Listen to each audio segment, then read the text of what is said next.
We present Doctor at Large.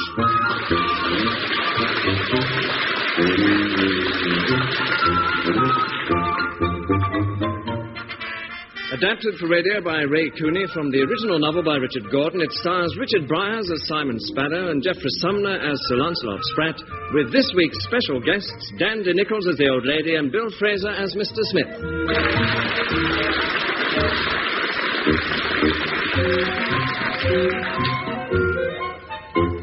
Episode 1, The Deep End.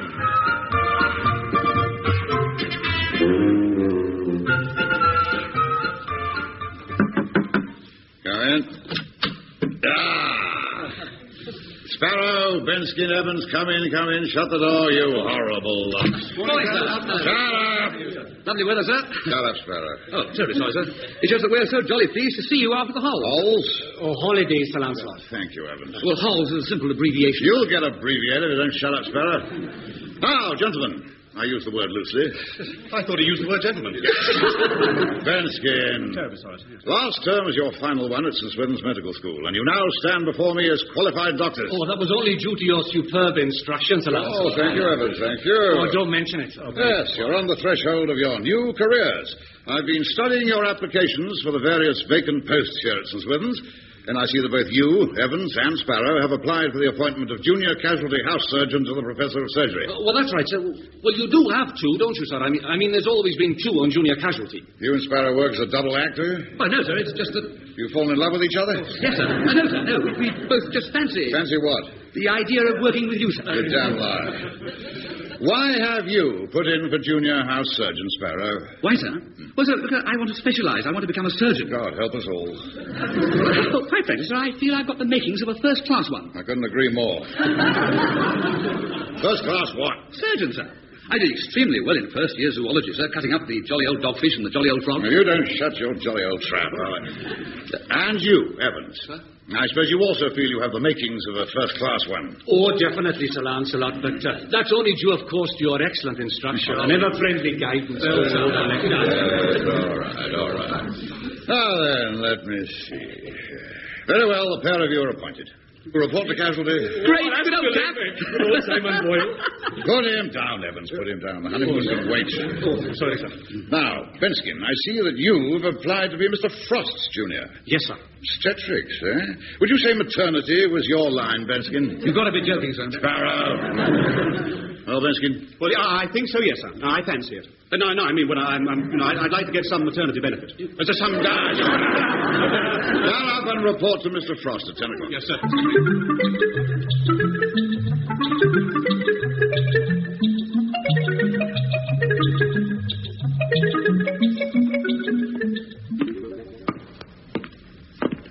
Hello, Simon. How's it going? Oh, hello, Tony. I'm absolutely fed up and whacked. You would go in for surgery, old love? What's this lot got to do with surgery? Well, I don't know. Quite a pleasant little place for a casualty room. Bit chilly. Chilly? I feel like Scott of the Antarctic. You know, I don't think your get-up will actually inspire confidence in the patients. What do you mean? Wellington boots, duffel coat, and a balaclava. No. I'm freezing. Wretched place. It's got what they call old world charm. Yeah, looks like a cross between a public laboratory and an air raid shelter. But it's hard luck, I must say. So you don't think you're cut out for surgery? Cut out? I say, did I tell you the one about the surgeon who had his girlfriend in stitches? No. Well, that's it. What is? Oh, maybe you shouldn't have gone in for surgery after all. Surgery? I'm nothing more than a pen pusher, a form filler inner. I've never seen so many forms. I know. I can't pass a patient on until the correct ones are filled in. Well, you must be getting pretty good at diagnosing, then. Not really. The porter diagnoses all the difficult ones. Yeah. Well, don't be downhearted. At least you're working with Tappy. Where is he? Don't talk to me about that nasty little Welsh leak. Well, aye? He has changed. Has he? You better send him to me at maternity. I wouldn't have believed it of him. Oh, poor old Tappy. What's he done? He pinches patients. Pinches patients? Yes. He's a patient pincher. In his lunch break, he wanders around stopping people in the street with promising warts and boils.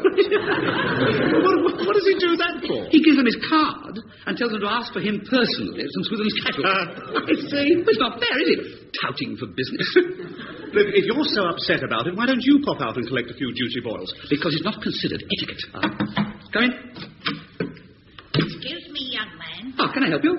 Yeah, I was told to come here for the porter. Yes. You casualty? Yes, most certainly. Good. But I've seen my own personal physician in casualty, Dr. Evans. Dr. Evans. Lovely lad. We got chatting in that cafe across the road over a cup of tea. I told him about my boil. Charming. Madam, I'm on duty at the moment. That's all right. I don't mind waiting. You needn't wait. I'll attend to you right away. No, I'd rather not. Dr. Evans explained you'd only just passed out.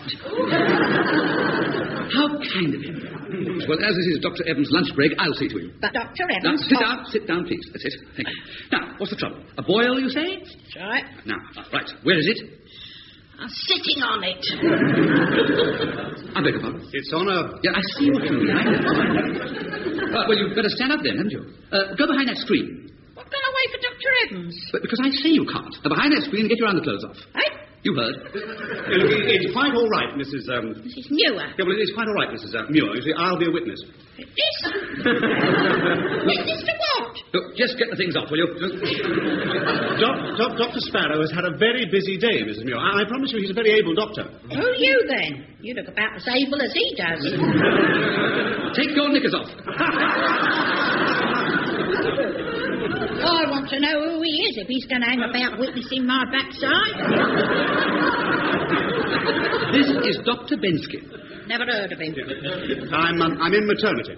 I'm going home. Come back! Come back! Now get behind that screen. All right.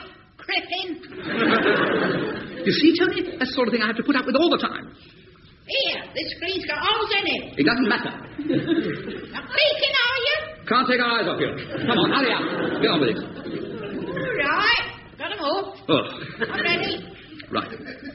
Still think I should wait for Dr. Evans? Look, never mind about Dr. Evans. Just lie on the table, face down. Oh, it's not right when I come here of my own free will.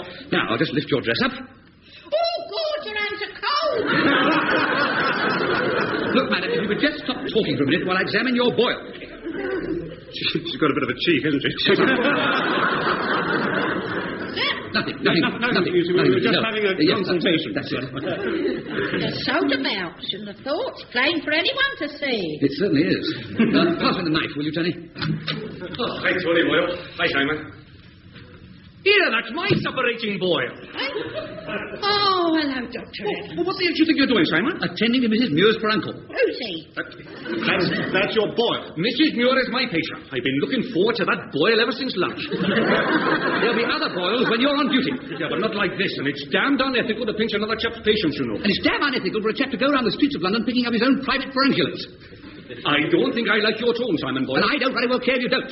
Now, let get on. Do Mrs. Muir a permanent injury. Now, give me that knife. No. All right, then I'll use my own. Oh, no, you don't. I should have first. I got the knickers off. Don't start a fight on my backside. Stop it, the pair of you. Get out. Simon, come down. My knife's there first. My Oh, heavens! What the hell do you think you're doing, Sparrow? I'm boiling her Lancelot. Lancing her boiler lot, Sir Lancelot. Get off her, you twit. Here, are you in charge of this lot? Yes, madam. Yeah, well, you'll be hearing more of this, you will. That's the sort of stuff you teach them, is it? This Welsh one procures them.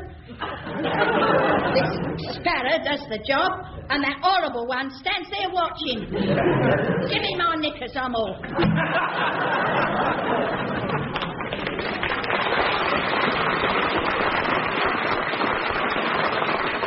How long have you been qualified, Sparrow?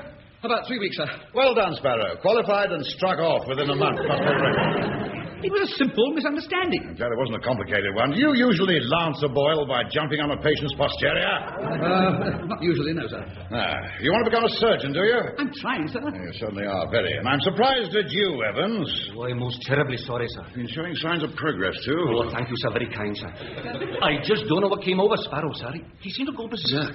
I was simply trying to save the patient further suffering. Yes. And you, Benskin, I can't say I'm surprised at anything you do. Thank you very much, sir. That's very kind. Anyway, you're not supposed to be here at all. You're junior at the Pudding Club, aren't you?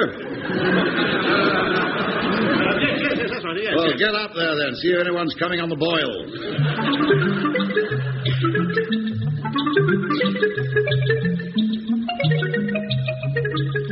All's fair in love and war, Tony. Well, I've never seen poor old Simon look so miserable. But he's just not cut out for surgery, you see. You've got to have a single-minded approach to it. You've got to be ruthless, see. Come in. Good evening, gentlemen. Oh, good evening, sir. Why, you recognize you, don't I? Yes, Smith, Harold Smith. Oh, yes, Mr. Smith. I've seen you before. Indeed, and I want you to see me again. Have you got your card from the porter? Not yet. Well, collect it, will you, please, and then report back. Certainly,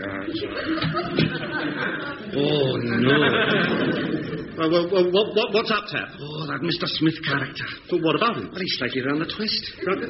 Is he? Well, he didn't look it. Oh, I know, perfectly harmless, but he's a hypochondriac to end all hypochondriacs. He imagines he's got a lot wrong with him. Well, he's quite well known in casualty. He's got a sort of stomach mania. Stomach mania? Yes, he thinks he's got all the tummy diseases going. You mean that there's nothing really wrong with him? No, fit as a fiddle. I had one encounter with him already. Came in saying he wanted me to operate for an appendicitis. And did you? Of course not, we never do. It's all in his mind. But he's in every other week asking for some sort of operation. Blimey. Oh, I wonder what it is this time. He's had everything from ulcers to pregnancy. Well, I'd give him a cesarean and tell him to shut up then. Pretending to be twinsy. Well, I mean, why does everyone here put up with him? Well, apparently he's stinking rich and makes very generous donations to the hospital every so often. That's a bit of a bind, though. Good. Come and sit down, please. Now then, what seems to be the trouble, Mr. Smith? I need an operation. Yes, of course. A serious operation. Sorry. I'll see you in the pub, Taff. Oh, hang on, Tony. I'm off duty in 5 minutes. No, I've got a dash. You see you over there. Good night, sir. Good night. Well, now, Mr. Smith, if you'll just start from the beginning. Full name and address, please. Certainly. Mr. Harold Smith, 25D, Hornsey Lane, News, London, North Far. North 5, thank you very much. Good evening, Dr. Evans. Oh, hello, Simon. I'm a bit early. Good evening, sir. Good evening. Doctor, is it? Yes. I'll just grab a cup of coffee, Taff. Oh, hang on a second, Simon. Don't you know Mr. Smith? No. Oh, don't you really? Well, Mr. Smith, Dr. Sparrow. How do you do? How do you do? You excuse me, I'll just... No, don't go, Boyle. Look, I'm just about you off. Why don't you take over, Mr. Smith? Aren't you in the middle of a diagnosis? Well, no, I haven't started, but that's all right. It's not like you, chap, to hurry off leaving a patient. Well, Tony's waiting for me over the road, see. Look, you dig in, Boyle. Pains in the stomach could be interesting. That's very decent of you, Taff. Well, share and share alike, that's my motto. Dr. Sparrow will look after you, Mr. Smith. Most kind. Well, now, sir, let me see. I see Dr. Evans has taken down your particulars. Now, Hornsey Lane Mews. Very nice. Most congenial. Yes. Now, what seems to be the trouble? I want an operation.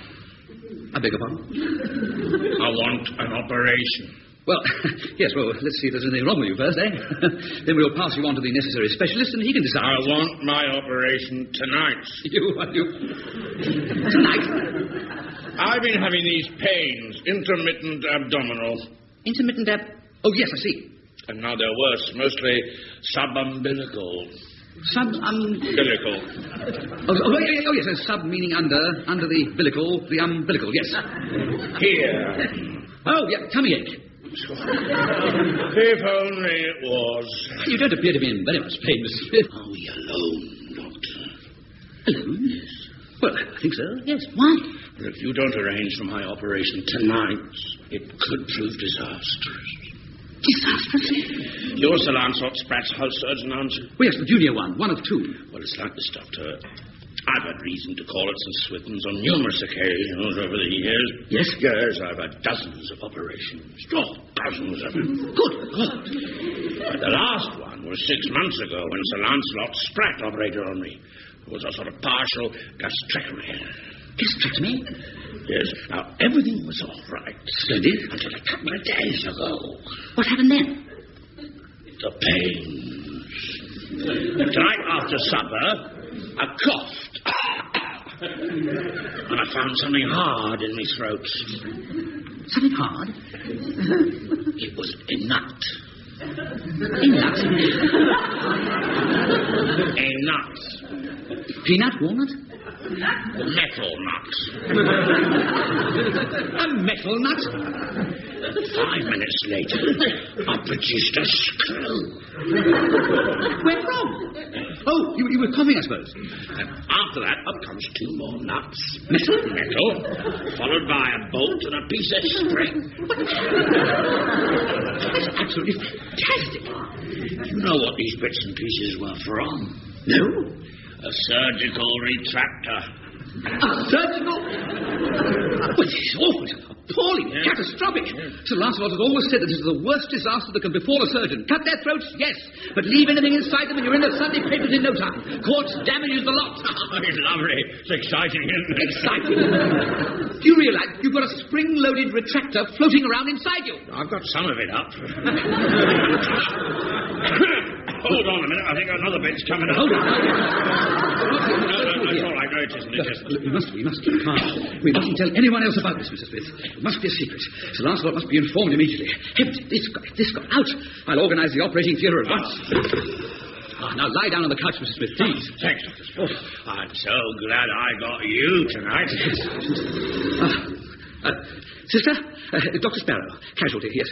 Arrange for an emergency operation immediately. Look, I'm afraid I can't tell you what for. Look, please, don't be difficult, sister. Look, no, Sir Lancelot himself will perform the operation. Now, where is he? What? See who? Giselle? Well, you'll have to leave her and get... Oh, Giselle, the ballet.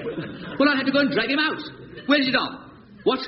You what? Look, I don't care if it is a royal gala. No, nobody else can do it. Look, he's in casualties at the moment, and I want him prepared for an emergency, an abdominal operation. A laparotomy. What? Oh, yes, thanks. Laparotomy, yes. Nobody, no. Just the theatre sister. I'll assist Sir Lancelot, yes. Hello? Are you still there? Oh, good. Look, I want the patient on the table in half an hour. And remember, the utmost secrecy. Now, don't move, Miss Smith. I'll be as quick as I can. I hope you'll find Sir Lancelot all right. Don't worry, I will. This is my chance to show him I have got the makings of a first-class one.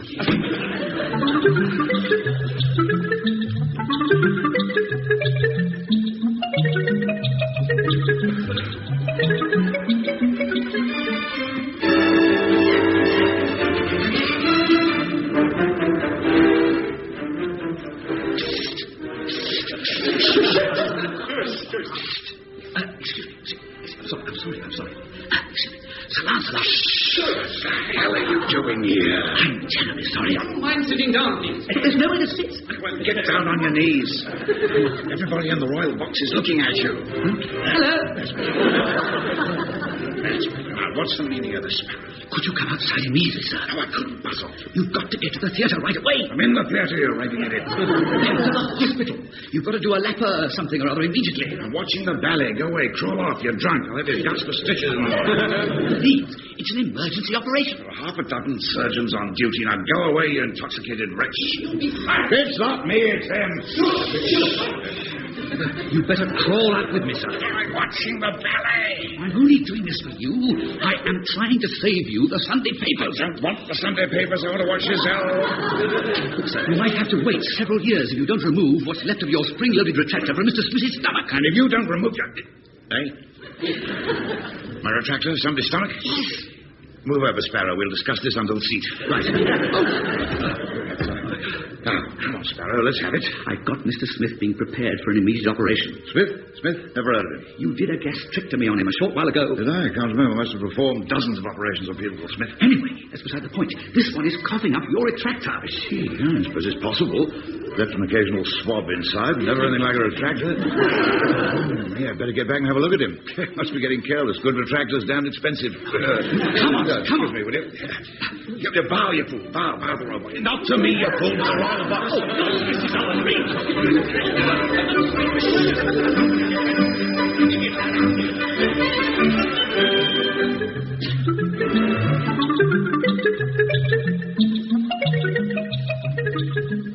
Morning, Simon. Waiting to see old Fanny Spratt? Yes. He summoned Taff and me for 9:30. Taff's in there now. Yes, sorry to hear about your spot of bother last night. Most unfortunate. It was ghastly. Very sad. Some of the staff are still laughing, actually. I'll never forget it till my dying day. Well, if Fanny has his way, you might forget pretty soon. But can you picture it? The quiet of the operating theatre. Just the anaesthetist, the sister, Sir Lancelot, and me assisting. I could see me getting in the medical journal. I could see an ever-grateful Sir Lancelot presenting me with a gold watch. And then Mr. Smith was wheeled in, out to the world with a silly grin in his face. Sir Lancelot turned to me and said, "Pull back the sheet, Sparrow. We'll open up his scar and go in the same way as before." I pulled back the sheet. No scar. I looked. I searched. We both looked. That wretched Mr. Smith had never had an operation in his life. Mind you, from the way Sir Lancelot acted, I thought he was going to operate out of spite. Yeah, but, Mr. Smith was very lucky. Not on him, on me. Oh. Well, he's ready for you, Simon. Oh, thanks. Simon. Yes? I'm sorry, Boyle. What for? Well, I behaved pretty badly, but I didn't mean to end up as disastrously as it did last Oh, night. that's all right, Taff. I behaved like a complete and utter idiot. Well, anyway, I told Fanny that I was partly to blame. Oh, no, you shouldn't have done that. Look, put it there, Boyle. Let's shake. Of course. Stop behaving like a couple of pansies. Sorry, sir. Come on, Sparrow, waiting for you. Kill off Evans and you, Benson. Right, yes, sir. Sure, you hang around Sparrow and Evans like a ruddy midwife. Come on in, you horrible Sparrow. Now, what have you got to say for yourself, eh? Do you think it's too late to take up farming, sir? Let you loose on those poor defenseless animals? Yes. Tell you the truth, sir, I don't really think I'm cut out to be anything. Well, unfortunately, the one thing that you're least cut out for is the one thing you qualified in. Yes, sir. I've always said it was a miracle how you passed your finals. Yes, sir, you have always said that.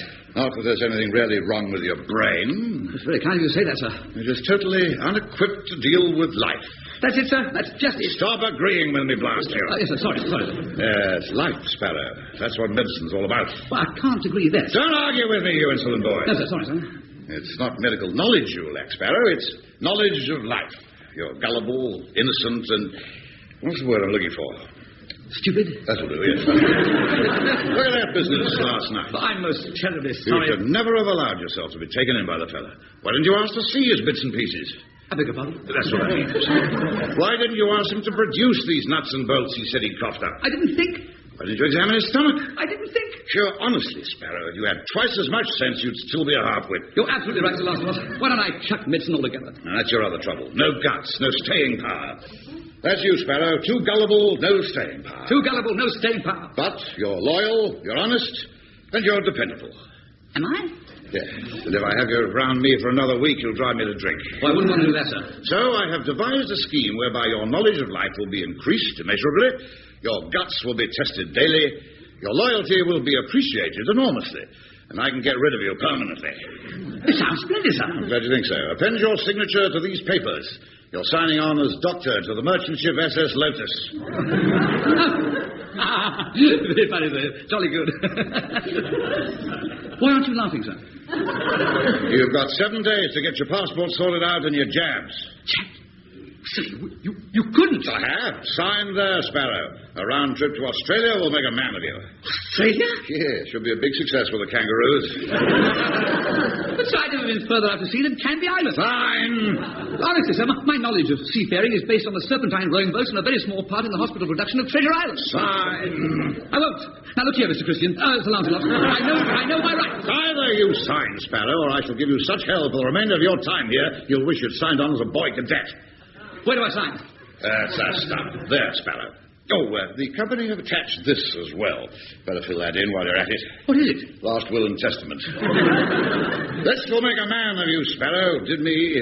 Were you a ship's doctor, Sir Lancelot? Yes, did 4 trips just after I qualified. Wonderful stuff. You'll learn more about medicine on board ship than you ever will here. The thing some of those sailors... Oh, but it's another story.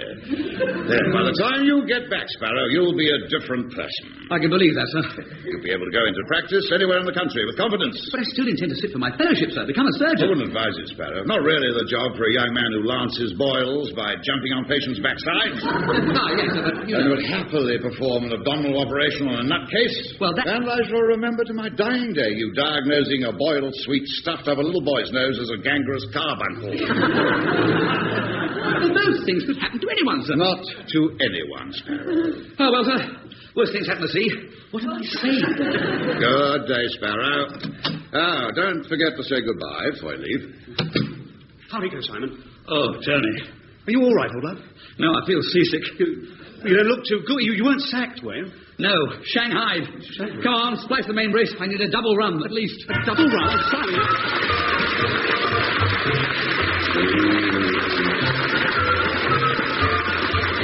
In that episode of Doctor at Large, written by Ray Cooney, the parts were played as follows. Simon Sparrow, Richard Briers, Sir Lancelot Spratt, Geoffrey Sumner, Tony Benskin, Ray Cooney, Taffy Evans, Edward Cass, the Old Lady, Dandy Nichols, Mr. Smith, Bill Fraser. Doctor at Large was adapted from the original novel by Richard Gordon and produced by David Hatch.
We present Doctor at Large.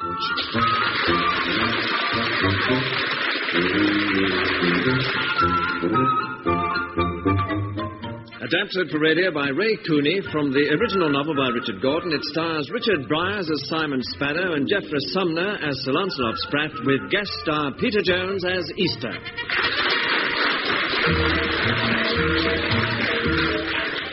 Episode 2, The SS Lotus.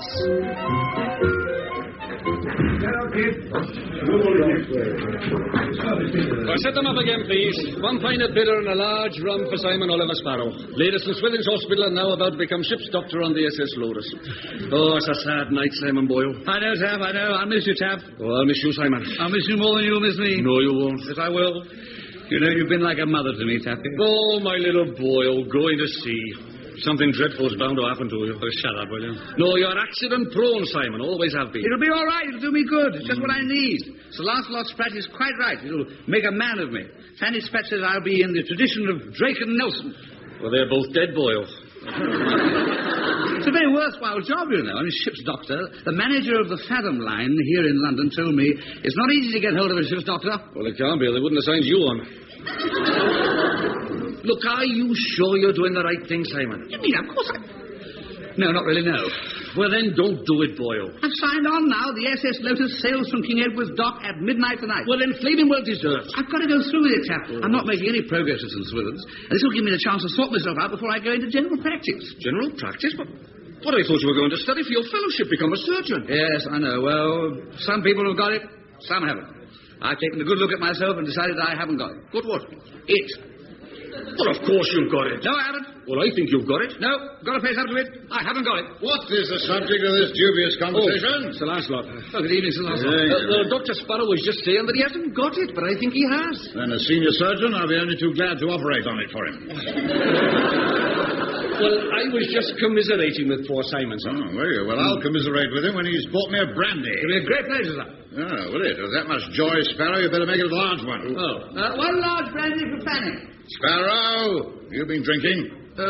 Would you mind rephrasing the question, sir? You're drunk. That's better. My goodness, the merchant service will knock some discipline into you, Sparrow. Well, please, sir, I would have you yelling at me from breakfast to bedtime. For 6 years, you've done nothing but yell at me. Yell at my doctors. Oh, here's your brandy. Thank you. Cheers, Sparrow. Cheers. So, you'll be pleased to see the back of me, will you, young Sparrow? Well, it's been a long and bloody battle, sir, hasn't it? She has, you horrible man. When you first came to our medical school, I thought you were idle, insolent, and incompetent. And now, sir? You've done absolutely nothing to alter my opinion. Here's your taxi, Simon. Oh, I better dash. Give us a hug, my boy. Well, live down, Evelyn. Goodbye, Sam. Well, tons of luck, Paulo, and don't do anything I wouldn't do. That's enough to put him in irons for a start. Now, Sparrow, go on. Goodbye, Sir Lancelot. And I'll say one thing for you, sir. When I first came to Swithin's, I had the gravest doubts about your parentage. You insinuated you thought I was a... Yes, sir, and a jolly bad-tempered one as well. Anyway, let's be friends. Come on, give us a kiss. Go on, Well, look after yourself, Boyle, and don't be sick into the wind. Don't do what, Dr. Evans? Well, don't be sick into the wind, sir. Not a suggestion. What the hell are you doing here? Get back to the hospital.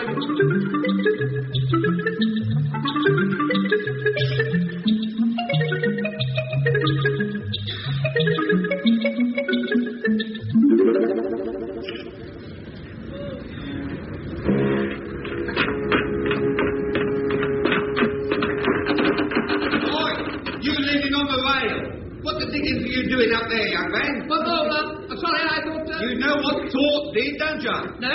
Don't be cheeky. Go on, up it. Scarf up. Well, this is the SS Lotus, isn't it? What did you think it was, a Flying Scotsman? But no, I've joined up, you see. Joined up? The SS Lotus. Oh, you signed on, you mean, a new boy? Yes. Come here. Well, let's have a look at you. Oh, my God. Anything wrong? You look like something out of a Christmas cracker. Well, I thought I ought to wrap up warm if I'm going to sea. You'll give heart attack to the poor perishing seagulls. What's the red thing on your head? And this is hat. My Auntie Ida made it for me. Well, I suppose you can use it for keeping the teapot hot. You got your lifeboat ticket? Lifeboat ticket? Oh, we are wet behind the ears, aren't we? Lifeboat ticket, ministry certificate. Oh, yes, I've got all my papers and things here. Look. All right. I don't want to see it, so long as you've got it. Last young fellow that joined left it behind in the bedroom under the pillow. That must have been awkward. It was. Young woman's husband brought it back to him personally. Had to have 5 stitches in his head. Oh, dear. Yeah, well, let that be a lesson to you. Still, you don't look the type who's going to go messing around with married women. Certainly not. No, you look a clean living type. Oh, thank you. Yeah, clean living type. You on the run? On the run? Yes, you've got that look about you, like a harassed hen being chased round a shed by a dirty great cockerel. I can assure Oh, it's nothing to be ashamed of. You've got to be on the run from something to join the Lotus, or just plain bonkers. It's not a very pretty boat, is it? Boat? Boat? What do you think you are on, son? Oh, the Serpentine? No, I was just... This is a ship, son. What's left of her. Listen to her. We haven't even started moving yet. Sounds like an old bed in a bad dream, doesn't it? That's her trouble, really. She's old. Not too old, I trust. Nudging 40. Good Lord. Well, I say nudging. Shoving would be nearer the mark. Not only her age, she's what they call accident-prone. Oh, dear. Taffy says the same about me. I see. Here, you're not a Jono, are you? I hope not. So do I. Yes, accident-prone is a Lotus. When they launched her, she held and sank one of her own tugs. Not a very auspicious beginning. In 1939, they painted her grey, and before the war was 2 days old, she'd half her stern blown away by a bomb. Blimey. One of her own dropped on her by mistake. Since the war, she's done just about every one there is, carrying any cargo you care to mention, and all kinds of passengers, too, but always accident-prone. This last trip home, we had an explosion in the engine room. And then the cook went berserk one afternoon in the Caribbean and set about the crew with his meat hatchet. What? Good idea, Dick. Stick by me, son. I'll see you all right. Oh, thank you, sir. No, sirring, no. This is the age of democracy. You're just as equal as I am. Thank you. So long as you keep your place. Now, I'm Easter. Mr. Easter. Well, you'd better get below with the rest of the crew. Oh, thanks very much, Mr. Easter. By the way, which way is the surgery? Surgery? Sick bay, or whatever you call it. Oh, you're not feeling ill already? No, no. Well, what do you want to see the doctor for? Well, I am the doctor. Eh? I'm the new doctor. Look, duck. Oh, what's the matter? Begging your pardon, Doctor. How do you do, sir? I'm your personal steward, sir, and hospital orderly, sir. Step this way, will you, sir? Let me take that heavy case for you. Follow me, sir. Thank you.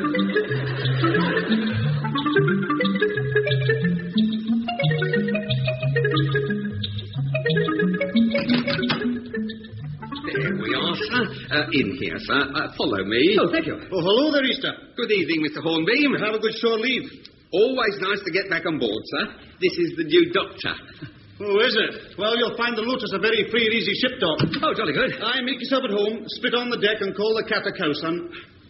Spit on the cat and call the cow. It's a saying, it's a phrase, a colloquialism. Oh, I see. By the way, my name's Hornbeam. Jock to you, Doc. Mr. Hornbeam is the mate. Oh, pleased to meet you, mate. Jock. I hope I'm not interrupting. No, of course not. These are your quarters anyway. But it's the only place on the ship which has any room, so we all use it more or less as a club. Oh, jolly good. Hope you don't mind. Not at all. Your cabin's through there, and this is your surgery come hospital. You've met Easter, I see. Yes, upstairs. Excuse me, sir, a loft. Oh, yes, upstairs, a loft. Upstairs, Mr. Hornbeam. I greeted the doctor aboard. We had a bit of a concert tour, a little faux pas on my part, owing to a slight speck of dust in the corner of my cornea.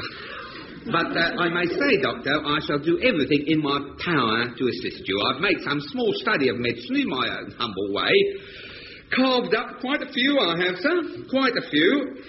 Carved up? Oh, stow it, Easter. Get the Doc a bottle of beer. Very good, sir. I bring several. Oh, thank you, sir. I'll certainly take you up on that. I shall count on you to help me find my sea legs. Oh, thank you, Doctor. Hey, what did you say your name was, Doc? Sparrow. Sparrow. I bet you're the one for the birds. Simon Oliver Sparrow. SOS. I see. For those in peril on the sea. Been to sea before? I'm afraid not. Well, you'll soon pick up the routine. Mr. Trail is the second officer, and Mr. Archer is the third. Only we won't see much of Archer. Keeps to his own cabin between duties. Why's that? Oh, well, he spends all his time gardening. Garden? Well, he hasn't got a garden, but he's got all the books. Grows the stuff in his head, you see. Everyone's crazy at sea, Doc. Yes, I've already heard about the cook and the meat hatchet. Oh, aye, very sad that was. Only one fatality, though. Good heavens, who was that? Well, didn't they tell you? No. Well, why do you think they advertised for a new doctor? There we are, sir. I say, champagne. Nothing but the best. Vintage, of course, sir. You have made a hit, Doc. Very shrewd, too. Easter practically runs the Lotus. Oh, there we are. I don't know, Easter. Champagne. Why do you bother to go to sea on an old tub like this? Why don't you retire and live in luxury ashore? Oh, you might say, sir, it's my devotion to duty. I'm dedicated. And where else would I get such wonderful opportunities to practice medicine? Practice? Yes, sir. I hope you don't practice on the crew. Practice makes perfect, sir. Now, look here, Christmas. Easter. I mean, man, you haven't got any... I mean, you're not qualified to practice. Oh, bless you, sir. That doesn't bother any of the crew. As a matter of fact, last trip, I nearly found a cure for the common cold. The boatswain had a real stinker. One dose of my medicine and the cold was gone. Trouble was, so was the bosun. Yes, it took us 48 hours to wake him up. Now, sir, if we could devise something to put in my concoction that would keep him awake... Easter, while I'm on the ship, I will dispense medicines. Well, of course, sir. I wouldn't dream of usurping your position as Master of Maritime Medicine. Just an occasional word of advice in your ear hole. Now, let's drink to the health of our new doctor. You mind if I join you for the toast, gentlemen? Well, of course not, Easter. It's your champagne. Then I say good health and bon voyage. Cheers, Doc. Thank you, and, down the hatch. Not down the hatch, sir, if you don't mind. No? No, sir, no. It's the kind of thing landlubbers say, sir. The kind of thing they think sailors say. Oh, I see. Thank you, Easter. By the same token, sir, you never say splice the main brace. Oh. I thought that meant rum all round. It used to, sir, but it hasn't been used at sea since mutiny on the Bounty. Well, I've got a lot to learn, I can see that. Well, I'll leave you, Doc, to settle in. I'd better check on the crew. I've got a little travelling iron you can borrow any time you want. Wonderful for your smalls. Thanks. Easter, do you know if Sparks has turned up yet? No sign, Mr. Hornby. I don't know if you docked a ship in hell, you'd still get deserters. Good luck, Doc. I think I'm going to need it. I know you are. I've seen 33 doctors leave this ship. 33? Aye. 27 of them feet first. Don't worry about Mr. Hornbeam. He's a good bloke, sir. Just bitter, that's all. Why? Can I top you up, sir? Oh, thanks. He's waiting for promotion, you see, but I'm afraid it's a case of dead men's shoes in the merchant service. Oh. He's held a master's ticket for 5 years, but there's no vacancy. Still, I must say he looks more gloomy than ever. I hope it's not a bad omen for the voyage. Yes, me too. Well, no good worrying about what hasn't happened yet, as the bishop said to the chorus girl.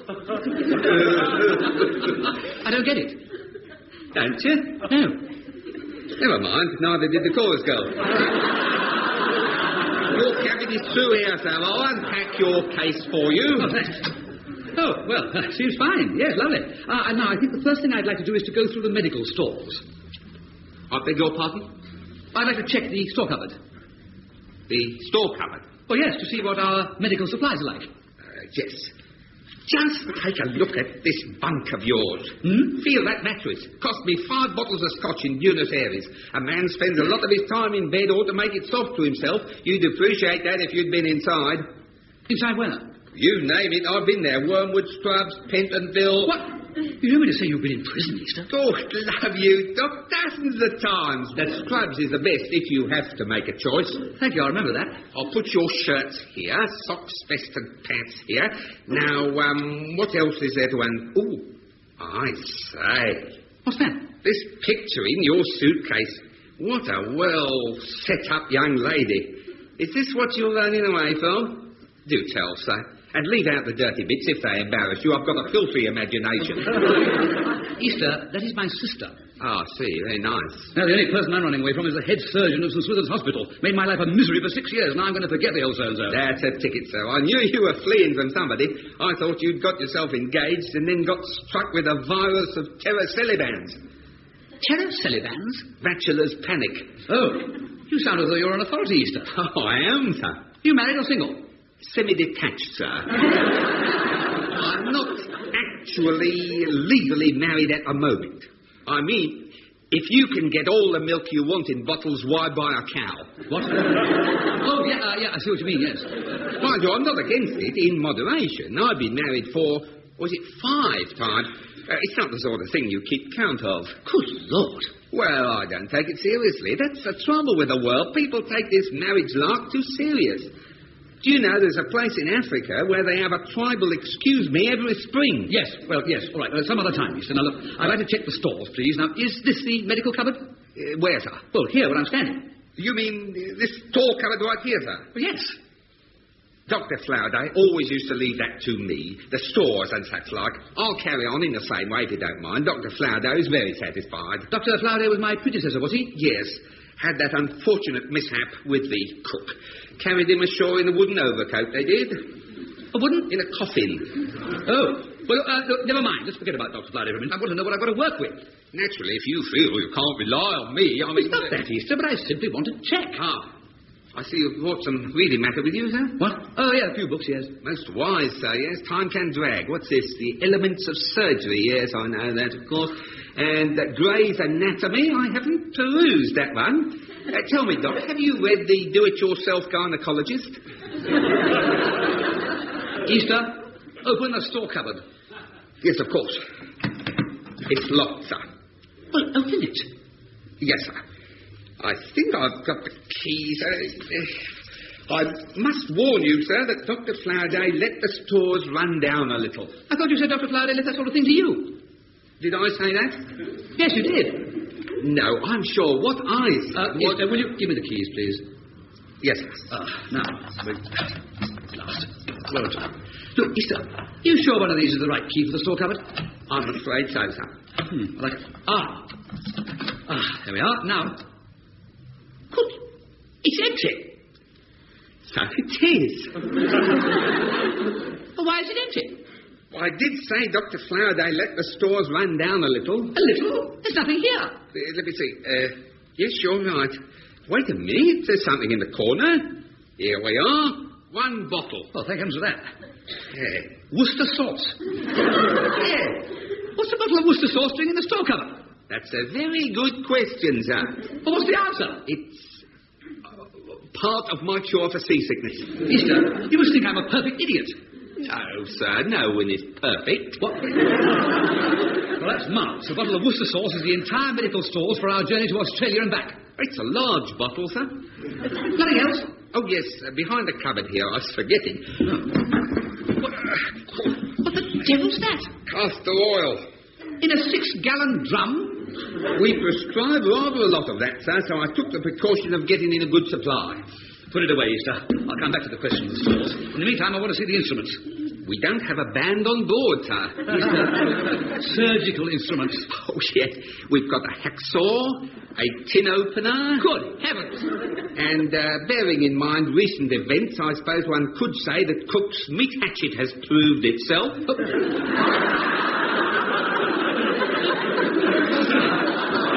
The place is a shambles, Easter. I spent a full explanation as to why we have no stores and no instruments. Yes, sir. Good heavens, man, have you any idea what would happen if a member of the crew were to be taken seriously ill or in an operation? He'd probably die, sir.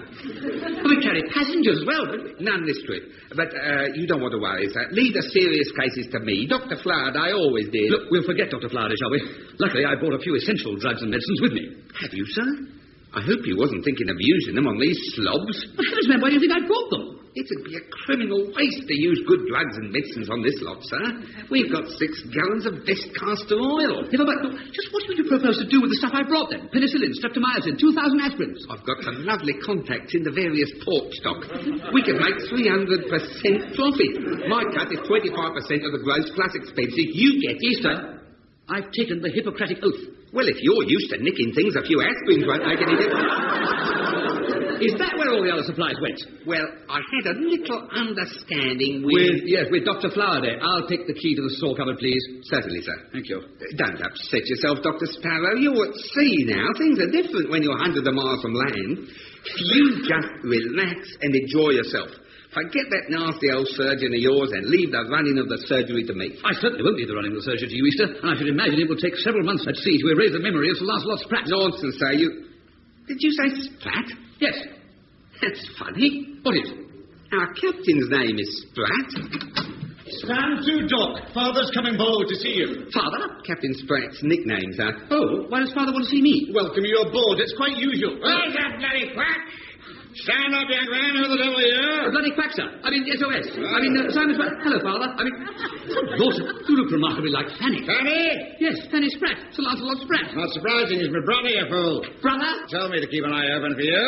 Jolly decent of him. You just do as I tell you. You'll be all right. I can assure you, sir. Don't you assure me, sir. Doctors come and go like the tide. So I've gathered. I hope your hot stuff on the diseases sailors get, sir. Diseases? How long have you been a ruddy, Doctor? A quarter of a year. Oh. Well, my doctor works the way I say. He treats the crew how I say and when I say. And I say there are 3 golden rules. All pains above the neck cough mixture, all pains below the neck castor oil, anything in between, rub it with turpentine.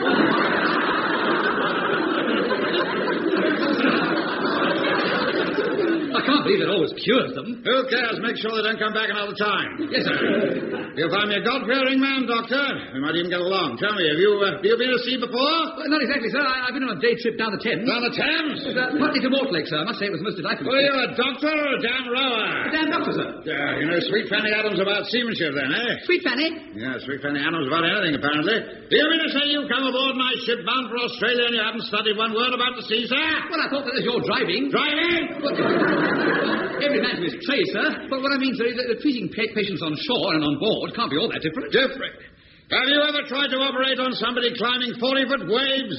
No, sir. Precisely. Well, actually, I've never operated on anybody at all, sir. What the hell have they sent me, Easter? I'm sure Dr. Sparrow will soon pick up the tricks of the trade, sir. You know about not doing anything unpleasant into the wind, do you, Doctor? I beg your pardon, sir? Yeah. I suppose you're rather nappy, are you? Yes, I'm just a little confused about not doing anything unpleasant into the wind, sir. If the wind's blowing from starboard, you silly fool, you don't spit over the starboard side.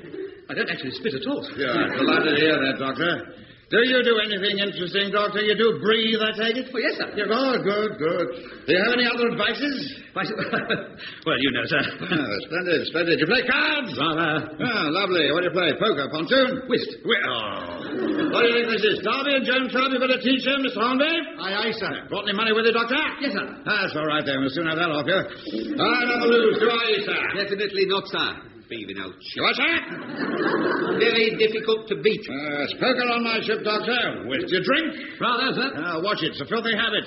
You know what happened to Dr. Faraday? Yes, sir. The cook put him in a wooden pullover. What? Overcoat. Yes. The cook got him in the end. Dear, oh dear. Is that where he got him? Yeah. I've been downhill for years. The cook hadn't got him, the drink would. Started off like you, Dr. Sparrow, all rosy cheek, blue eyes, ended up looking like the picture of Dorian Gray. Dreadful. There. What's that bottle there? Bubbly, sir. Champagne. Champagne? You haven't been on board 5 minutes and you're spreading your filthy diseases around my ship? Well, it's pretty harmless stuff, sir. Harmless. That's how Dr. Faraday began. Then he started knocking back the surgical spirit. Next, he was scrounging meths from the engineers. In the end, he was drinking the acid from the wildest batteries. Why, I don't think I'll go the same way, sir. Well, it'll be drugs with you. That reminds me, that's what I'm here for. Sign this. What's this, sir? This way you're taking over the ship's medical store, surgical equipment, usual thing. Oh, yes, sir. Well, You've checked the stores, haven't you? First thing you should have done. Yes, sir, I checked. Well, is it there, or isn't it? If it isn't, it's going to be a hell of a lot of trouble for somebody. Quite right, sir. Quite right. Well, there's some Worcester... Is it over? Yes, sir. Good. And for Pete's sake, smile, Doctor. No good having a doctor on board who looks as if he's got the plague. I like all my men to be happy. Easter, laugh. Very good, sir. So me, laugh. Laugh. More, laugh. See, Doctor, I'm surrounded by raving idiots. Good evening.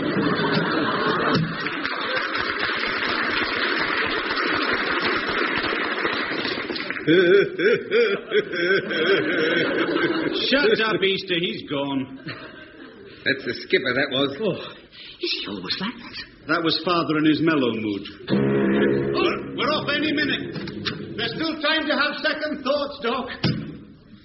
Very decent of you to tell that little white lie concerning the condition of the stores, sir. Little white lie? It's nice to know you're one of us, Doc. Oh, what have I let myself in for? Months at sea with nothing but a bottle of Worcester sauce, 6 gallons of castor oil, and Fanny's brother. You've always got me, sir. That's the most terrifying thought of all. Easter. Yes, sir? Look, I'm shaking all over. Look at my hands. That's only the engine starting up, sir. Oh, thank heavens for that. I thought I got the DTs already. Oh, there we are. We're underway. You mean? No escape now. Bon voyage, Doc. Let's have a refill of champagne, shall we? Yes, let's. Fill them up, Easter. I tell you what, make sure we've got a good supply of wireless batteries, will you? Oh.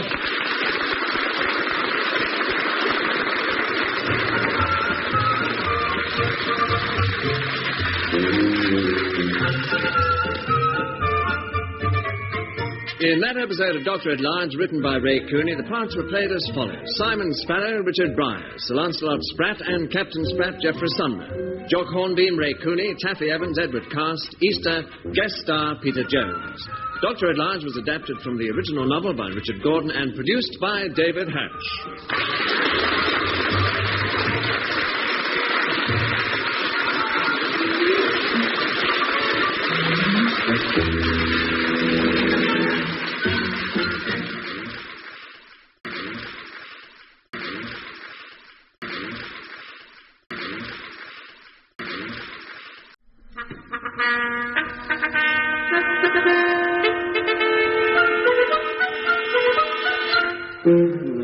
We present Doctor at Large.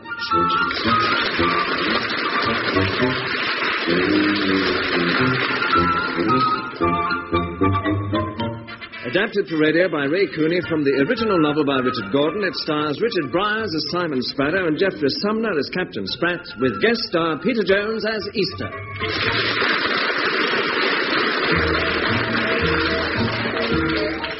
Episode 3, Women on Board.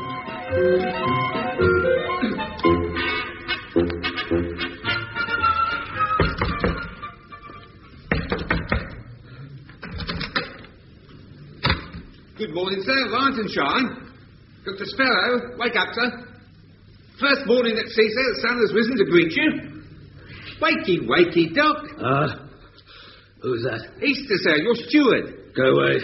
Time to get up, sir. Surgery at 9 o'clock. Feel sick? No, I feel fine, sir. Me, feel sick. Go away. Oh, rotten luck, sir. Oh, is there a doctor in the house? You're at sea, Doctor. Feel sick? Somebody's rocking the hospital. Pull yourself together, sir. You're on board ship now, sir. We sailed last night. What ship? The SS Lotus. Never heard of it. You've signed on, sir. Now, come on, sir. Leave me alone. Want to die in peace? That's no good, sir. I'll take your order for breakfast. Here, Have you been throwing up much? Go away. Try and get a grip on yourself, sir. If Father sees a ship's doctor like this, he'll blow his top. Father? Captain Spratt. Oh, I feel worse. Look, there's fried eggs, liver and bacon for breakfast. Clear off. Look, you haven't even touched last night's supper. The cook will be most put out. Lovely chops, mashed potatoes and greens. Why don't you try and get that down you now? Now, don't start giving in to it, Doc. Concentrate on something else. Try to stop thinking about the clouds of nausea spinning around inside of your Shut up! Good morning, Easter. Good morning, Mr. Hornbeam. Aye, what's this? Not up yet, Doc. You've got surgery in a wee while. Dr. Sparrow is a trifle seasick, sir. Oh, is he? Aye, I suppose she is pitching a bit. Oh, who's that? The first mate, sir. Oh, mate. I hear you're off colour, Doc. I'm dying, Doc. Now, you know the best cure for seasickness, don't you? Land. No.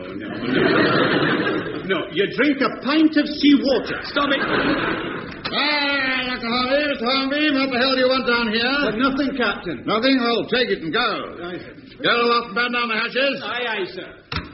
Morning, Captain. Get out, sir. What are you doing there, Dr. Sparrow? Stand up when the captain comes into your cabin. I feel sick, sir. Well, stand up and be sick like a man. Come to it, Doctor. You've got to get washed, shaved, and dressed in time to take your first surgery. I don't think I'm even well enough to take an aspirin at the moment, sir. Poppycock, I'm not having a doctor of mine sick. Damn disgrace. Pull yourself together. Come on, out of bed. That's it now. Stand up. Stand up. Is this last night's supper, Easter? Yes, sir. Right. Well, get that chop down you, Doctor. No, listen, sir, no. Shut up. Get that chop down you. No. That's it, man. That's it. Take big bites. All this nonsense about vitamins. Eat up, Doctor. All the sailor needs is a good bellyful of meat and spuds every day, and he'll be all right. Now, I'll tell you the cure for seasickness, Dr. Sparrow. Close your eyes, take a mouthful of undercooked tripe, stand on your head.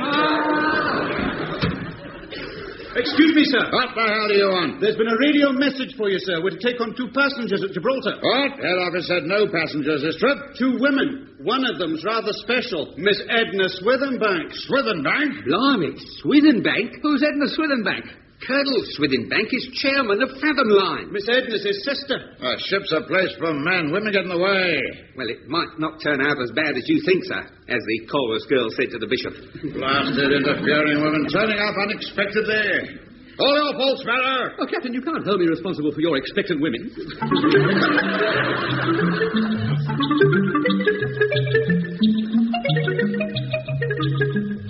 I can't say Gibraltar looks very exciting, Easter. Not through a porthole, anyway.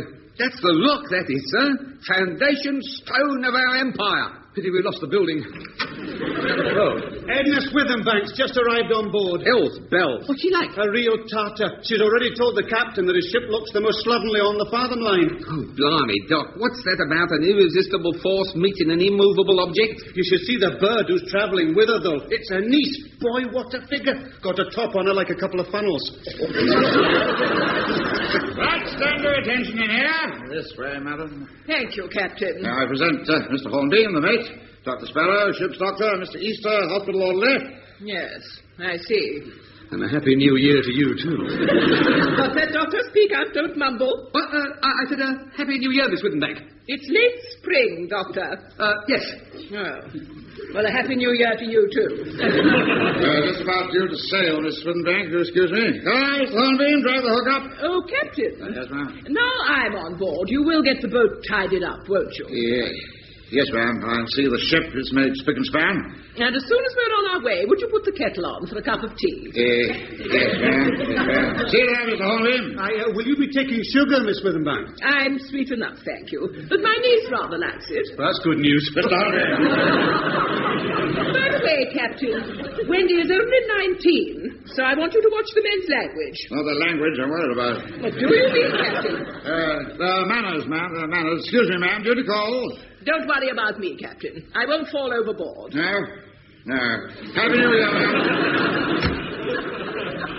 So, You're the ship's doctor, are you? Yes, ma'am. You have a very comfortable surgery here, Doctor. Oh, yes, sir. That's thanks to Easter. I do my best, Doctor. And that's your cabin through those communicating doors, is it? Yes. Seems quite pleasant. I'll take it. Oh, good. I beg your pardon? The passenger cabins allocated to Wendy and myself by the captain are filthy. This is the captain. Stand by the engine. Stand by the engine. Well, Miss Withermack, I'm sure the captain will arrange to have the passenger cabins tidied. It might take a bit of time, actually, Doctor. They haven't been cleaned out from our last trip yet. They can't be in that much of a mess. I'm afraid they are, sir. We had some livestock from South America in there. You know how a cow smells, Doctor. Yes, through his nose.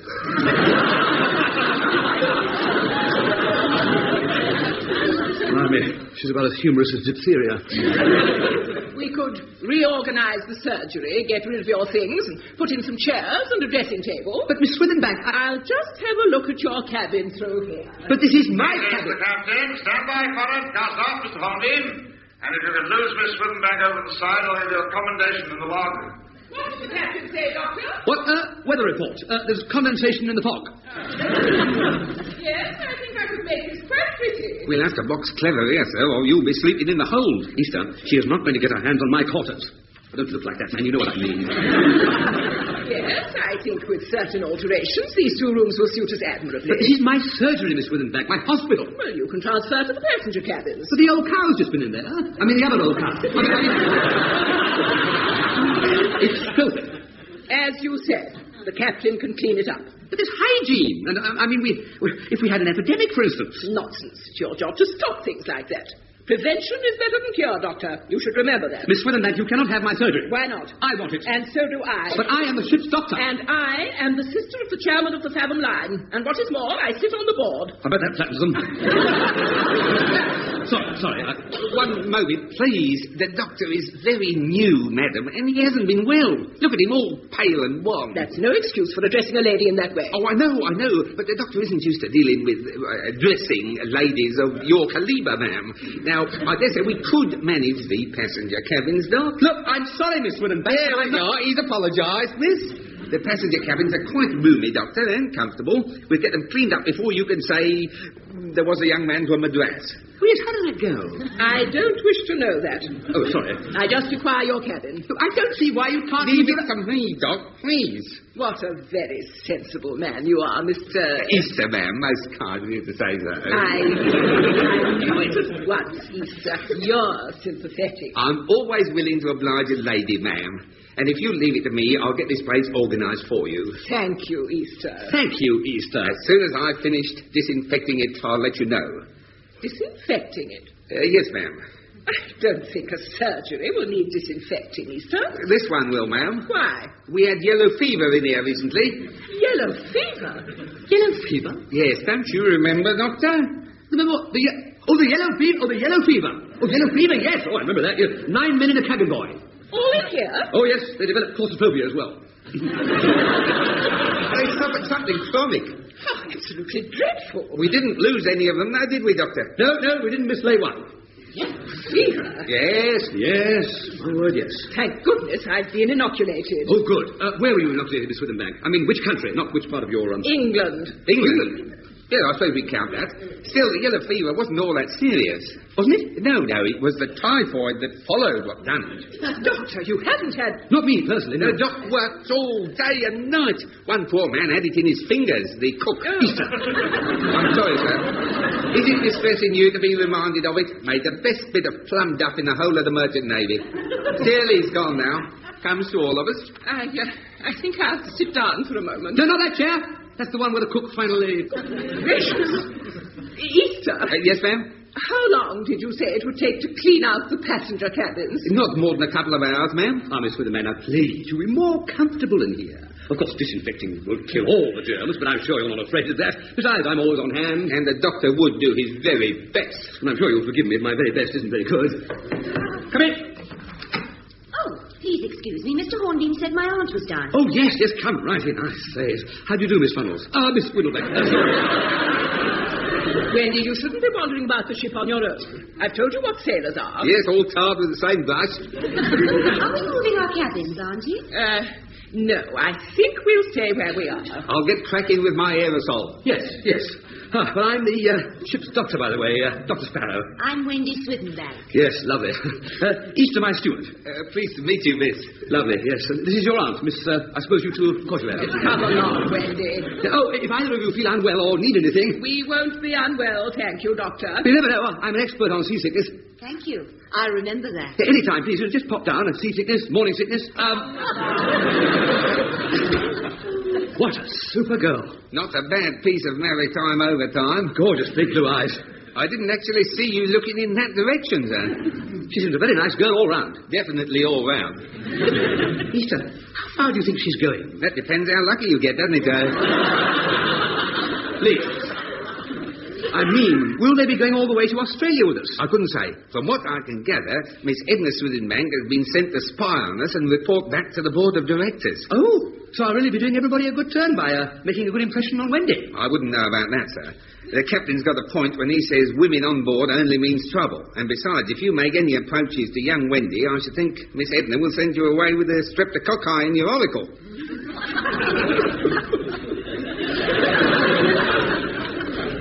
I beg your pardon. A flea in your ear. Oh, yes.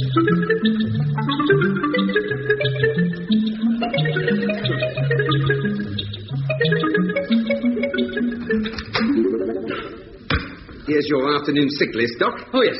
Good heavens. There's enough of them, isn't there? Archer, Bailey, Travers, Wilson. Not unusual at this time of the voyage, sir. What do you mean? Well, you won't find nothing really wrong with them, sir. I always start imagining things round about the second week. They're all getting a bit peckish. Peckish? But what I mean is, take Mr. Archer. He's missing Mrs. Archer. I thought he was glad to get away from her.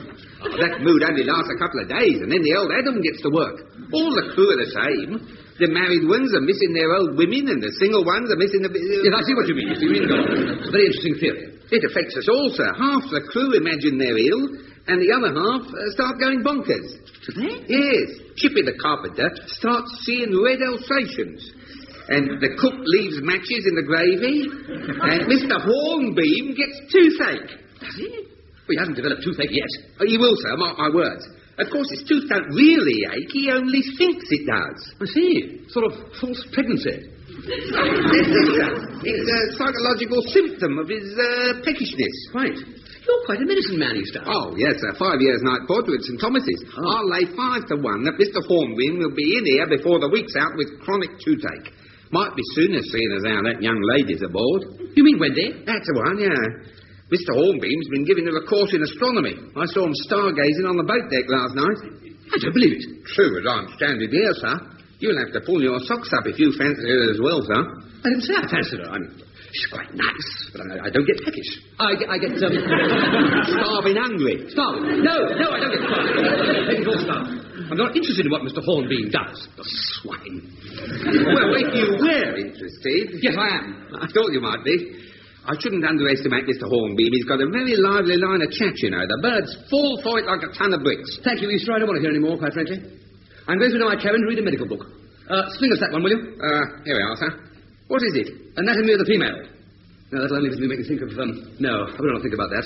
I'll take the elements of surgery and think of Mr. Hornbeam instead. Poor old Doc. He's young, I suppose. That's his trouble. Come in. Hello, Easter. Hello, miss. Is Dr. Sparrow around? Through in his cabin, miss. Is he busy? Not too busy. Can't see you, miss. Anything wrong? No, nothing at all. I just felt like a chat. Oh, I see. Yeah. Miss Wendy, may I say something? Of course. I think you're doing very nicely. What do you mean, Easter? You're making the doctor quite peckish. I don't understand. Stirring him up a bit. Oh, am I? I should say so. He's fallen for you up line and sinker. Really? Definitely. Well, he's a bit slow in showing it, I must say. He's young, miss. He's got an inferiority complex. But complexes is like principles. You grow out of them. Anyway, he'll soon bug his ideas up if you continue these astronomy lessons with Mr. Hornbeam. You make me sound dreadful, Easter. Not a bit of it. Where would I be today if I'd been born with a conscience? You carry on turning the screw and don't show your hand too soon. Thanks for the advice, Easter. Pleasure, miss. People think we sailors are a lot of ignorant layabouts, you know. Do they? Yes, miss, but we ain't ignorant. Make the doctor jealous. It'll give him a bit more gumption. A bit more what, Easter? I was just saying we'd run out of tins of gumption. If you'll excuse me, sir, I'll run out and get some more. Thank you. Oh, good afternoon, Miss Swithenbank. Hello, Simon. Oh, yes, I meant to ask you to call me Simon because that's my name, you see. Simon Oliver Sparrow. SOS. Can I do anything to you? I mean, for you? No. No. Oh, well, this is the sick bay. You see, I thought perhaps you felt like something. I felt like something to make you better. No, I feel fine. Good, jolly good. I just came in to, What? Came in for, What, aspirins? Yes, that'll do. I thought you said you felt fine. Oh, did I say that? Yes. Well, if I'm fine, I suppose I must be for somebody else. Yes. Who? Oh, Auntie. Yes, she asked me to pop down and get some, aspirins. Got a headache, has she? No. Oh, yes, of course. She must have, mustn't she? Well, look, I'm afraid she'd have to report here herself and sign the book, you see, company regulations. Oh, I expect she's feeling all right now. Well, you never know. Sometimes these headaches can be jolly unpleasant, you know. And it's most fascinating headaches, you know. The causes of them can be quite numerous. Can they? Oh, yes, you see. Almost any upset in any part of the body can have headache for a symptom. Anything from slight indisposition to severe mental or physical disease. See, some women get severe headaches in the early stages of pregnancy, but I don't suppose your aunt... No. That's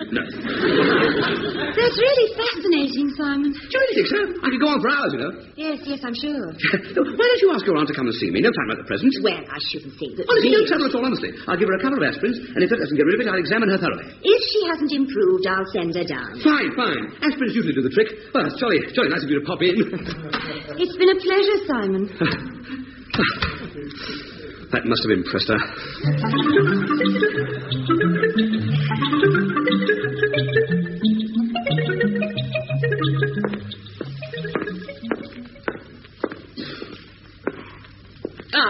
Mr. Hornbeam. Miss Swithenbank. I want 2 eggs. Could you tell me where the kitchen is? The galley, ma'am. Oh, very well. The galley, if they haven't got any in the kitchen. I asked Wendy to try and get some half an hour ago, but she hasn't returned. Well, the galley's down the other end of the ship. Look, why not have a word with the doctor, though? His cabin's right here. He or Easter might have some eggs. Very well, thank you. Come in. Miss Swithenbank. May I come in? Certainly.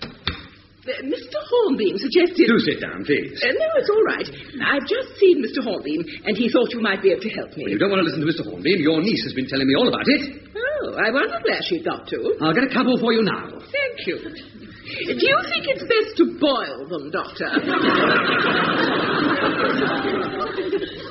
I beg your pardon? I said, is it best to boil them? Boil them? To make them more palatable. Fried would be ghastly. Definitely. Or soft on toast. I think perhaps you ought to sit down. Oh, thank you. Now, personally, I've always found the best thing to do is simply swallow them whole. Without cooking them? Yes. What about the shells? How is your head, Ma'am? My head? Yes, aching badly, is it? Should it be? Well, you wouldn't want them if it wasn't, would you? Wouldn't I? Well, I mean, you wouldn't ask for them, would you? I mean, on the other hand, you'd be very silly if it did and you didn't. If it's rest you need, there's nothing like them to help you sleep. But, Doctor, I've no trouble in bed at all. I'll soon remedy that. A couple of aspirins will soon remedy that. Aspirins? For your headache. I don't want aspirins. They'll do the trick. I want eggs. You want eggs? Yes. For your headache? For my nog. I think I'd better have you in bed. Doctor! Please sleep. It's for your own good. I'll give you the treatment. Doctor! Now just lie down, let me have a look at you. You've gone mad. Oh, dear. It's all the symptoms, I may have to use force. Now, come on. Let me out of here. Sorry. You're a sex maniac. Please don't shout. I may have to ask Easter to help. I'll tell the captain. Now, will you get onto that couch, woman? Doctor, please, have mercy. I'm old enough to be your mother. Of course you are. Now, just relax. Oh, I know what it must be like to be at sea, but please, restrain yourself. Get onto that couch. You're tired of all your yourself from Miss Swithenbank. I need your help, sir. You seem to be doing darn well without it. He's a maniac. You don't have to tell me that. Sex maniac. That does surprise me. I shall report this to the chairman of the line. It's outrageous disgrace. Oh, one moment, ma'am, please. Madam. Dr. Sparrow, I'll fly your guts from the flagpole. Miss Swithenbank, madam, please. I say, sir, the captain seems to be in a bit of a tiz. I don't know why he got so upset with me. That woman's in the last stages of paranoia. Doc! What is it? What is it? I've developed the most shocking toothache. Oh, have you? Aye, it's killing me. We were expecting you to call, Mr. Hornbeam. Do something, Doc. I felt it coming on last night when I was on the boat deck with Miss Swithenbank. Did you? But you shouldn't spend so much time on the boat deck with your big mouth open. What are you waffling about? I'm in agony. Sit down, then. Take it easy, man. Go on, get on that couch. On the couch. Now, open your mouth. Now, is it that one? No. That one? Aye! Nothing wrong with it at all. No, there must be. Still, it may as well come out. Come out? Yes. No, I just want an aspirin or something. I don't want to hear any more about aspirin, thank you, or toothache. It's coming out. Now, wait a minute, Doc. Pass the pliers, will you, Easter? The pliers? Yes, sir, I'm afraid I flogged the dental equipment last year in Hong Kong. Never mind, Easter, it's all right. The pliers have been sterilised. I'm suddenly feeling much better, thanks. Hold him down, Easter. Very good, sir. I'm all right, I tell you. You can't leave it in, Mr. Hornbeam. I knew a patient who refused to have a bad tooth out, and in 6 months he was as bald as a ping-pong ball. Hold him down, Easter, hold him down. No, I demand an anesthetic. Fling over that hammer, will you, Easter? Get off me! Get off me! Open his mouth, Easter. Don't you... Blimey, it's slippery. Hold him, Easter, hold him. Trying to... Get down. I'll give you a hand. Come on, come on. Give me your head, last year. I've got his head. Open up, open up. That's my mouth, you fool. Got it. You clearly had the whole lot of the plate. Keep still, Mr. Hornbeam. You murderers! Now, Easter, grab that box of matches, right? When he yells, Yeah. wedge it right in his mouth. Right. Now, I'm going to stamp on his foot. Right. Lovely.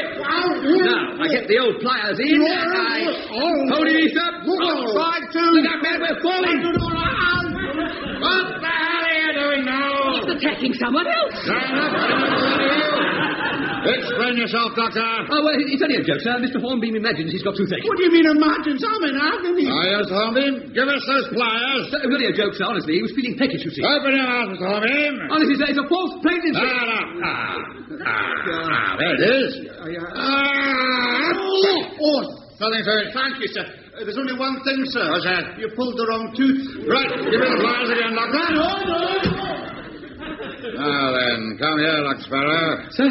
Miss Swithenbank here is making a full report of your attack on her to the chairman of the company. But she... Never mind what she needed. You weren't the fellow to give it to her. I'll also report your assault on the chief officer. We're returning to Gibraltar immediately, and I shall fly back to London tomorrow. You've already altered course, ma'am. And Wendy will be your responsibility, Captain. Isn't she flying back to Gibraltar? She will disembark at Las Palmas, where her mother's meeting her. Las Palmas? Remember, Captain, she's your responsibility.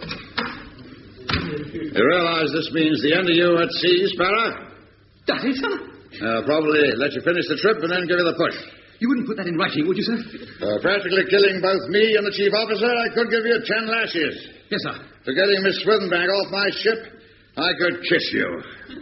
Thank you, sir. Yes. You won't, though, will you?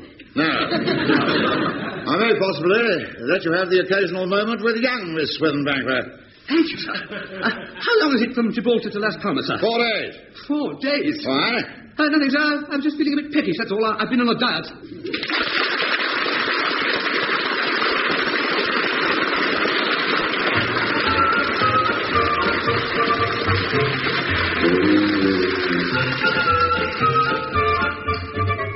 In that episode of Doctor at Large, written by Ray Cooney, the parts were played as follows. Simon Sparrow, Richard Bryars, Captain Spratt, Jeffrey Sumner, Jock Hornbeam, Ray Cooney, Edna Swithenbank, Joan Sanderson, Wendy Swithenbank, Norma Ronald, Easter, guest star Peter Jones.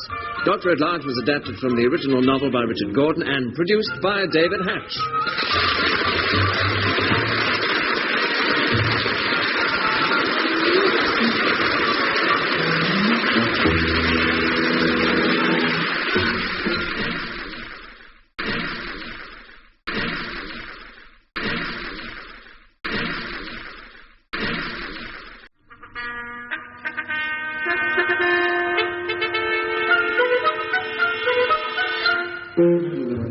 We present Doctor at Large.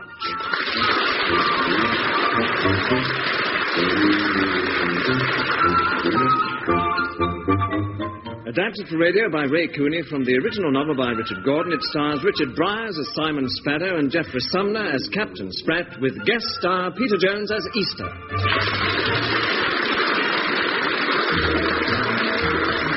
Episode 4, The Doctor's Dilemma.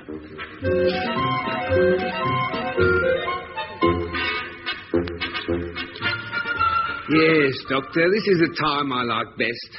Hundreds of miles from land with nothing to do but look through the portholes at the sea. Watching those lovely waves go up and down, up and down. Oh, shut up, will you? You feeling queasy again, sir? I'm feeling perfectly well, thank you, Easter. Don't you like the feeling of going up and down? Easter. Sorry, sir. Have we finished with the sick list? Yes, sir. Nobody else waiting? Thank goodness for that. She was never ending this morning. Oh, now, really, sick parade was supposed to be over. The next sick parade at 5:30. Oh, the hell do you think you're talking there? Terribly sorry, sir. I thought you were one of those. One of those? I mean, a man. One of the men. One of the crew. I don't know how they came to give me a raving lunatic for a ship's doctor. Just luck, sir. Easter, where's the sick list? Here, sir. Supposed to be brought to my cabin by 10 o'clock. Why the delay? We had rather a crowd this morning, sir. Quite a few Dicky Tummies. Dicky Tummies. Why the hell do you have to talk like someone out of the lower fourth at St. Hilda's? The girls' school, sir? Yes. Well, I don't know how they talk there, sir. Obviously, you do, sir. I didn't realize you went. What the hell do you mean by Dicky Tummies? Are they pregnant? Come on, let's have it. Well, funny tummy, sir. See, if the diet on board continues as at present... There's nothing wrong with that diet on board my ship.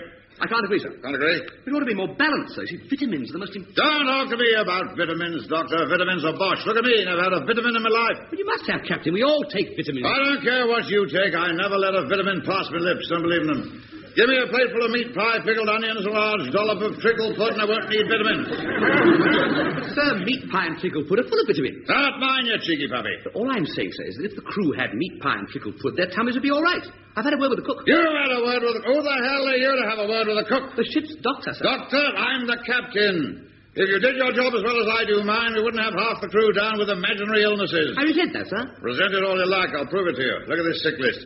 I can spot a malingerer a mile off. Sure. Look, here's the worst of the lot. White, A.J. What's wrong with White? Why isn't he on his feet? He has a broken leg, sir. Yes, sir. Should have shot him then. How do you know it's a broken leg? I examined him this morning, sir. You examined him. I wouldn't trust you to know the difference between a broken leg and measles. I know, sir, with measles, little spots. Shut up! Begging your pardon, sir, on the doctor's behalf, if I may proffer a second opinion, White's leg was definitely busted, sir. What is? It's possibly self-inflicted, sir, to get off work. That's more like it, Doctor. Give him a dose of castor oil, kick him back on deck. You don't want to believe all these scum tell you. White A.J. is the daddy of them all. He's had everything except a blasted baby. Here's your sick list, Doctor. I want it half by tomorrow, and I don't...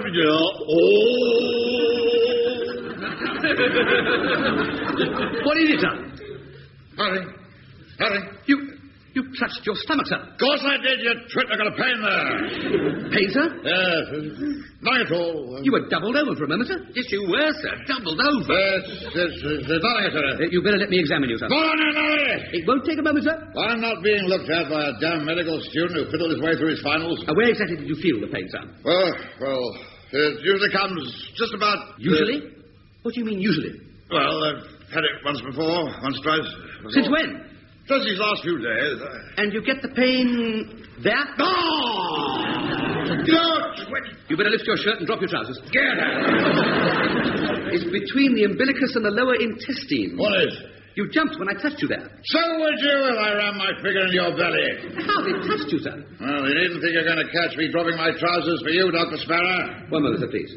Have you been sick lately? No, well, as a matter of fact, Yes?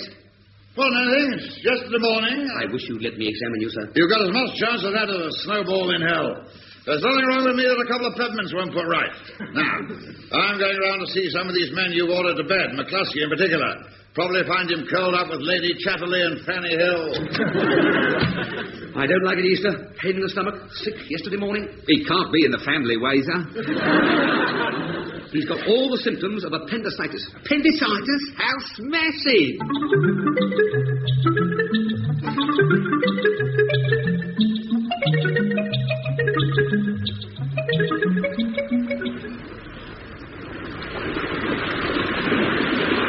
you sure you're warm enough, Wendy? Lovely, thanks. Would you like a rug round you? No, it's deliciously warm. Sun. Gorgeous. Yes, gorgeous. It's a very attractive swimming costume you're wearing. It's a bikini. It certainly is, isn't it? Did it shrink? Shrink? Or has it always been that small? Well, it fits all right, doesn't it? I was just wondering. It doesn't seem to cover both. I mean, all.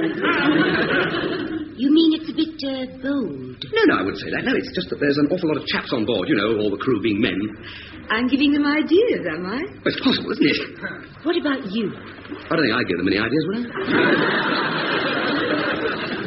Simon, don't I give you any ideas? Of course you do. Well, that's nice to know, anyway. Lots of ideas. Well, I must say, Simon, you're a bit slow in doing anything about it, then. Well, what ought I do about it, then? Well, if you don't know, darling... Well, I mean, I see you every day. We have the odd meal together, swim, play bar billiards. Well, don't you ever, feel like anything else? Deck tennis, you mean? I'm getting off Sunday, you know. Yes, I know. Well, of course, if the Lotus was a passenger ship, there'd be dances and things like that. We could have our own dance. Where? In your cabin. In my cabin? Why not? Well, I haven't got a record player. We wouldn't need a record player. Well, what will we dance to? The rhythm of the engine. Will we? It's a pretty ropey engine. It doesn't matter. Actually, I'm a pretty ropey dancer. Well, so am I. Honestly, Simon, my left foot doesn't know what my right foot's doing. My left foot doesn't even know it's got a right foot. That doesn't matter. What about tonight? Well, what about tonight? Your cabin. But it sounds absolutely wonderful. I'll meet you on the poop deck at 6 o'clock. 6 o'clock, right. You're sure now? Of course. I'm just a bit surprised. That's all. You asked me. Sometimes, darling, a girl's got to take the initiative. I say, Wendy, there's more to you than meets the eye, you know. Well, not much more, actually, when you're wearing a But you haven't really given me much encouragement up to now. I thought I'd made it pretty clear. No, you hadn't, honestly. That's what I like about you. You're rather like an iceberg, you know. An iceberg? Well, I mean that in the nicest geological way. Good. But you're sort of cold and aloof. But it's on the surface, you see. What are you trying to say? Well, I'm trying to say you've got very little up top and a big bottom. No. I'm still being geological, you see. I mean, you've got plenty up top. When I say up top, I mean above your... Hello. Oh, it's your steward. Oh, here he is, sir. Could you come down to your surgery right away, Doc? Of course, what's up? I'll tell you on the way down, sir. Excuse me, Wendy. Anything I can do? No thanks, miss. Quick, Doc. Well, I'll see you at 6 o'clock, Mr. Swithenbank. On the poop deck, Dr. Sparrow. Yes, thank you, Miss Iceberg. Swithenbank. Come on, Easter, come on. What's the trouble, Easter? Well, I didn't want to say anything in front of Miss Swithenbank. Never want to alarm the passengers, sir. What is it? Let's get into the surgery. Here we are. Now, for goodness sake, Easter, what's happened? It's the old man, the captain. What about him? He's had a funny turn. Sick, sir. Pain, sir. Turned the colour of pea soup and he's passed out. Blimey, where is he now? Mr. Hornbeam and Mr. Trail are carrying him below now, sir. Didn't you hear the crash a couple of minutes ago? Nearly went clean through the deck. Knocked himself out. Take it easy, Mr. Trail. He weighs a ton. No, not too fast. Here we are. Hard down on your right. Now, where do you want him, Doc? On the bed. I'll give you a hand. Easy, does it? No, it's all right. I've got the big end. There. Oh, his stomach's as solid as a rock. Acute appendicitis. Surely not. Maybe his jacket's done up too tightly. He's got acute appendicitis, I tell you. Look at the colour of the man. He must have an operation within the next 2 or 3 hours. Lovely. How soon can we reach the nearest port, Mr. Hornby? For 2 or 3 days. Days? Peritonitis. Well, that's not the nearest port, is it? I mean, it might burst. You'll have to operate, Doc. What? Well, why not? But I can't. Of course you can. I only qualified a few months ago. I've never operated in my life. There's always a first time. You don't understand. I might kill him. Well, that'd be hoping for too much. You just have to operate, Doc. Look, Easter, I've only got the merest idea of what to do. You've got medical qualifications, haven't you? Yes. It's rather like a marriage license. It gives you permission, but doesn't tell you what to do on the honeymoon. You must have attended some operations. Well, of course I have, but there were usually so many students watching that what I saw most of was the neck of the student in front of me. Oh, come on, Doc. We'll give you all the help we can. I can't. It's all experience, Doctor. I've always wanted to look inside his stomach. Mr. Trail, go and rustle up some lights so the Doc can get a good look at the old man's innards. Now, hang on, please. Hang on. I'll go and get some disinfectant. We've got lashings of carbolic. I haven't said I'll do it. Doc, I've got a badge once. A badge? Aye, in the Boy Scouts. Easter, you and Hornbeam don't seem to realise what this means. We do, sir. It's the chance of a lifetime. Letting you dabble in clinical medicine is as dangerous as an unlabelled bottle of strychnine. Don't worry, Doc. Come on, let's get cracking. Easter, have you ever even seen a case of acute appendicitis before? No, sir. That makes two of us. It's all right, sir. We'll improvise. Improvise? You can't improvise in a case like this. We daren't risk it. Don't be silly, sir. All we have to do is make a dirty great slit in his stomach and look around. What happens if we don't find what we're looking for? Shovel everything back where it came from and throw him up. Never help us all. No one will be any the wiser. Certainly not the skipper. He'll have had it. Dr. Sparrow, I don't see you've got any alternative in your profession, sir. You've sometimes got to take the risk. You have it in your hands to save Captain Spratt's life. All right. We'll do it. We'll have to work fast. We must strip the surgery, scrub it out with antiseptic from top to bottom, and fix up an operating table. Now you're talking, sir. We of the medical fraternity always rise to the occasion, sir. Well, start rising. If I might be so bold, Doctor. Yes, sir? Perhaps it might make things a little easier if you and me was to have a bit of the medical comforts to start with. Medical comforts? Brandy, sir. I keep it in our store cupboard, sir. I've never seen any brandy in our store cupboard. No, sir. I keep it in this big green bottle marked poison. I see. I think we'll have a double apiece. Lovely. Here we are. Thanks. Cheers. Here's to us, Dr. Sparrow. And Captain Spratt, of course. I think we'll knock back these doubles to us and have a treble to him. Enough. Thank you very much. No more. We've got to know what we're doing, man. Now, where did I put my textbook? You don't need a textbook, sir. You need a prayer book. Here it is now. The Elements of Surgery. Appendicitis. Oh, look at the old man lying there. Shall I strip him yet, sir? Shall I take his clothes off, sir? Not yet, no. Not till we're ready. We don't want him to get double pneumonia as well. What a lovely tum-tum to go to work on. Now, it says here the incision is made at McBurney's Point. Well, where's that? Where's what, sir? McBurney's Point.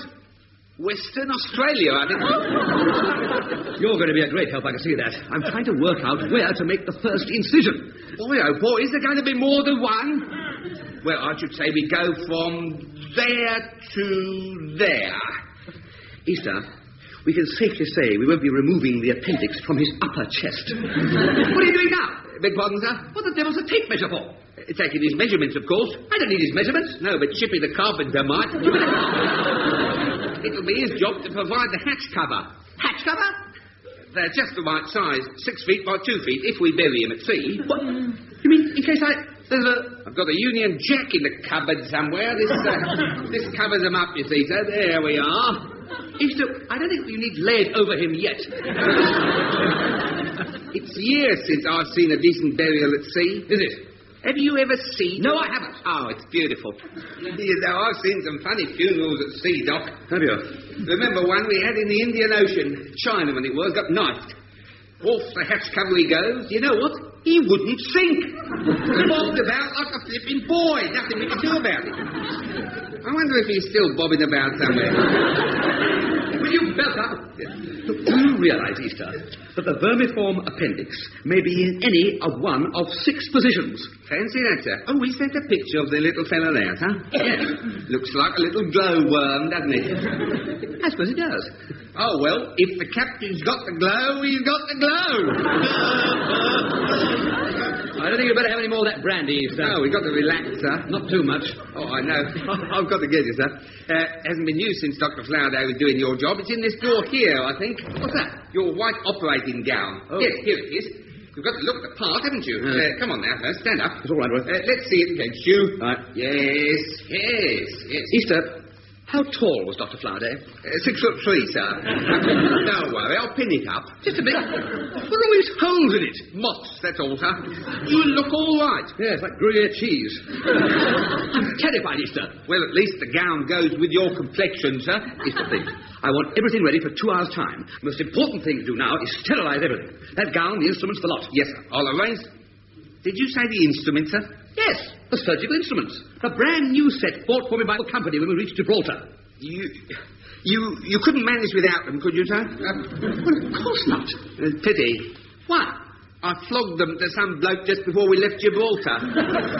You did what? Got a very good price for them. You and me can split 50-50. That's outrageous. I don't want any of your ill-gotten games. Oh, that's smashing. Your predecessor, Dr. Flowerday, always insisted on the 50-50 split. Dr. Flowerday could have been struck off for that. To tell you the truth, I don't think Dr. Flowerday was ever struck on.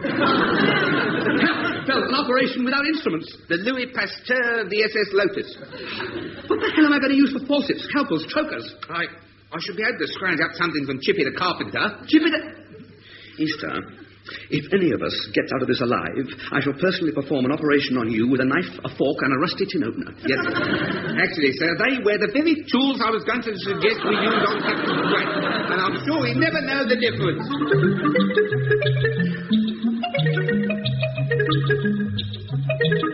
This is number one, and the fun has just begun. Just take another sip of brandy, Captain. I'm forever blowing bubbles. Hasn't he had enough yet, Doc? Thanks to your criminal activities, Easter, we have no means whatsoever of anaesthetising Captain Spratt. I'm not operating until he passes out again. But seeing as how his chances of survival are so slim, it seems a shocking waste of good brandy. One more sip, Captain. You have some, Doc, me old cook. Now, I've had some, so now drink it up. Why are you trying to get me drunk? No reason at all, sir. I don't usually drink, you know, Doctor. I know that, sir. Oh. No ulterior motive, is there? Of course not, sir. Oh, bellyache. Nothing wrong with me, you know. Of course there isn't. I just slipped and knocked myself out. Quite, sir. So what am I doing in your surgery? Just resting, having a little drink. Having a little drink? Lovely, Captain. Am I? So you lovely, Doctor. Thank you, sir. I'm not as lovely as you.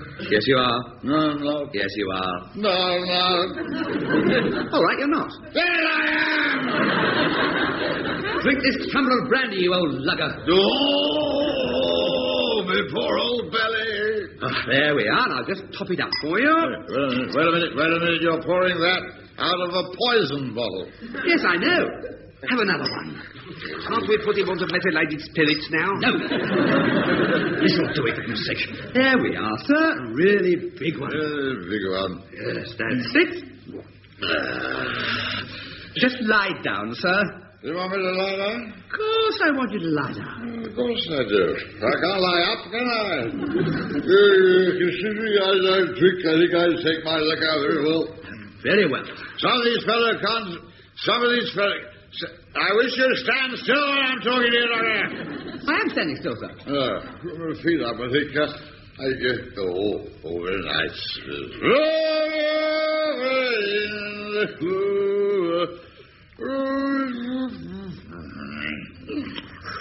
I thought he'd never go out. Right, let's get cracking. Open that door, let them in. All right, Mr. Hornbeam. 0 hour. Bring the stuff in. Right, yeah. Here's the... Get the table over there, lads. Here's the tools, Doc. Right, have they been sterilised? Definitely. The cook boiled them up a treat. Right, let's see what I'm to work with. A pair of pliers, a carving knife, 2 knitting needles.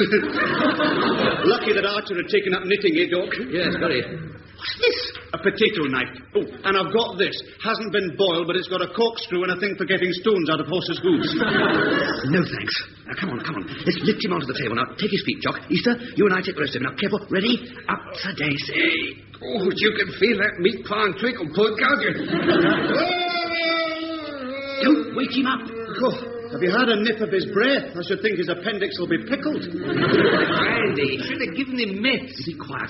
Put him down gently. Now, right. Easter, plug that kettle in for hot water and keep it filled constantly. Right, sir. Right. Jock, help me with his gown, will you? Right. Any gloves, Easter? Rubber gloves, you mean? No, sir. Hell. I foresaw that one, Doc. Here's my woolen mittens. Woolen... It's all right. I got the cook to boil those up, too. Does this gown of yours do up at the back, Doc? Should do. No teeps or anything. I'll have to pin it up. Hey, what about a mask, Easter? I'm boiling a couple of hankies in the kettle here, sir. We can try them round. Hurry up. You'll have to wait a moment, sir. You can't carve the joint till I've boiled the veg.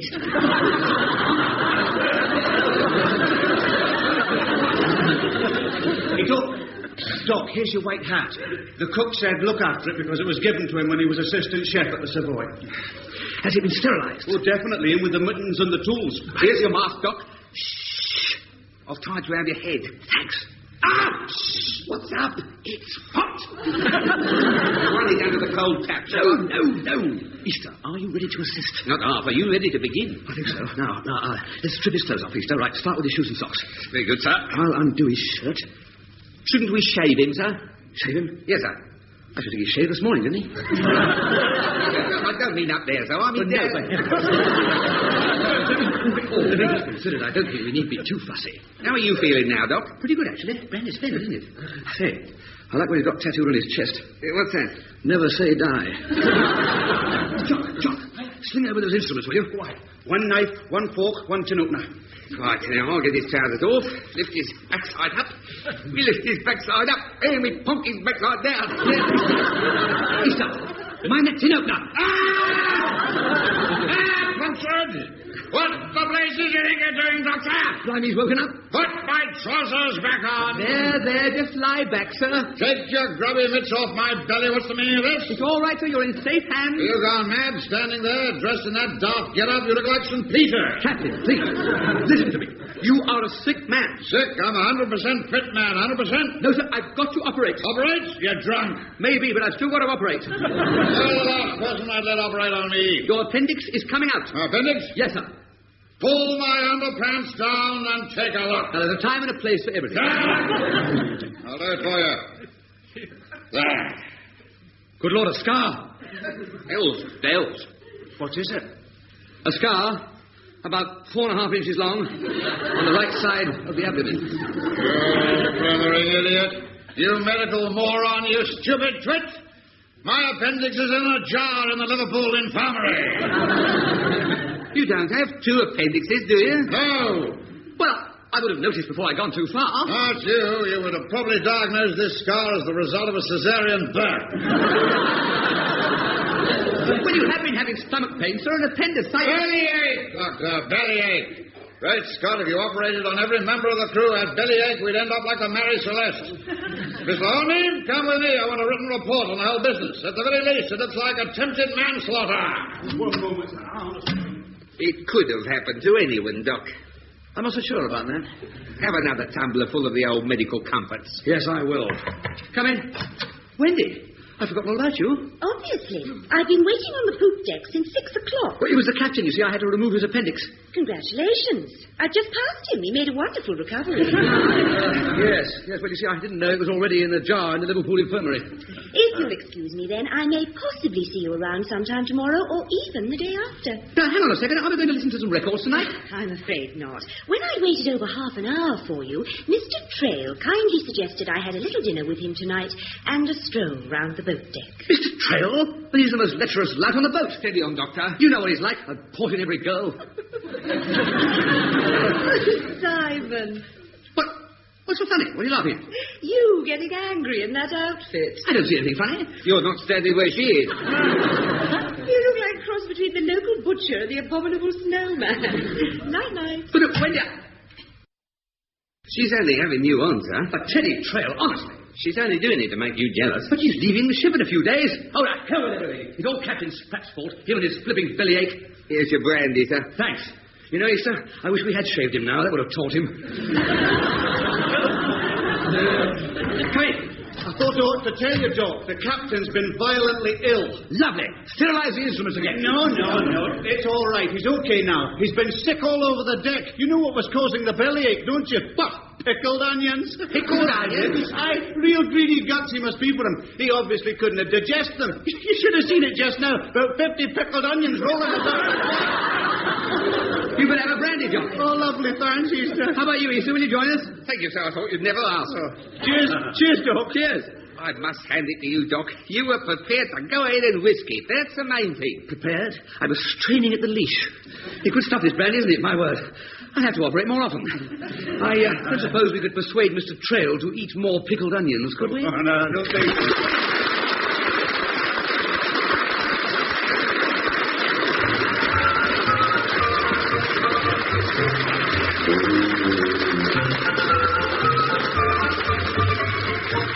In that episode of Doctor at Large, written by Ray Cooney, the parts were played as follows. Simon Spadder, Richard Bryars, Captain Spratt, Geoffrey Sumner, Jock Hornbeam, Ray Cooney, Wendy Swithenbank, Norma Ronald, Easter, guest star Peter Jones. Doctor at Large was adapted from the original novel by Richard Gordon and produced by David Hatch.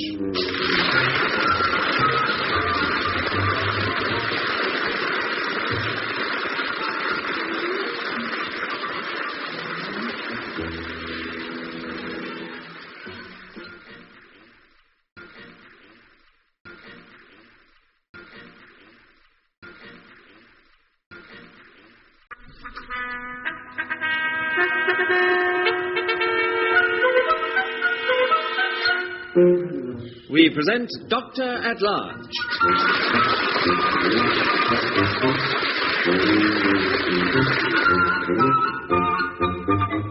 Adapted for radio by Ray Cooney from the original novel by Richard Gordon, it stars Richard Bryars as Simon Spadder and Geoffrey Sumner as Captain Spratt, with once again guest star Peter Jones as Easter.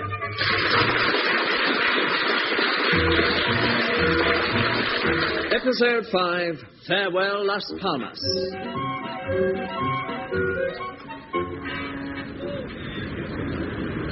Sling that line there. Come on, pull her in.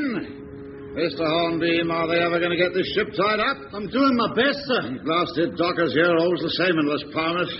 Oh, stinking dock they got here. What a pond. All ports are the same, sir, especially when it's so hot. Don't you believe it? It's that blasted meat factory over there. Oh, that's why there's all these flies about. I sent that nitwit Dr. Sparrow around the ship with a spray gun. He's probably gone and fallen overboard by now. Good afternoon, Captain. Ah, Miss Swinbank. I'm surprised you're not with Dr. Sparrow, Miss Swinbank. You've been as thick as thieves the whole trip. He's nice. He's a twit. He's a nice twit. How do you feel about leaving the ship, miss? Miserable, but I've got to, haven't I? Daddy's meeting me here today, and tonight you sail for Australia. Oh, it's been great fun having female company on board. She's been a menace, Mr. Hornbeam. Dr. Sparrow? Me, sir? Yes, you, Doctor. Come over here. Yes, sir. Oh, good afternoon, Mr. Hornbeam. Good afternoon, Wendy. Shut up. Where the hell have you been doing? Well, exactly what you told me, sir. I've been dealing with your flies. Oh, when I say flies, I mean... Oh, you're not doing a very good job. There's thousands of them around. It's insanitary. That's your department. I think Dr. Sparrow's been most conscientious. She's as useless as the bottom half of a mermaid. What do you think of the decorations, Miss Swinbank? Super. I suppose that's for Daddy's benefit. Well, we've got to impress your old man, haven't we? I mean, chairman of the line. Little party, show we're a happy ship, and to bid you farewell. You'll be pleased to see the back of me. Well, let's put it this way, Miss Swithenbank. If you'd stay and run the surgery and let this twit go off with your father, I'd be delighted.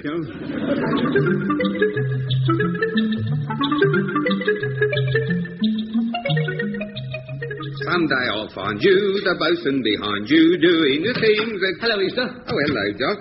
Afternoon, Miss Wendy. That's a most attractive dress you're wearing. What they call decollete, isn't it? Sort of. Yes, you look as fetching as a carrier bag. Pour a drink, will you? Certainly, sir. So the fly spray wasn't much use, sir? Hardly any. This last lot of insecticide you gave me doesn't seem to have much effect at all. It traps the flies, if anything. Oh, I expect the little devil's developing immunity to it, Doc. But it doesn't seem to be quite the same as the first lot of insecticide. Look in there, Wendy. I mean, you see, it looks just like water. Tastes like water. Easter, it is water. Is it, sir? Don't tell me you sold the insecticide, too. Would I do a thing like that, Doctor? Yes. Now, Dr. Sparrow, if you're going to cast dispersion... Easter, you'd flog the funnels if you had half a chance. I did once, so out east. Oh, it looked dead funny. All that smoke coming out of 3 dirty great holes in the deck. I don't believe you, Easter. Miss, it's as true as I'm riding this bicycle. Here, here's your drink. In a jug? Well, it's my own special cocktail. Blimey, the colour of it. What's wrong with the colour of it? Do you know what I call it? Rhesus negative. I call it the Honeymoon Express. Why that name? It gets you there quicker. What the devil's in it? Well, it tends to differ, sir. A mixture of most of the proprietary brands of spirit and a tumblerful from each bottle in the medicine cupboard. Thanks. God. Although I think it is the curry powder that gives it the kick. Excuse me, I've got to go and blow up 200 balloons for the party. Well, with your breath, you better tie them down with rope. Simon, have I done anything? Done anything? No? Well, I've hardly seen anything of you the last few days. Well, I've been, I didn't want to, with you leaving the ship. Anyway, you've been so busy with Jock Hornbeam, I've hardly been able to get a look in. You're jealous. No, I'm not. Well, you should be. Under no circumstances would I ever be jealous of Mr. Hornbeam. A swine. Simon, what's the matter with you? Well, we mustn't get involved. Why not? Well, because you're leaving the ship and I'm not, and... Look, you're not going to be at sea forever. You'll come back. That's what I mean. It's no good. I'm you and you're me. I mean, you're you and I'm me, and you've got a couple of things I haven't got. No, but you've got a father. Well, so have I know, but you've got position and money, you see. Well, so what? Well, I haven't got either of those things. Simon, you've got a wonderful position. You're a doctor, and that's a fantastic thing to be. No, it isn't. I've only been the ship's doctor for a couple of weeks, and the captain says I'm the biggest single danger to shipping since the torpedo. I ought to chuck medicine altogether. People just shouldn't trust themselves with a chap like me. I trust you, Simon. Well, you shouldn't. If you were 8 months pregnant, I'd diagnose wind. If I was 8 months pregnant, it would be very convenient having a doctor for a husband. Well, I hope he's a competent one, that's all. Wendy, you don't know what you're saying. Yes, I do. But we've only known each other a week or so. Well, I must have seen the most calamitous side of your nature. I wouldn't bank on that. Now, Wendy, honestly, I'm not ready for anything like that. I can wait. No, you mustn't. You mustn't. I can't even cope with me, let alone a wife. Put your arms round me. Wendy, I'm going to Australia. Not this minute. Now, put your arms round me. Look, I really ought to be getting back to the meat factory. Flies, excuse me. Simon, come here. What? Simon, put your arms around me. Both of them? Both of them. That's it. Now, tighter. Huh? Tighter. I don't want to squash anything. Tighter. That's right. Now, kiss me. Now? Now. All right, then. Kiss her, Doctor. Suspense is killing me. Sorry, miss, the door was open. That's all right, Easter. The captain's asking after you, miss. Apparently your dad's arrived on board. Thank you, Easter. Oh, blimey. See you at the party, Simon. Oh, yes, definitely, yes. And if I were you, I'd have a couple of glasses of Easter's Honeymoon Express. You want a doctor? No, I haven't the engine for it. She's right. Good on you, Doc. Well, she shouldn't be. And her old man's filthy rich, too. That's got nothing to do with it. Hasn't it? No. Having too much money can make you extremely miserable. No wonder I'm always so flaming cheerful. Marry her, Doc. Look, let's forget all this chat about marriage, shall we? It's giving me a flipping headache. Damn hot, too. Where are the aspirins, Easter? Aspirin, sir? Yes, I'll take a couple with a glass of water. We run out of aspirins, Doc. Run out? Yes, hold up the loom while I tie the string round, will you? You must have some left. No, sir, no. There's been quite a run on them, The heat. The crew get headaches. We had 2,000 of them. Well, it's a large crew, and they've got big heads. You're not working another of your rackets, are you? Dr. Sparrow, what could I do with 2,000 aspirins? I don't know. If I did, I'd be as rich as you are.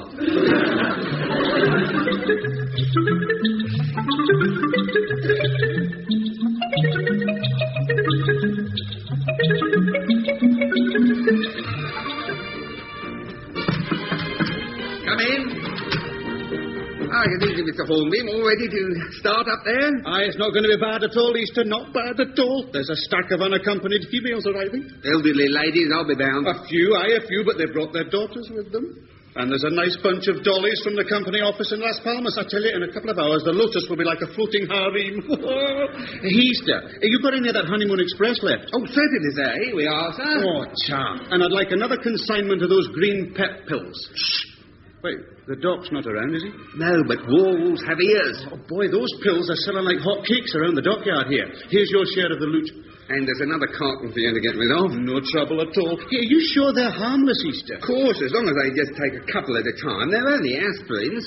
Aspirins? I've never seen green aspirins before. Well, I like to tart them up a bit. Let people think they're getting their money's worth. Besides, they're not recognised as aspirins, are they, if they're dyed green? Oh, hello, Hornbeam. Hi, Doc. The captain's on his way down with Colonel Swiggleback. Oh, what's the Colonel like? I don't know. I haven't met him yet. I've had the pleasure on several occasions. Quite a blustery gent. Well, he can't be worse than Spratt. I'm doing there. Come on, let's be having you. Come in, Colonel. Yes. And you too, miss. This way. Relax, gentlemen, relax. This is our little secretary in the Las Palmas office. Ah, yes, Miss Bumble, wasn't it? Bottomley, actually. Oh, that's right. Say, how do you do, Miss Bottomley? How do you do? May I present Mr. Hornbeam, the mate? How do you do? And ship's doctor, Dr. Sparrow? Sparrow, yes, I've heard about you. Oh, jolly good, sir. Been keeping company with my daughter, haven't you? It's a lie. When you say keeping company, I mean... You twit. And this is Mr. Easter, the Dr. Stewart. Yes, I've met Easter before. Last time was in Singapore, Easter? That's right, sir. Keeping well, sir. Mustn't grumble. That's a ticket, sir. Charmed to make your acquaintance, Miss Bottomley. Yes. This party of yours ever going to start, Captain? Oh, yes, Colonel. Guests are arriving in a minute now. Right now, pay attention, Mr. Hornbeam. Get aloft and set things in motion. After you, Colonel. Yes. I'd like a word with you sometime during the evening, Doctor. Oh, really, sir? Oh, jolly good. Yes, find out what your intentions are. Oh, my intentions are always jolly good, sir. Go on, Mr. Hornbeam. After you, Miss Backside. Yep. Bottomley. Well, I'll accompany you to the poop. He was referring to the poop deck, Miss Bottomley. I must say, Mr. Hornbeam, the decorations seem to be well up. Hurry up, Doctor. I want to see you up on the boat deck doing the fandango. I say, Doc, what about that Miss Bottomley? What about her? Gorgeous piece of crumpet. Easter, there's no way to talk about a lady. I know, I'm talking about Miss Bottomley. She seems perfectly charming and competent. Lovely. Quite shy, actually. Don't you believe it, Doc. She's got that look in her eyes. Look? What do you mean? She knows what it's for, all right. You do talk a load of nonsense sometimes, Easter. Anyway, I'm more worried about Colonel Swithenbank. Oh, the Colonel? He's obviously going to have a go at me about my intentions. Quite frankly, I don't know what my intentions are. Well, a lovely girl like Miss Wendy don't come along every day, sir. I realise that, of course, but she's a gorgeous girl, but my life's a mess at the moment. Come in. Oh, Miss Bottomley. Bottomley. Forgotten something? No. Oh. I hurried back as quick as I could. Hurried? Why? Mr. Easter, it's rather a personal matter. Would you mind leaving us? Leaving? No, of course not, Miss. Hang on a second, Easter. Thank you, Easter. Miss Bottomley, please, now, you can do anything you like in front of Mr. Easter. Anything? I'll be outside if anybody wants me. Me too. You stay there. Well, this is cosy, isn't it? Now, Miss Bottomley, You don't mind if I take my glasses off, do you? Your glasses? They tend to get in the way. Well, if you'll be comfortable, take off whatever you like. I mean, just sit there and I'll take down your particulars. Will you give me some details of what... Would you sit down? Oh, thank you, Simon. Your name is Simon, isn't it? Yes. You don't mind me calling you Simon? Look, I've got to go and do the fandango in a couple of minutes, so you'll have to be brief, Miss Bottomley. My friends call me Pussy. Do they really? Oh, why do they call you Pussy? Apparently it's not difficult to make me purr. Is that so? Well, perhaps you'll pop along and see the vet. Oh, I like that. Oh, jolly good. Do you have a nickname? No. Oh, go on, you must have a nickname. No, I haven't. Oh, everybody's got a nickname. Well, you must know, my mother used to call me Juicy Chops. Call you what? Juicy Chops. Well, why? I was always dribbling. You don't dribble now? Good Lord, no, of course I don't. Now, let's get down to it. Oh, Doctor. You wanted to see me on a professional visit. I did want to rather ask your advice. Well, haven't you got a doctor here? Oh, him, he's ancient. What difference does that make? Yes, well, I'll have to be quick. What exactly can I do for you? I'd like you to examine me. Examine you? I'm worried about my heart, you see. Yes, I see. I've got a problem, Heart. Perhaps you'd like me on the bed. Yes. No. No hurry. I mean, no thank you. What exactly are your symptoms, Miss Bottomley? It's very strange, actually. My heart goes boom, boom, boom.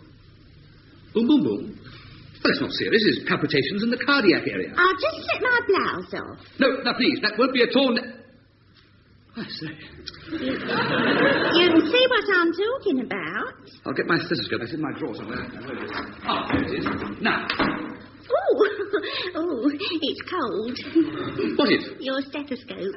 Oh, I'm sorry. It'll soon warm up. Can you hear the boom, boom, boom? Well, I can hear something. I'm not sure whether it's you or me. If you looked at what you were doing, it might help. You're not shy, are you? You are. You are shy. Haven't you examined a woman before? Hundreds of times, Miss Boom Boom. Miss Bottomley. A pussy? Now, look here, Miss Pussy. I mean, Miss Bottomley. Look, please, don't put your arms around my neck. There's no need for that. Now, look, you see, it won't help your Boom Boom. Look, I'm pleased to say you're jolly fit. You're incredibly fit. A1. Well, just let's sit down here. No, we can't. Yes, we can. That's better. Now, tell me what's wrong with me. Oh, don't keep it from me. Look, please, will you let me up? Now, stop ruffling my hair. Now, let's keep this on a professional basis, for heaven's sake. Now, to return to your Boom Boom Boom. Oh, lovely.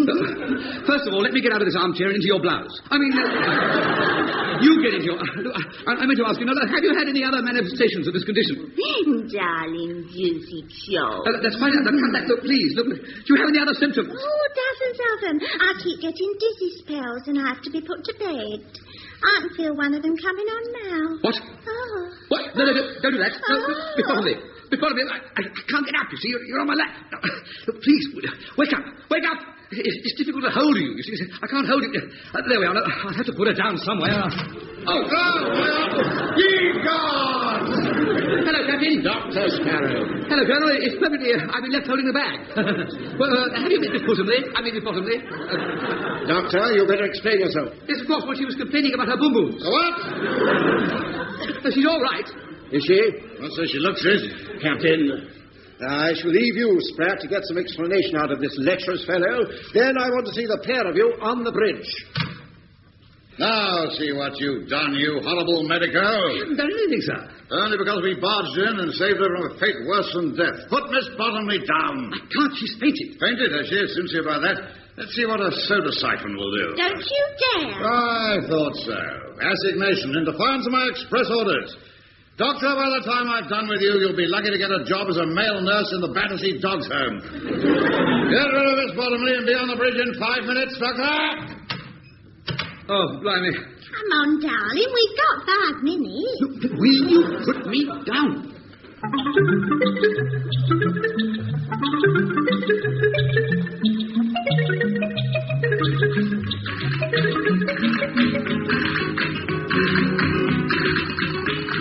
Enjoyed yourself, Colonel? No, I'm not, Easter. I just have to castigate Dr. Sparrow. And he's so young, too. I don't know what that young man's up to. My daughter says she's madly in love with him, and then half an hour ago I find him wrapped around our Miss Bottomley. Oh, dear. If I may be so bold, sir, I think that was probably mainly Miss Bottomley. He was looking for her boom-boom-booms, apparently. Was he? That must have been something to behold. That's not the point, Easter. Actually, she is quite a well-developed young lady. The point is, Wendy says she's in love with this Dr. Chappie. Did anyone know Wendy had cabled asking me to let her continue the voyage to Australia and back? No, sir, no. Well, I've obviously got to tell Wendy there's no chance of her staying on board. And that reminds me, Easter, the last time we met, Singapore, I think it was, or maybe the trip before in Bombay. Anyway, you did me a little favor. Did I, sir? Yes, you sold me some special pills. Renovating pills, I think they were. By Jove, they really did the trick, I remember. You don't by any chance have any more, do you? It's funny you should say that, Colonel. Orange, I believe they were. Orange. These are green, actually. I've got a little bottle here. There we are. Well, I must say they look exactly the same as the others, apart from the colour. They produce the same results, do they? Exactly the same. They produce what we in the medical profession call SFA. SFA? Sensory fantastical aspirations. 5 is all right? Oh, now, don't go mad with them, Colonel, will you? I won't. No more than one at a time. A customer of mine swallowed a whole bottle once, finished up in the nick. What did he do? He put on rompers, tried to enroll in the local nursery school.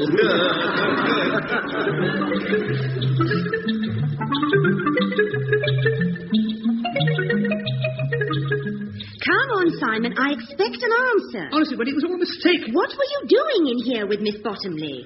Would you like to rephrase the question? No, I would not. I wasn't doing anything with Miss Bottomley. That's not what I heard. It's all over the ship, you know. What is? That you and she were running around your cabin with no clothes on. Now, that's how rumours stopped. Don't you realise how you've humiliated me? Humiliated you? Of course. You meet this girl for the first time today, and in 5 minutes you take her to your cabin and undress her. I didn't undress her. She asked me to look at her cardiac area. I told her to go to her own doctor, but she insisted that I examined her. I bet she didn't have to ask twice. No, she didn't. I mean, yes, she did. She asked more than twice. Wendy, what the devil does it matter how often she asked? She's not a patch on you. How do you know? You've never undressed me. Of course not. That's why I feel so humiliated. I don't understand. It's perfectly simple. In all the time we've been together, all the opportunities you've had on this voyage, have you ever tried to do anything like that with me? Of course not. I wouldn't dream of it. Oh! Oh! You slapped my face. Yes. What was that for? You insulted me. Did I? How? You said you wouldn't dream of doing anything like that with me. Certainly. It never occurred to me. Oh! You mean you wanted me to, I'd have slapped your face if you had. You just slapped my face because I hadn't. But I wanted you to want to. I mean, I thought you might want to, but were too much of a gentleman to do it. Now you tell me it never ever occurred to you. But the first little Popsy wiggles her hips at you, that's different. It wasn't her hips, she wiggled at me. I don't want to hear any more. If you don't believe me, you can ask Pussy. Pussy? Well, that's her nickname because she barks. No, not barks. So you've already got a nickname for her? She just mentioned it while I was trying to locate her boom-booms. Oh! That's it. That is it. That's the finish. I've had about as much as I can stand. Practically suffocated by Pussy because I won't, and concussed by you because I should have but didn't. All right, you asked for it. Simon, what are you going to do? I'm going to knock back the remainder of Easter's honeymoon express and go full steam ahead. Now, Simon, put that bottle down. Simon. Simon, this isn't like you. Simon, will you stop drinking that stuff? Simon?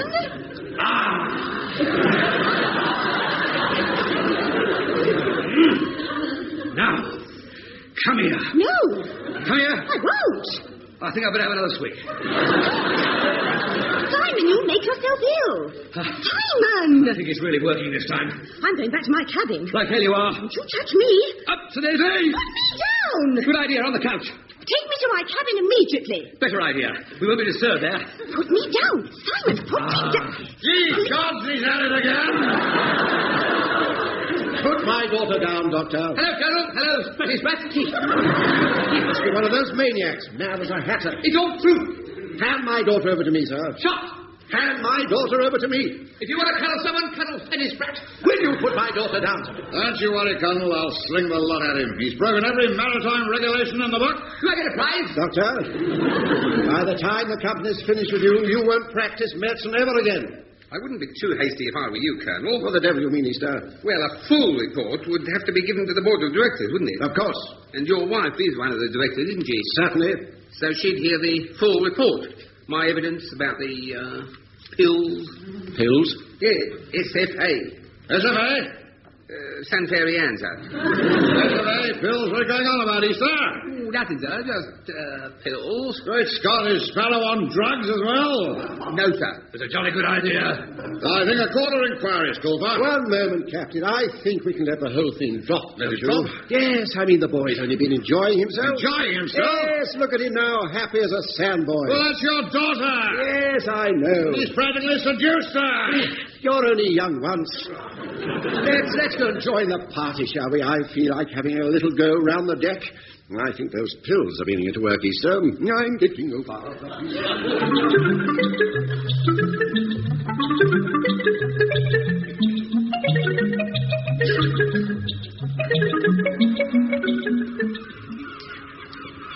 All visitors ashore. All visitors ashore. Mr. Henry? Aye, aye, sir. All visitors ashore. Sailing in half an hour's time. Aye, aye, sir.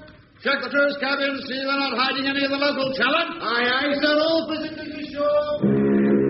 Well, it's a wonderful voyage, Wendy. I'll miss you terribly. I don't have to go, you know, Simon. Yes, you do. I must have a chance to sort myself out. I'll write to you. Will you? Promise. Kiss me. Yes, miss. Is this a private game, or can anyone join in? I was just... I can see what you're doing, Doc, but it's all ashore, I'm afraid, Miss Swithinbank. The Colonel's waiting for you on the quayside. I say waiting for you. Last time I saw him, he was jumping up and down and doing the splits. I better go, then. Bye, Simon. Bye, Wendy. Safe journey. Take care. You take care, too. Lovely girl. Lovely. You've done the right thing there, Doc. I hope so. Thanks for everything, Easter. Well, I didn't do anything, sir. You certainly fixed the Colonel somehow or other. Oh, yeah, the Colonel. So, what about those pills, then? Pills, Dr. Sparrow? SFA. Oh, those, yes. I did flog the Colonel a small quantity of green pep pills. Easter. It's all right, sir. They're only aspirins. Oh, that's all right. Aspirins? I might have known it. Wait a minute. How'd you make them green? I dyed them, sir. What with? Emerald ink. Anyway, aspirin can't possibly do anything for them. Oh, I don't know, sir. In 7 years, I haven't had one complaint. Haven't you? Must be psychological. Maybe. Actually, I reckon it's something in the ink. We're off, sir. Yes, we're off. Don't look so miserable, Doc. Plenty more fish in the sea. Yes, yeah. Well, come on, Easter. Let's go and knock up another jug of Honeymoon Express.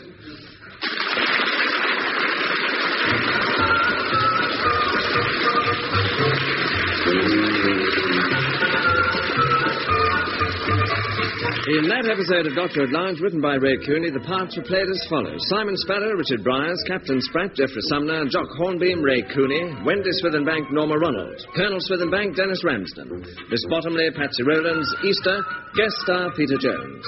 Dr. at Large was adapted from the original novel by Richard Gordon and produced by David Hatch.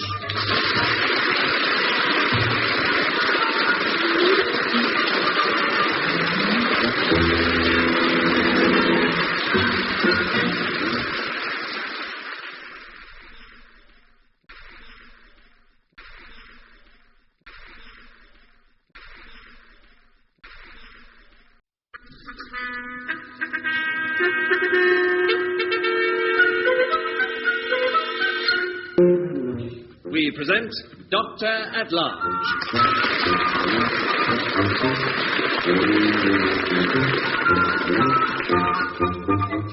Adapted for radio by Ray Cooney from the original novel by Richard Gordon, it stars Richard Bryars as Simon Sparrow and Geoffrey Sumner as Captain Spratt, with once again guest star Peter Jones as Easter.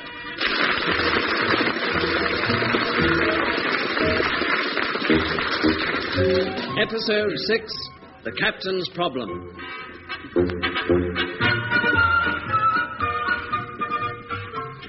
I cannot believe you're right, Simon. There's no doubt in my mind at all. The captain is going insane. He's a swine, but I cannot believe he's nuts. You saw him at mess last night. Called in the cook and threw a whole dish of rice pudding over it. Well, it was a wee bit lumpy. The rice pudding's awful. 2 days ago, I saw the captain by the swimming pool wearing bathing trunks and sunglasses. Now, what's wrong with that? It was 3 o'clock in the morning. He has been acting more peculiar lately, no doubt about it. Yelling at everybody, shouting his head off. He's called 3 lifeboat drills in the last 2 days. We usually only have 1 a week. He's cracking up, I tell you. Who's cracking up, Doctor? Oh, good morning, sir. I beg your pardon, sir? Stand up when you talk to me, Doctor. You're not in Harley Street now, you know. Who's cracking up? I'm captain of the ship. If anybody's cracking up, I want to know. One of the men, sir. Send him along to me. Give him a double dose of castor oil. Well, I don't think that would be a very good treatment for a sick mind, sir. Hold that. Double dose of castor oil is the best treatment for anything. Then they're too damn busy to think about what's wrong with them. Castor oil, a good kick up the backside. Isn't that rather like adding insult to injury, sir? You've got to keep your eyes open, Doctor, for these lead swingers, these malingerers. Nobody's ever cracked up on my ship. It won't have it. Come on, who is it? Who is it? It's Easter, sir. Easter? Yes, he's getting nervous, bad-tempered. Bad-tempered? I won't have it. Damn steward has no right to be bad-tempered. What do you mean by this, sir? Well, sir, Bung over the castor oil bottle, Doctor. Now, Captain, I don't think... I know that, you nincompoop. Now, open your mouth, Easter. 1 tablespoonful. 2 tablespoonfuls. There. How do you feel, Mr. Hornby? Oh, fine, thank you, sir, fine. You're not cracking up, then? No, sir, never felt better, sir. You look ghastly. Now, what I come down here for? Oh, yes, lifeboat drill. Mr. Hornby, I want it held twice daily from now on. Twice daily? That's it. But it's usual to only have it once a week. Don't tell me what's usual aboard my ship, No, what I meant, sir, was company regulation. Boat drill, Mr. Hornby, twice daily. Aye, sir. One other thing. I want another bottle of my stomach mixture, Easter. I'll bring it up to your cabin, Captain. I wish you'd let me prescribe something for your stomach, sir. I wouldn't let you prescribe something for a sick pussy. I didn't know you had a sick pussy. Shut up! Let me examine you, sir. I wouldn't let you examine me if you were the last doctor on earth. Easter understands my stomach, don't you? Nothing worked till he came up with this. I must confess, Doc, the concoction I invented this trip does seem to do the trick. Well, you're not really supposed to prescribe medicines at all. What's in it? Ah, that would be telling, Doc. It's all very irregular. I'll decide what's irregular and what isn't, Doctor. My mixture is so quick about it. Mr. Holmbeam, get it up on standing orders, boat drill twice daily. Aye, sir. And for heaven's sake, smile, a lot of you. Come on, Dr. Sparrow, smile. Come on, smile. You look like a shipwreck going somewhere to happen. Easter, what's wrong with the captain's stomach? Nothing really, sir. He's a hypodermic, that's all. You mean a hypochondriac? No, sir, no, hypodermic. He's got the needle. I'm beginning to think the doc's got a point there, Mr. Hornbeam. Boat drill twice a day. Well, I'm not 100% convinced. I mean, he's always behaved more or less like this. I've been doing some research on it. Now, where's my book? Now, the captain fits into an awful lot of right categories. Has he? Look, where are we now? Here we are. Look, here we are. Look here. Delusions of grandeur. Oh, yes, you got that all right. And you see here, look, periods of wild excitement alternate with periods of gloom. That's him to a T. And here, the patient is often in his middle 50s. Blimey. There's lots of physical signs, too, like stabbing pains in the legs, loss of pain sensation in the heel, pupils that do not react to light. Does he have that lot? I haven't the faintest idea. No. That's what I've got to find out. I've got to examine it. He won't even let you have a peek at his tum-tum. Mm. Ah, wait a minute. I remember the way I was once told to examine children. Children? Blimey, this one's some baby. Look, you distract their attention, you see, and then examine what you want while they're not looking. Yeah. I don't quite follow you. Well, for heaven's sake, simple enough. At dinner, for instance, tonight, I'll manage to sit next to him. Then when he's not looking, I shall accidentally drop something on his patella. Is that what we're having for dinner? Patella, Hornbeam, the bone that covers the knee joint. What good will that do? You should be dropping stuff on his head, shouldn't you? This is one of the physical signs I was telling you about to test his reactions. Now, during the course of dinner, I should be able to find out quite a bit.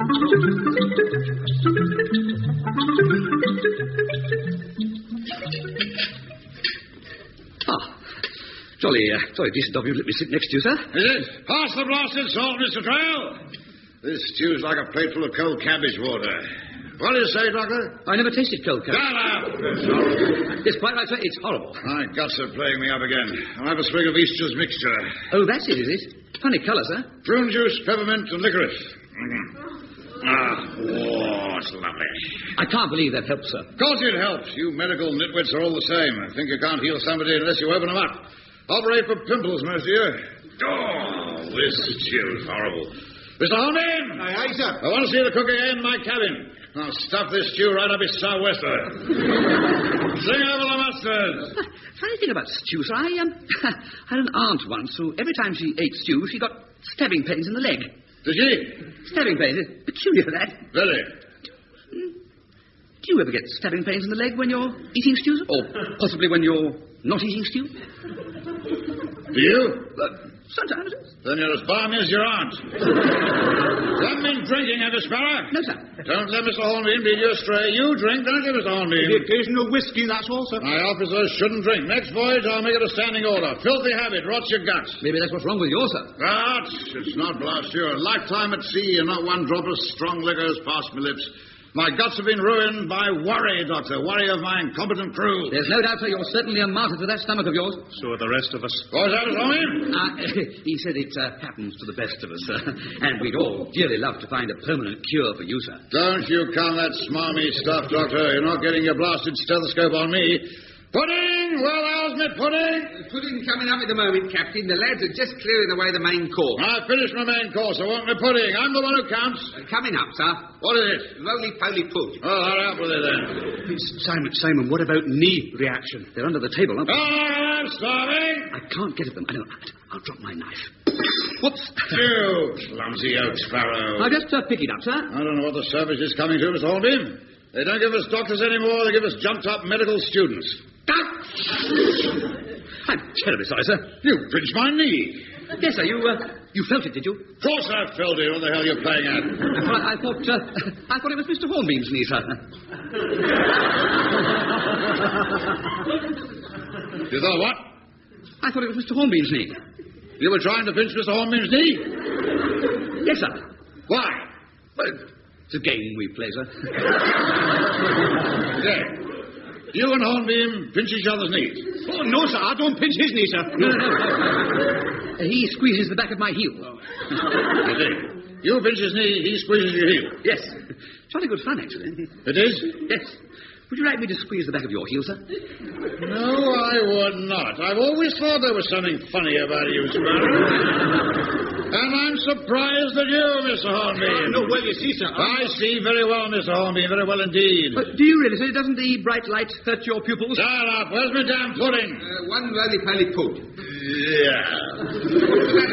Does the cook call that roly-poly pudding? Yes, sir. Well, I don't. Cook! Shall I get it for you, sir? No! Cook! Cook! Don't get excited, sir. Who's excited? Come here, you crummy cook! Please, get down off the table, sir. If you're not here in 10 seconds, I'll have you swinging from the highest yardarm in the merchant service. Delusions of grandeur. Cook! I beg of you, sir, come down off that table. Let go of me, Doctor. Come on down. Look out! Your foot's in the pud. Get it!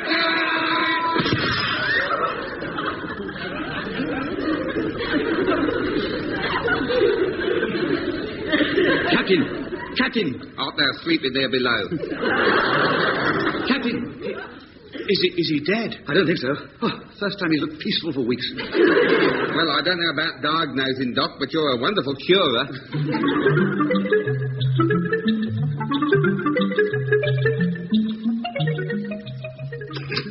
Right.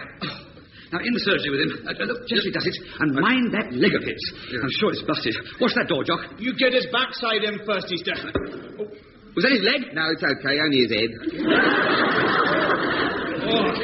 He weighs a ton. Put him on the couch, quickly, on the couch. Now, be careful of his leg.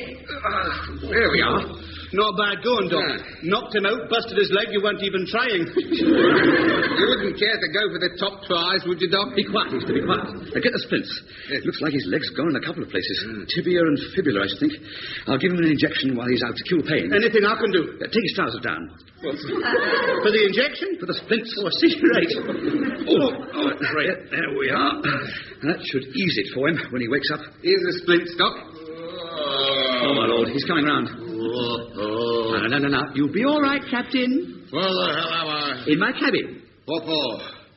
Mr. Hornby, why are you removing my trousers? It's all right, sir. Not by me, it isn't. What's going on? The last thing I remember, I was in the mess. You're in a worse mess now. You and Mr. Hornby were playing Neasy under the table. Hey, you're trying to seduce me.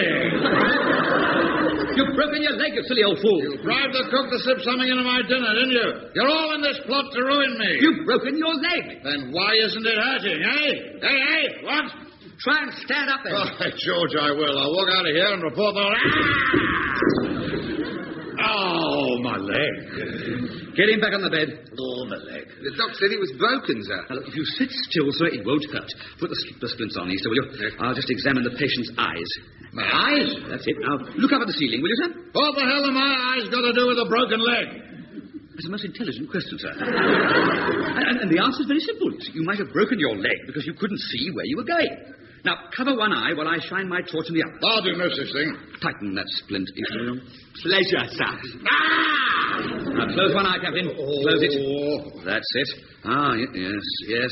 Other one? Yes, I thought so. Very slack pupils. Slack pupils? You want to expel them, Doc. Will you be quiet? I mean, there's no reaction, Easter. Now, what else? Bit silly asking if you've got stabbing pains in the leg. Well, I know a good test. Pin prick on the tip of the nose. What?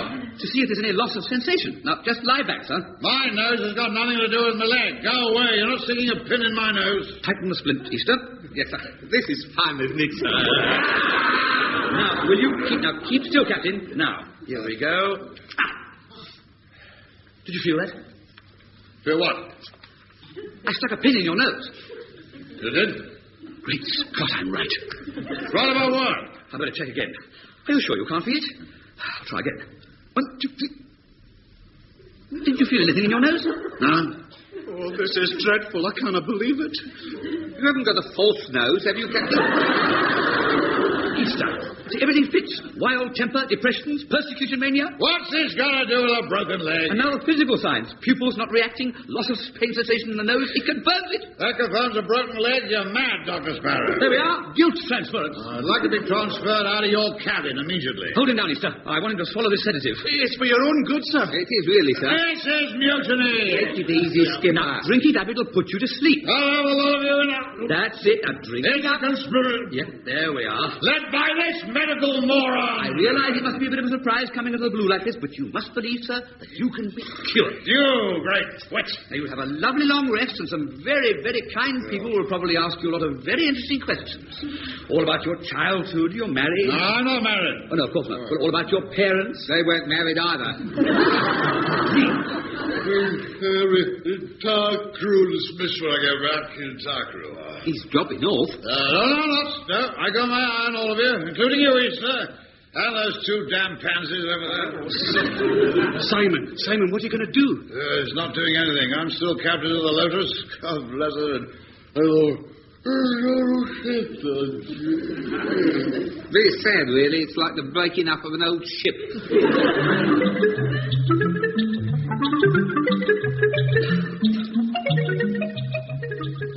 Easter! Sir? I want another bottle of my mixture. You already had enough of that, sir. Oh, no, I haven't. No, I've got nothing else to do while I'm sitting here with my legs strung up. How long have I been like this, Easter? Since last night, sir. Jeez, that's all. It seems longer. I feel much better today, I must say. What does Sparrow say? I got deterioration of the old bonds. Very good. Very funny, does yes. Do you know something, Easter? No, sir. I think he's probably right. Well, I mean, I must be crackers to come to sea in an old tub like this, wouldn't I? Oh, a life on the ocean wave. All right, Easter, you better go and have your lunch. Thanks, Doc. How is he? He's a pig in muck. Been singing for the last half hour. I think he's given into it, you know, Doc. Well, we'll be in Cape Town this time tomorrow, then we can get him ashore. Easter, where's my mixture? I'll go and knock some up for you, sir. My lovely doctor. Oh. So, feeling better, are you, sir? Better. I feel fantastic. Had a wonderful night's sleep. Jolly good. How's the leg? Fine. Can't feel a thing. Very good of you to let me stay in your cabin, Doctor. Pleasure, sir. Where did you go last night? I shared Mr. Hornbeam's cabin, sir. Oh, play any good games? Play any good games? I'm as nutty as a fruitcake, you know. You carry on like this, sir, you'll be as right as rain in no time. Feeling better in a minute. Jolly good. Saying the same thing to Rex and Judy ended this morning. That's the... Rex and Judy? Yes, they popped in for a chat. Rex and Judy, are they passengers? No. They're two Alsatians. Alsatian? No, dogs. Dogs? We haven't got any dogs on board, sir. No, don't tell a soul. They're stowaways. Yeah, they walked in here this morning. First time I'd ever seen them, Mark. You walked straight up the wall, across the ceiling, and out again. Oh, dear. That's what I felt, Doctor. They didn't even have the decency to say hello. Two Alsatians. That's it. Yeah. Red, actually. Most unusual.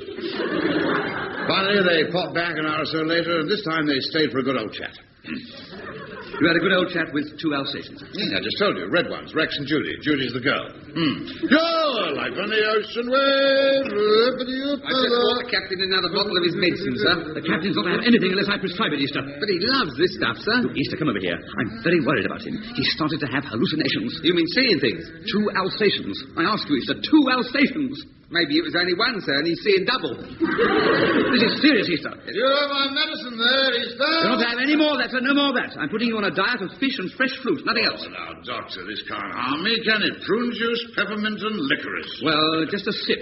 Here you are. Oh, thanks, Doctor. How is he? Oh, my God, he's getting worse.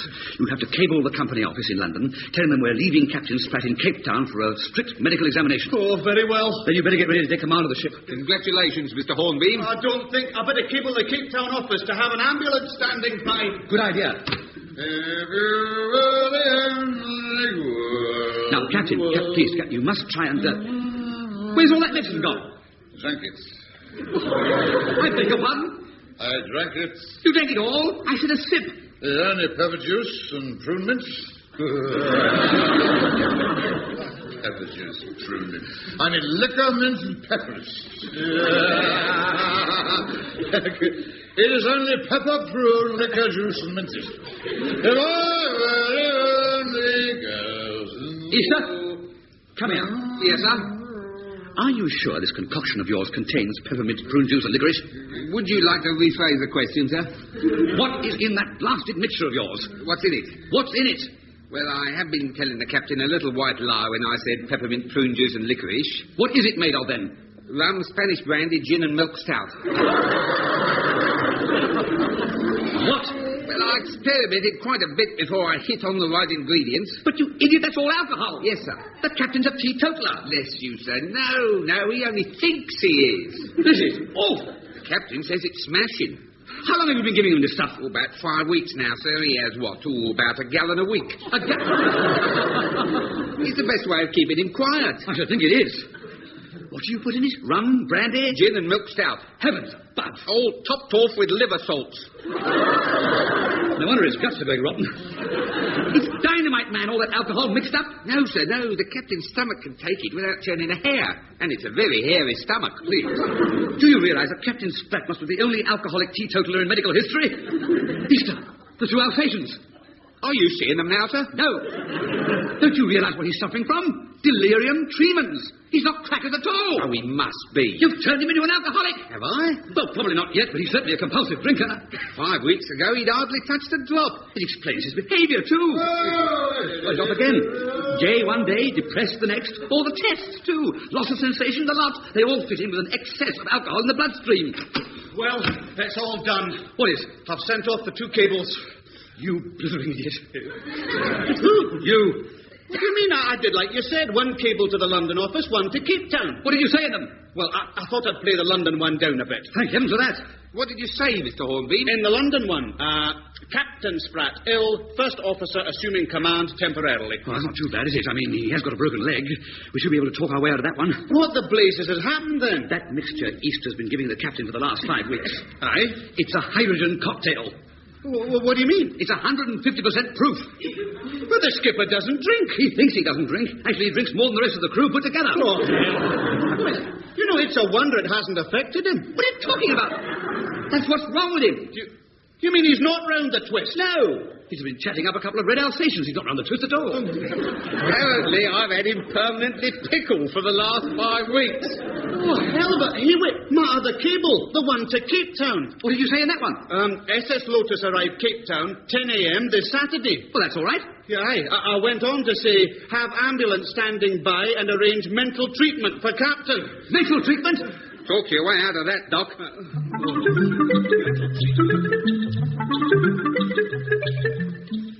Hey, blasted medicine or I'll kill the barrier. Don't get excited, Captain. Follow that damn mixture of Easters. We've arrived in Cape Town, you see, Captain. I don't care where we've arrived. If I don't get my medicine, I'll smash the ship to pieces. Oh, Doc, what are we going to do? Look, he's suffering from withdrawal symptoms, you see. His symptoms got used to stuff, and he's missing it. What are you whispering about? Here, Doc, the company representative is on his way down. Oh, my Lord, lock the door then, quickly. Oh, and that Easter, give me another bottle of my damn mixture. I'm afraid I can't, sir. The prune juice isn't up to proof. Hey? I mean, I've run out of prune juice. Poppycock, you always carry a bottle around with you. What's that in your pocket? Oh, yes. Well, I'm afraid you can't have it, sir. The doctor says that... Doctor! He's going to be the next one to get it after the cock. Blimey, we're back to normal. Who is it? Colonel Wilberforce Smith, Fallon Line, Cape Town representative. Tell him to push off or I'll spit in his eye. Please be quiet, sir. Hang on a second. Now, won't be a minute, Colonel. Well, come on. There's an ambulance waiting. Push off, you damn representative. Quick, Easter, for heaven's sake. Give him that bottle. We'll all be had of a mutiny. Here you are, sir. Drink up. Drink up. Oh, lovely. What the dickens is going on in there? I'm just coming, Colonel. Unlock the door, will you, Easter? What are you going to say about my cable? Haven't the faintest idea. Open this door. Sorry, sir. It was stuck. I've been waiting for ages.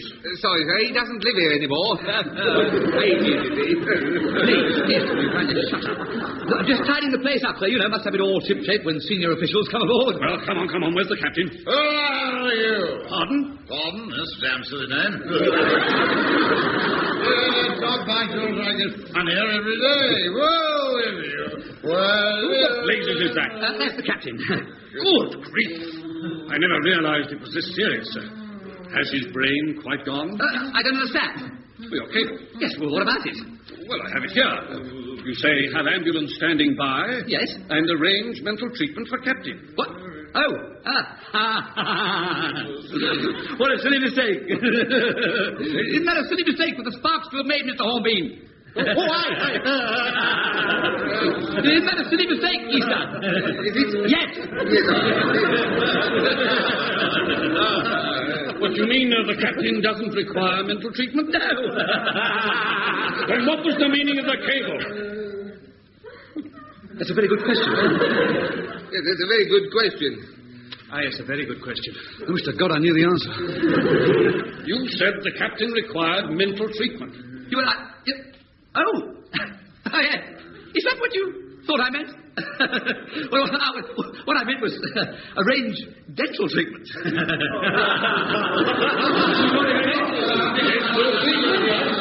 Doctor, you're a crafty basket. It's just one of his back teeth need removing. They'll do it and have him back in plenty of time for us to fail. So funny. I'm so funny. Well, you must admit he sounds as though his brain is gone. Yes, well, it's just a little something I've given him to make the toothache bearable. Bearable? Seems to have made it enjoyable. Lovely concoction, amazing concoction, you know. Prune juice, peppermint, and licorice. Amazing. Yes, isn't it? Well, I see his legs in a splint as well. Yes. It's been rather an accident-prone trip. It certainly has. Yes, well, I'll get ashore to the office and telephone the hospital. Right. I hope they understand I booked a room with a padded cell, you know. Thanks a million, Doc. I think there's cause for a celebration. Whiskey all round Easter. To hell with that stuff, Easter. Go and knock up a gallon of peppermint, prune juice, and licorice.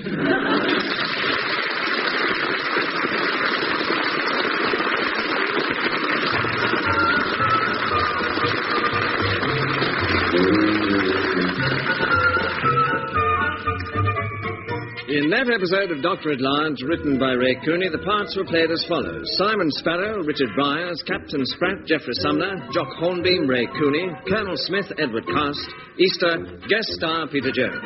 Dr. at Large was adapted from the original novel by Richard Gordon and produced by David Hatch.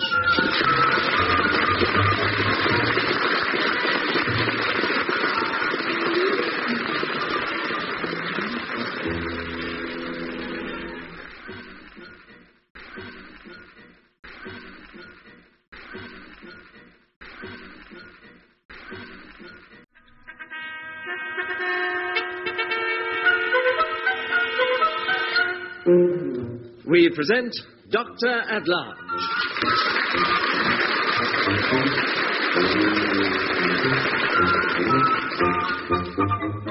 Adapted for radio by Ray Cooney from the original novel by Richard Gordon, it stars Richard Byers as Simon Sparrow and Geoffrey Sumner as Captain Spratt, with guest star Peter Jones making his final appearance as Easter.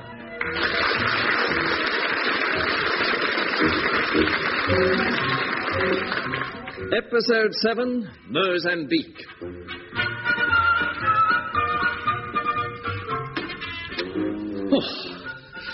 Mozambique's damn hot, isn't it, Easter? Oh, it gets hotter than this in these parts, Doc. Keep still if you want me to give you a decent haircut. You say it gets hotter than this? Oh, you bet. It's 104 in the shade. Don't worry, it'll warm up soon, you see. I like haircutting, you know, Doc. Good. Yeah, it's a bit of an art, isn't it, really? Like knocking up a sculpture. You never know what it's going to turn out like when you start. Just concentrate on what you're doing. No, it's all right, Doc. I'm never happier than when I'm doing two things at once, as the actress said to the bishop. There we are, sir. All finished. Would you care for me to read your bumps while I'm at it? No, thanks. Just swing over that mirror, will you? Here we are, sir. Good Lord! What is it, sir? My hair! Short back and sides, you said? Yeah, but I meant the same shortness all over. Well, it's more or less even, isn't it? I look like a moth-eaten broomhead. I told you you should have a crew cut. Would you care for a singe? No, thank you. How much do I owe you? Well, seeing it's you, Doc, 10 bob. Morning, Easter. Good morning, Mr. Hornbeam. Hi, Doc. Heavens, have you fallen head first into the propeller shaft? As a matter of fact, Hornbeam, Easter's given me a haircut. Thanks for the warning. But it's not as bad as all that, man. You're not standing where I am. You don't have to look at it. No, but the Portuguese dollies do. I've got it all laid on for tonight, Simon. We'll do a bar crawl and end up in the Saratoga. I can imagine what goes on in the Saratoga. But it's not what goes on, boy. It's what comes off. Hey, Easter, I wonder if that gorgeous fat one's still there. Blimey, Mr. Hornbeam, they're all fat. You mean Maria? Ah, that's it, Maria. Hey, wait till you see her, Doc. Once round her, twice round Wembley Stadium. Sounds delightful. All the girls here are tender-hearted and generous with it. I reckon it must be the climate. Might be just what you need to take your mind off that Miss Swithenbank. Never mind Miss Swithenbank. We'll fix him up at the Saratoga with Fat Maria. I don't want to be fixed up with Fat Maria. Any more, probably, than Fat Maria wants to be fixed up with Moth-Eaten Sparrow. You ought to go ashore, Simon. We'll have a ball. I might just stretch my legs, probably fill a picture, something like that. Oh, you can see some peculiar pictures, too. Mate of mine went a short trip before last to, indulge in feminine companies, you might say. And do you know what? No? The next night, me and him went off to one of these odd picture houses, and my mate was the feature film. Well, on second thoughts, I think I'll stay on board. Read War and Peace. Stand up there! Stand up, Dr. Sparrow, and the captain comes into your cabin. Good grief, Doctor. What is it, sir? What the hell's happened to your hair? Oh, it's nothing, sir. Nothing? Looks fatal. What is it? How did you catch it? Easter gave me a haircut, that's all. A haircut? Yes, sir. What with? Knife and fork? All right, stand to attention, all of you. Get your knees together, Dr. Sparrow. They are together, sir. Now, there, ye gods, did Easter cut your trousers, too? No, sir. Pay attention, Doctor. There's someone coming aboard the Lotus to have a look at your equipment. I beg your pardon, sir? Medical, stores, instruments, and so on. We don't hit port again for 16 days, so everything has to be brought up to quota. Now, you got lists of what you've used, what you need, that sort of thing? Yes, sir. It's mainly castor oil we're short of. Oh, is it? Yes, if the next stop is 16 days off, we'd better have another 8-gallon drum. Well, pal of mine, Representative Hawkins, or Dawkins, or something like that, is coming aboard tonight to take an inventory. Sort it out then. Excuse me, Captain, but does that mean that Dr. Sparrow will be expected to stay on board tonight? Well, of course. Well, but begging your pardon, sir, the doctor hasn't had shore leave since we left London. Why are you so keen for the doctor to go ashore, Mr. Hornby? Well, we're only docking for the one night, sir, and well, you know what the girls are like here, sir. I do not, Mr. Hornby. I am captain of the Lotus, not a damn stoker. In any case, Dr. Sparrow would never be the same again if he got involved with the likes of Fat Maria. Yeah. I thought you said you didn't know it. Besides, you don't want to go ashore tonight, do you, Doctor? Well, sir, I was contemplating possibly going to the pictures, but then on the other hand, I thought I might curl up in my bunk with Tolstoy. Tolstoy? Who the devil's she? No, sir. No woman allowed on board, Doctor, without my permission, and definitely no women in the cabin. Sir, Tolstoy is a he. Damn it, that's worse. He's a novelist. That's no excuse. Oh, sir, surely you've heard of Tolstoy, sir. Anna Karenina. Sounds to me as if you're planning a damned orgy. Tolstoy wrote it, sir, and War and Peace. Oh, did he? Yeah, well, of course he did. I know Tolstoy is a novelist. Blasted doctors coming aboard my ship think they're the only ones who ever picked up a book. You should see some of the books in my cabin, Doctor. I have, sir. Quite frankly, I was deeply shocked. Shut up. Now, unless you get another officer to do your duty tonight, you'll stay on board, Doctor. Understood? Yes, sir. Oh, we've just got to find a volunteer to stay on board, Simon. Well, it's not all. Hey, what about Mr. Trail? No, sir. He'll be going ashore. He's got 2 wives and 3 kids to visit out here. Good heavens, has he really? Yes, sir. Mr. Trail went to sea as innocent as you, Doc. Now his maintenance bill is as big as the government's balance of payments. Perhaps it'd be just as well if I stuck to Tolstoy. Just how innocent are you, Simon? What? Well, I mean, when you say innocent... Oh, heavens above, man. How often have you... Well, you know... Don't be so stupid. I've kissed dozens of girls.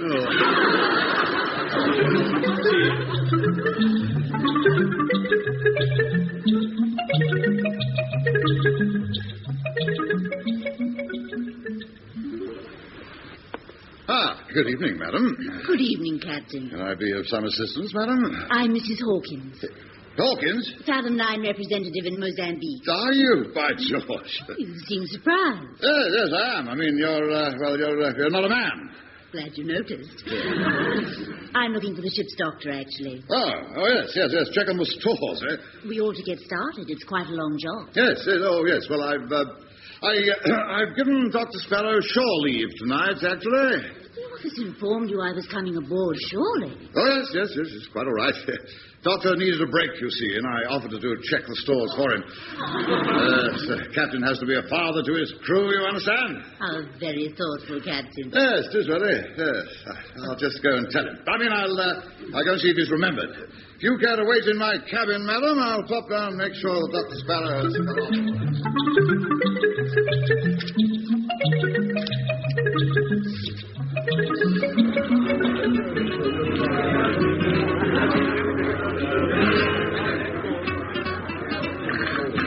place hasn't changed a bit, has it, Mr. Hornbeam? No, still got an atmosphere like a steam laundry. Maria, service! Come on, me old darling. Hey, Easter, look who's coming down the stairs. Doc! Here, Doc, just below you. Oh, well, there you are. I'm glad I found you. Hi, Doc. Here, come on, sit down. Thanks. You must have whipped through those stores, Doc. Oh, no, the captain's doing it. Eh? Yes. Don't know what came over him. Said he'd show the bloke round for me. No. Yes. He insisted I came ashore, too. I've always said he's misunderstood. Well, what do you think of the Saratoga, Doc? I can't see much, actually. You've been here long? Just arrived. Can't catch Maria's eye. Gorgeous! Maria! Oh, Maria! Hello, Maria, my lovely. Hello. Ah, you remember me, eh? Oh, Mr. Easter from the Lotus. Yes. Mr. Easter, the one with 14 pairs of hands. Have you been a good girl? Very good. All the sailors say so. Maria, this is Mr. Hornbeam, our mate. Mr. Hornbeam, I am knowing also. Nice to see you haven't lost any weight, Maria. No, the boys must have something to pinch. What do you say to that, Doc? Jolly good. Maria, this is our ship's doctor, Dr. Sparrow. Oh, hello, Doctor. Hello. Ah, you are baby. Well, yes, and you're the lady who, yes, I've heard about you. Well, how do you do? We get you nice little girl, yes? What? No, please don't put yourself out. I send over Rosa, huh? Please, I just rather sit here. Oh, please yourself, medical. Maria, what is it, Rosa? I am busy with the drinks. It is Matilda. Matilda? She is having that pain in the stomach again. Oh, pain in the stomach, wretched girl. Is it bad? No, not too bad. Only when she dances, you know. Shall I send for a doctor? She can wait till morning. No, momento. The young Englishman over there. The one with the sexy Mr. Easter? Yes, he is doctor. Send Matilda over to see him. Matilda!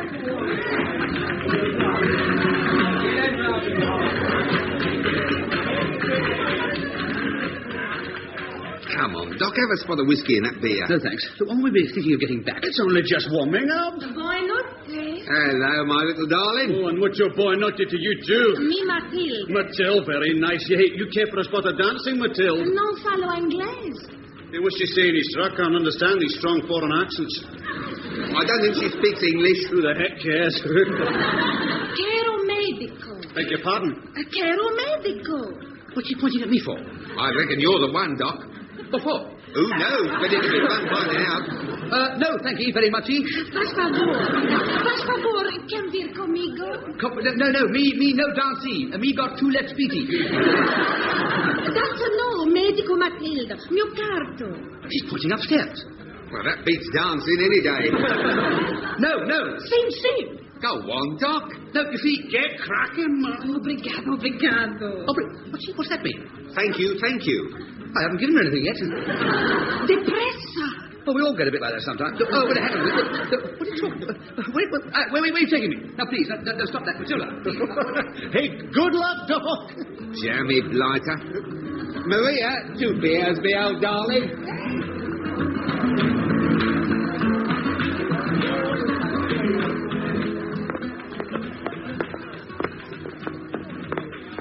Mio carto.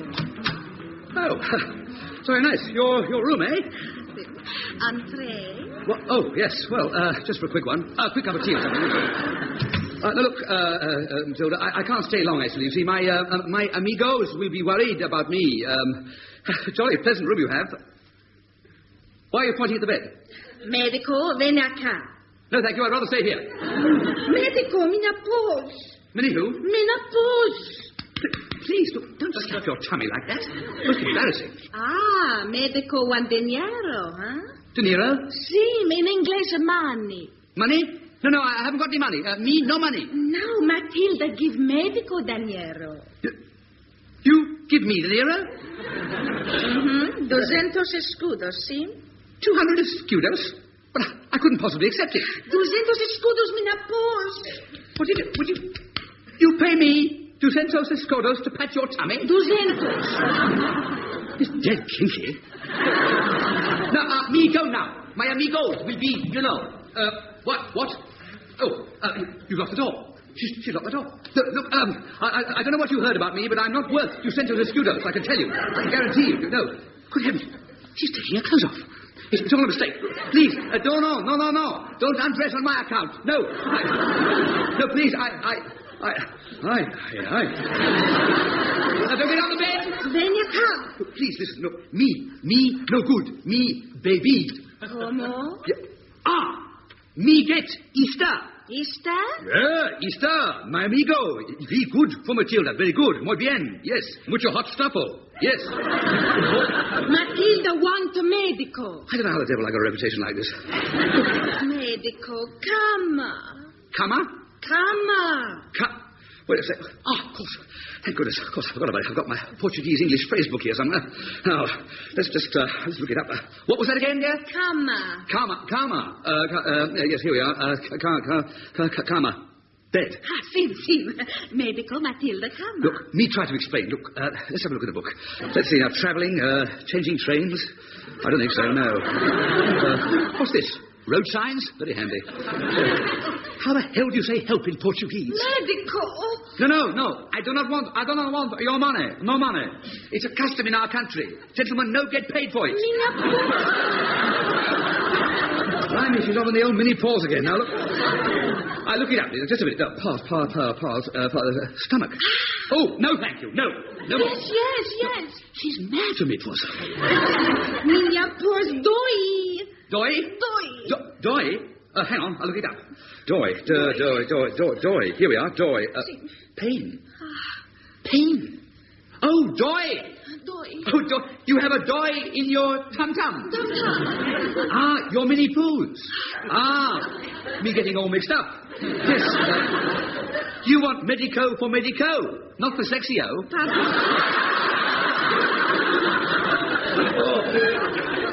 Mucho relifio. Now, where is the pain, madam? Pain, madam? Yes, the doi. Aqui. Under your ribs. Now, there? Ow! Oh, sorry, dear. No. Good. Now, let's look at your eyes. Yes, that's it. Yes, yellowy. Yes, sallow skin. I think, you have got inflammation of the gallbladder. I don't understand. Yeah. Gallbladder. I wonder what gallbladder is in Portuguese. I wonder what... Here. Inflamed. Phosphorus. Phosphorus? No, it's not serious. It's just phosphorus. Hang on a minute. Let me see now. Accidents. Here we are, under accidents. Let's see. Now, yes, I don't think it's serious. Uma pessoa está afogar. Afogarse? That's what it says here. Oh, I'm terribly sorry. I'm looking in the wrong column.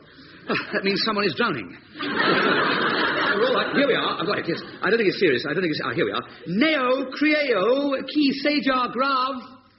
Non grave? No, not grave. I just scribbled this note for you for the hospitale. Hospitale? It's all right. Bueno. They'll probably put you on a diet, you see. Now, there we are. You take that, hospitale. Obrigado. 200 escudos. No, I don't want money. Oh, buen medico. Don't mention it. Now, Matilda, tomorrow, doctore, hospitale. A medico tonight, Matilda More? Yes. No, amore. Oh, medico. Yeah, now, key for the door, please. Si. Oh. Buenas noches, and auf Wiedersehen. Medico.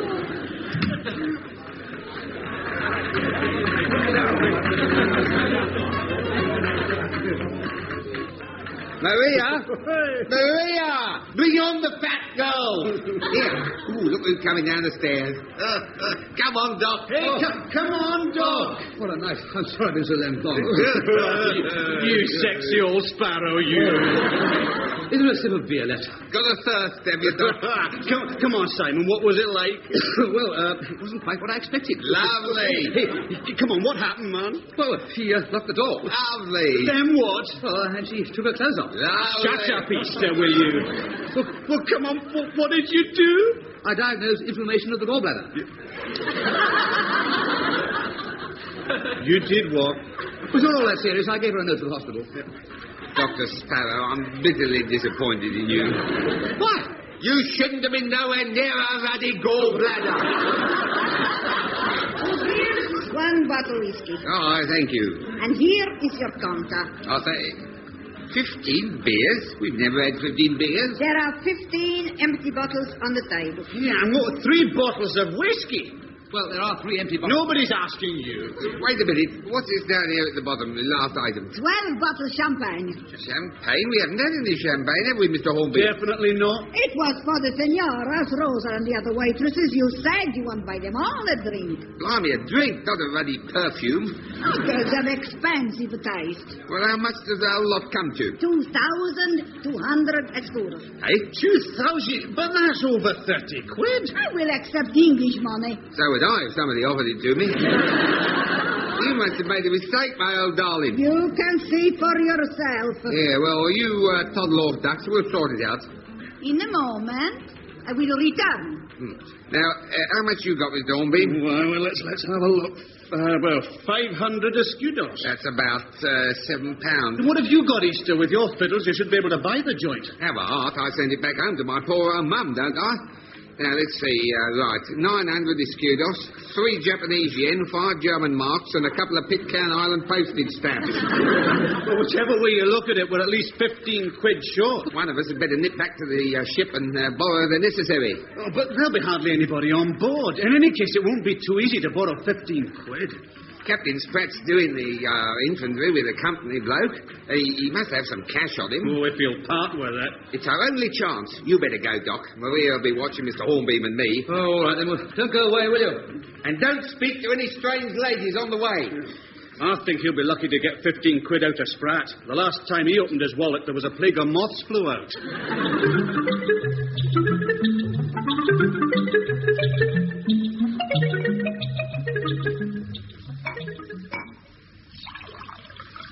Say when? When it's full, darling. Oh. That's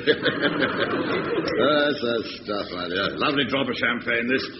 By George, I'd have arranged for the Lotus to stay longer if I'd known the company's representative here was a woman. Any woman, darling? Oh, no. I meant someone as gorgeous as you, Mrs. Hawkins. Flatterer. Is my cabin cool enough for you, my dear? Divine. You know, I've never been in a captain's cabin before. Oh, it's strictly against company regulations, as you know, particularly at this time of night. Regulations are made to be broken, darling. My sentiments entirely, Mrs. Hawkins. Enid. Enid. This is cosy, isn't it? Just the two of us. Yes. Oh, bless you, my dear. Once a wish. Wretched hay fever. Twice a kiss. Oh, thank you very much. What do I get if they don't stop? Who the devil is... Who is it? Dr. Sparrow, sir. Oh, ye gods. Quick, Mrs. Hawkins, into my locker. Your locker? Yeah, just till I get rid of him. But really, Captain. Can I come in, sir? No, I'm just coming. If you're seen here, madam, my reputation will be ruined. Discipline on board will go to pot. It'll only be for a moment. Take your glass with you. Just coming. Oh, sorry to disturb you. What the devil are you doing back so soon? We need your help, sir. I looked for you in the surgery, you see. I thought you were still doing the infantry. Well, I'm not. Well, you must have done it jolly quickly, sir. Yes, very quickly. Yes. Has he gone? Gone? Who? The company fellow. Yes, he didn't want to hang around. Come on, what do you want? Well, we run into a spot of bother, sir, Mr. Hornbeam, Easter and myself. What do you mean, spot of bother? At the Saratoga, sir. The bill comes to over £30. Well, pay it, Doctor, pay it. Good night. Bless you, sir. Thank you, yes. We can't pay it, sir, you see. We've only got £15 between us. Bless you, sir. Thank you. Well, can you possibly lend it to us? Certainly not. I haven't got £15. And even if I had, I wouldn't dream of lending it to you, Sparrow. You must have some money, sir. Not a me. Now, go on, clear up. Possibly you've got a pound or two in your handbag, sir.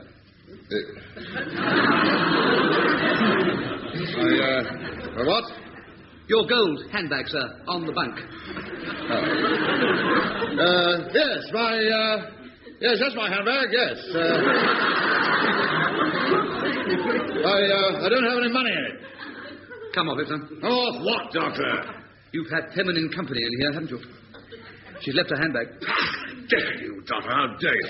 Women on board is against the regulations. I tell you, this is my handbag. Never go to sea without it. Don't you? Never, no. This is my lovely gold handbag. I see, sir. And is that your lovely gold compact on the desk? Yes. Good, jolly good. Well, if you haven't any cash, sir, I'll see if some of the crew can help us out. Yes, you do that. And if I can't borrow anything, at least I'll be able to go back to Easter and Hornbeam with a good story to cheer them up. Sorry? About you, sir, and how you go to sea with your lovely gold handbag.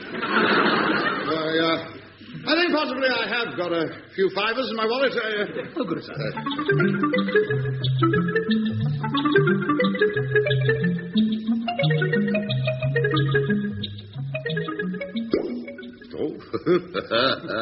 There we are, Enid. I think you're trying to get me tiddly-poo. Oh, nonsense, my dear. You blast. Me again, sir. Oh, quick, in the locker. Can't I... No, you can't. Now, take your glass and your handbag and your compact. Yes, Derek. Hello, sir. Start the blazes you want this time. No spot of bother, I'm afraid. So you see, I got back to the Saratoga with the money, sir. Yeah, good. Yeah, and when I got there were policemen everywhere. Policeman? Yes, sir. It appears that while I was away, Maria had, you know who I mean when I say Maria. Yes, I do. Yes. Well, apparently she'd been persuaded to do that dance where she strips to the waist and, and then the police arrived, so we've come back to the ship. You? What? You, Hornbeam and Easter? No, me and the police, sir. Mr. Hornbeam and Easter are in jail. What? Well, that's what the police are here for, you see, so you've got to accompany them down to the police station. I have? As captain of the ship, sir. Oh, damnation. Well, I'll get along as soon as I can. I'm sorry, they're waiting outside now, sir, and insisting we leave immediately. Immediately? Bless you, sir. Thank you. Do you say immediately? Yes, sir. Oh, they'll be there now, sir. I'll never forgive you for this, Sparrow. Come in. Good evening, officers. Good evening. Spot a bottle of my men. Oh, it's nothing serious. I'll come down and sort it out. After you, officers. After you, Dr. Sparrow. Go on, get out, you rotten Sparrow. I'll tell you what. Captain, are you there? Captain? I can't get out. There's no handle. Captain!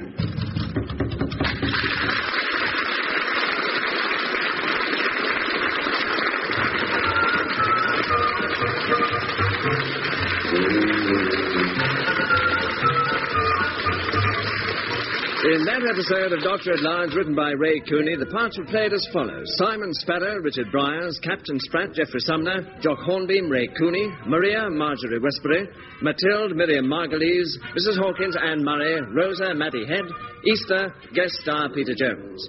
Dr. At-Large was adapted from the original novel by Richard Gordon and produced by David Hatch.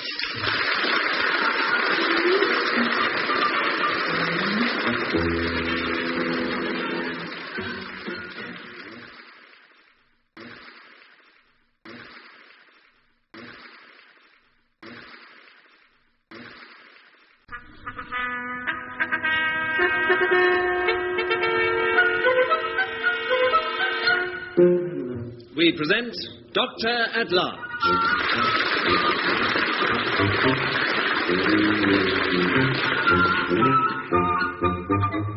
Adapted for radio by Ray Cooney from the original novel by Richard Gordon, it stars Richard Bryars as Simon Sparrow, with guest stars Stanley Baxter as Dr. Hockett and Joan Sims as Dora.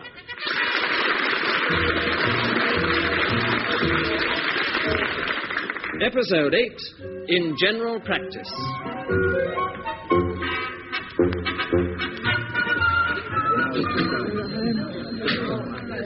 2 pints of best, please.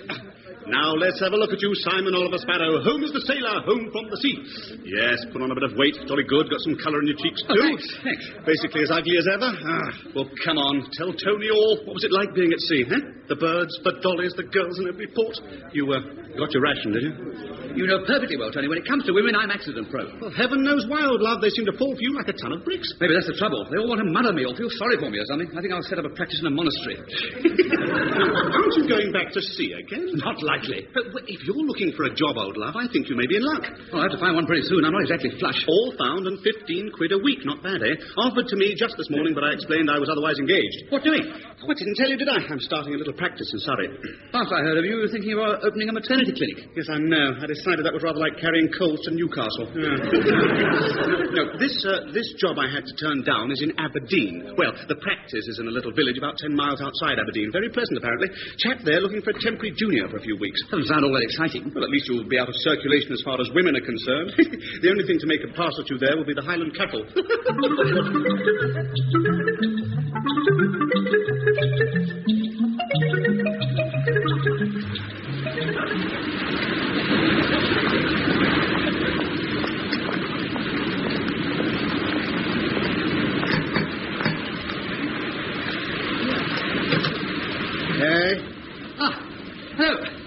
Good evening. What can I do for you? Dr. Hockett? You can't be. I'm Dr. Hockett. No, I'm Sparrow. Oh, is that a fact? Can I come in? Why? Why? Why do you want to come in? It's raining out here. If you're looking for shelter, young man, there's a pub up the road. No, I'm joining you here. Well, why is that? I'm getting soaked. Yes, you are, aren't you? Look, I'm Sparrow. You've already said that. Well, I'm your temporary junior. Oh, are you? I thought they were sending up a fellow by the name of Bentley or something. Benskin. Look, this rain. Benskin, yes, that's it. What happened to him? He's opening up a little place in Surrey. You mean operating on somebody? Can I come in? You don't look like a doctor. I'm sorry. Oh, you'd better come in. Thanks. You can hang your coat there. Good. It's rather cold, isn't it? I'll keep it on if you don't mind. I thought it was remarkably warm for the time of the year. Well, it strikes a little chilly up here after London. Nonsense. Do you think we could have a fire on or something? I hope you're not sickening for anything. So do I. I want to get my money's worth out of you. Oh. Yes, well, possibly if the fire... Don't you wear wool next to your skin, Doctor? No, I can't say I do, actually. Well, that's much more hygienic than filling the house with the fumes from burning coal. Well, I thought possibly you might have an electric fire. Electric? Do you know the price of electricity? Not offhand, no. After surgery tomorrow, go and buy yourself some woolly vests. Yes. I might have a couple of old ones I could sell you. Thanks. Did you bring a bicycle with you? Bicycle? No. Well, have a widespread practice. I suppose the walking will do you good. You don't have a car? No, I suppose not. I have a bicycle, young man. Car, waste of money, that would be. We could make an arrangement by which you have part use of the bicycle. Thanks. And I'll make the appropriate deduction from your salary. Tuppence a mile. You've not been in general practice before, Doctor? No, sir, I qualified earlier this year. Aye, well, the work here is hard, but the experience will be sufficient reward in itself. Would you like a cup of tea? Well, I'm not sure I can afford it. I don't charge for tea, Doctor. Well, I'm only joking. I see. A funny man. Actually, I'd love a cup. I'll ring for Dora. Your skin looks a wee bit burnt, Doctor. But, oh, yes, I just got back from a trip to Australia. Ship's doctor. Ship's doctor. I hope you won't be bringing any of those habits to Aberdeenshire. What habits? Sailors' habits, drinking and the like. Oh, well, sir, you'd be a king. I thought when I saw you at the door there was something sinister about you. Come in. Oh, Dora, put the kettle on for a cup of tea, will you? Rightio. Oh, and Dora, this is my new junior, Dr. Bird. Oh, pleased to meet you, Dr. Bird. I'll bung the kettle on right away. Dora sounds as though she's a long way from home. She's a Londoner, if that's what you mean. Oh, I didn't ask you if you wanted anything to eat, Doctor. Well, I hadn't eaten since lunchtime on the train, you see, and I think the old tummy could do with something. Well, there might possibly be some sardines left over from lunch. There's a Miss McGinnis called. She's in the hall. Something about a certificate. Oh, damnation. I'd better see her, I suppose. I won't be a moment, Doctor. That's all right, sir. Oh, and Dora, have we any sardines left over from lunch? I'm afraid not. Pity. Open another tin, then, will you? Serve Dr. Bird with half of them. Mean old basket. Dora! Well... You mustn't talk about Dr. Hockett like that. He makes Scrooge seem like Father Christmas. Dora, please. Here, you are half young. Am I? Yes. Well, I'm not exactly in the cradle, you know. Oh, go on. I bet you're younger than what I am. The doctor's had some real old fogies, I can tell you. Has he? Not half. Old Dr. Higgins was the last one. Then there was Dr. O'Toole, real old dodderer he was. Then there was Dr. Aziz, and Dr. Singh, and Dr. Wu. He's had a hell of a lot of assistants. Oh, hundreds of them. Dr. Wu used to burn incense. Did he? You won't be doing that, though, will you? Not very often, no. Mind you, if it gets any colder, I might burn anything. Oh, the old basket watches that sort of thing. The light's switched off at the main at 11. It's extra if you've got a wireless or a shaver, and if you bath, it's a shilling a go. Anything else?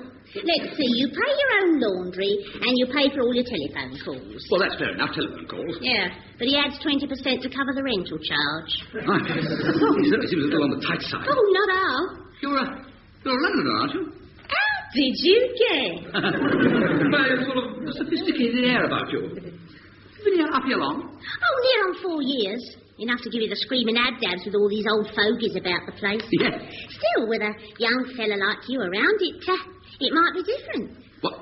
Now, don't worry. Now, don't. You know, I'm up here for the work, you know, and... Oh, we'll see what we can arrange, shall we? Well, that's very, very kind. Well, you've got to relax sometime, Dr. Bird. Yes. No, I'm Dr. Sparrow. Oh, I thought... Yes, Dr. Hockett seems to get a bit of a muddle over my name. Oh, blimey, well, he's over 60, you know. What a bloke to have for an husband. Husband? Dr. Hockett isn't married, is he? Oh, didn't you know? No. Oh, of course he's married. Good Lord. Being married to him can't be much of a joke. Oh, more like a flaming pantomime.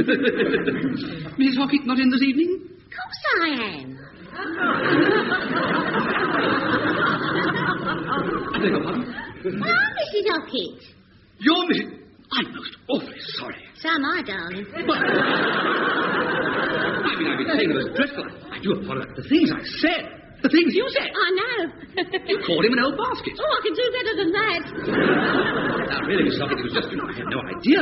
But you're so much younger than the doctor. I do wish you'd told me sooner. I thought you were the maid or something. Oh, you're going on a bit, aren't you?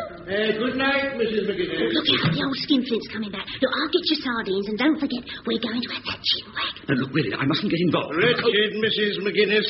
Oh, nice to see you back. That sort of thing will be your job in future, Doctor. What's your name? I'm Bird, Dr. Skinflint. Dr. Sparrow. Good, Dr. Sparrow. Is to you, will you, Dora? Coming up. Having a wee chat with my wife, were you, Dr. Sparrow? No. She was chatting me up, talking.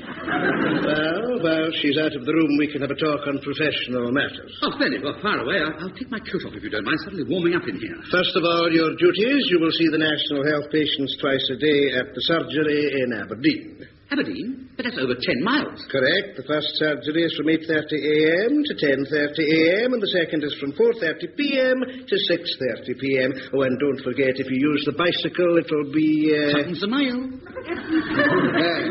Also, you will be responsible for the night calls. I don't go out at night. Well, I suppose that's fair enough, sir. You've got to look after yourself. I've got to look after my wife. Your wife? She's very young. Oh, yes, she is. And very attractive. Attractive? I wouldn't say that. Wouldn't you? Well, I mean, woefully attractive. Woefully, but not to me, see. Not my type. I like my women... Women? Well, if I were interested in women. I like one who was tall and thin with a flat... No, I mean, she's not like Mrs. Hockett. I mean, she's short and plump and she's undulating. Well, that's all clear, Mr. Hockett. Dr. Hockett, sorry. I do the Aberdeen surgery twice a day and all night calls. That's it. After that, your time's your own. I see the rest of the patients and the private patients, such as they are, here. Yes, sir. Oh, here is the duplicate key to the drug cupboard over there. There are only 2 keys in the house. Please see that the cupboard is always locked. Of course, sir. Don't think it wise for Dora to have access to it. As I said, she's very young. Yes, of course. As we're to work closely together, Doctor, I think it best for me to confide in you now. Confide in me? It may come as a shock to you to hear that before Dora became my wife, she was my daily maid. Really? Yes. I'd never have guessed that. My early days marriage somehow seemed beyond my means. I know how you felt, sir. But after Dora had been working for me for a year or so, I realized... That you were in love with her? No, that it would be more economical to marry her. I realize, of course, that she's not in love with me or anything foolish like that. I'm sure she's very fond of you, Dr. Basket. Hockett. The point is, Dr. Sparrow, I wouldn't like the harmony of our existence to start. Quite right, sir, quite right. That's the spirit. After all, you are married, aren't you? I mean, you are her husband. Yes, Doctor, I am her husband. All your predecessors were either in middle age or elderly, so I never worried about any hanky-panky there. No, I don't hold hanky-panky for the elderly. Definitely not. You are not elderly. No, sir. You see what I'm driving at? Well, I think yes, sir, but I can assure you I know my place. And so does my hanky-panky. Good. See you up, Dr. Sparrow. Oh, thank you, Mrs. Hanky Hockett. On the table with it, Dora. Ah, there we are. You sit there, Dr. Sparrow. Well, boy, oh, boy. 4.5 sardines. Well, tell me this.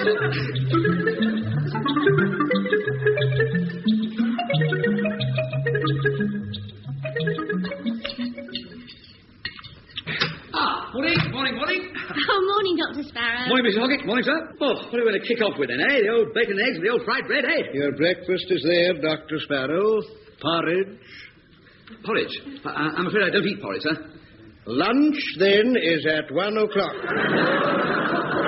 It's quite nice nice, really, Dr. Sparrow. You'll get used to it. Will I? You shouldn't overload the gastric absorption early in the day. Shall I pour you some tea, Dr. Sparrow? Actually, in the morning, I prefer... Yes, tea will do me fine, yes. You don't take sugar, I'm sure, Doctor? Well, I can do without it at a pinch. Thank you, Mrs. Hockett. I'm so glad. Extremely unhealthy sugar. Pure carbohydrate. Surplus carbohydrate in the diet leads to obesity, and then what? You get fat. Quite correct, my dear. Well, I think a girl should have something to get hold of, don't you, Dr. Sparrow? Sorry, went down the wrong way. Nobody likes skinny girls. Dr. Sparrow does? Yes, I like beanpoles. He knows that obesity is the cause of arteriosclerosis, and that in turn causes heart failure. And heart failure is fatal. Is that not so, Dr. Sparrow? Definitely. Taking sugar in the tea is suicidal.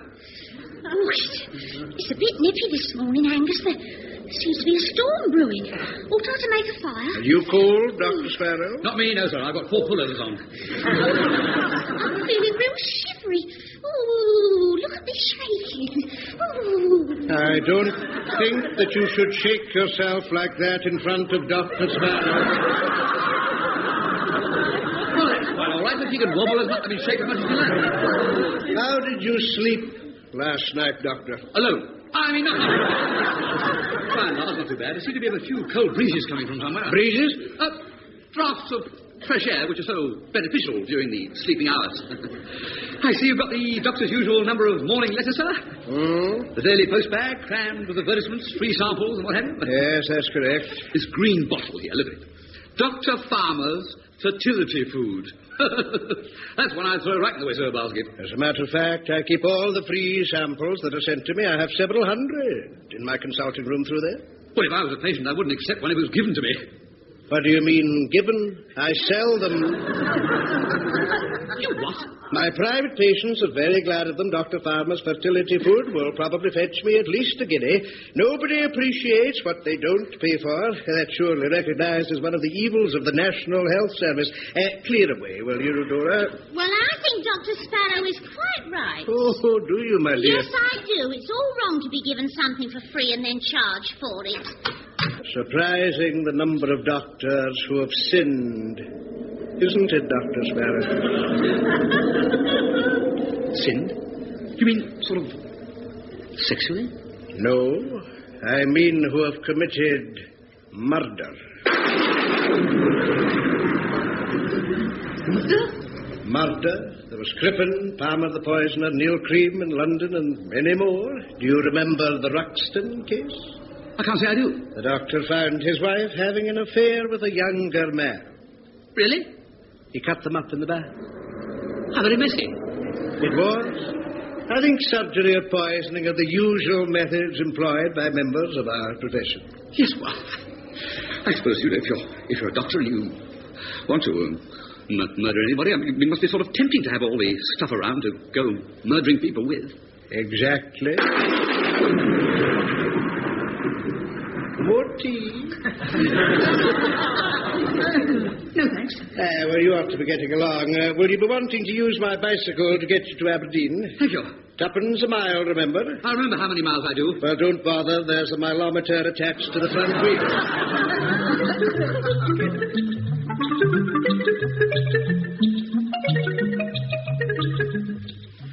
Next patient, please. Come on, next. Come on, hurry along. He's even too mean to have a flaming bell. Good morning. Where's the doctor? I am the doctor. I mean the real doctor. I am real, madam, I assure you. Are you? Do you want to see my diploma? No, thanks. You're Hockett's new boy, are you? I am Dr. Hockett's most recent assistant, yes. Right. Well, get me particulars down. My name is Mrs. Agatha Russell, born 1920, Bradford, married 1943, moved to Aberdeen, 39 Leamington Road. Can't say I like the idea of you fiddling about with me.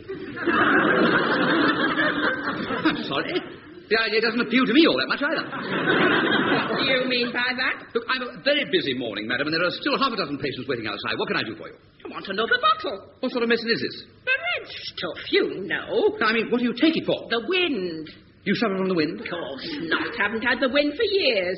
Then why do you take the medicine? To make sure I don't get the ruddy wind again.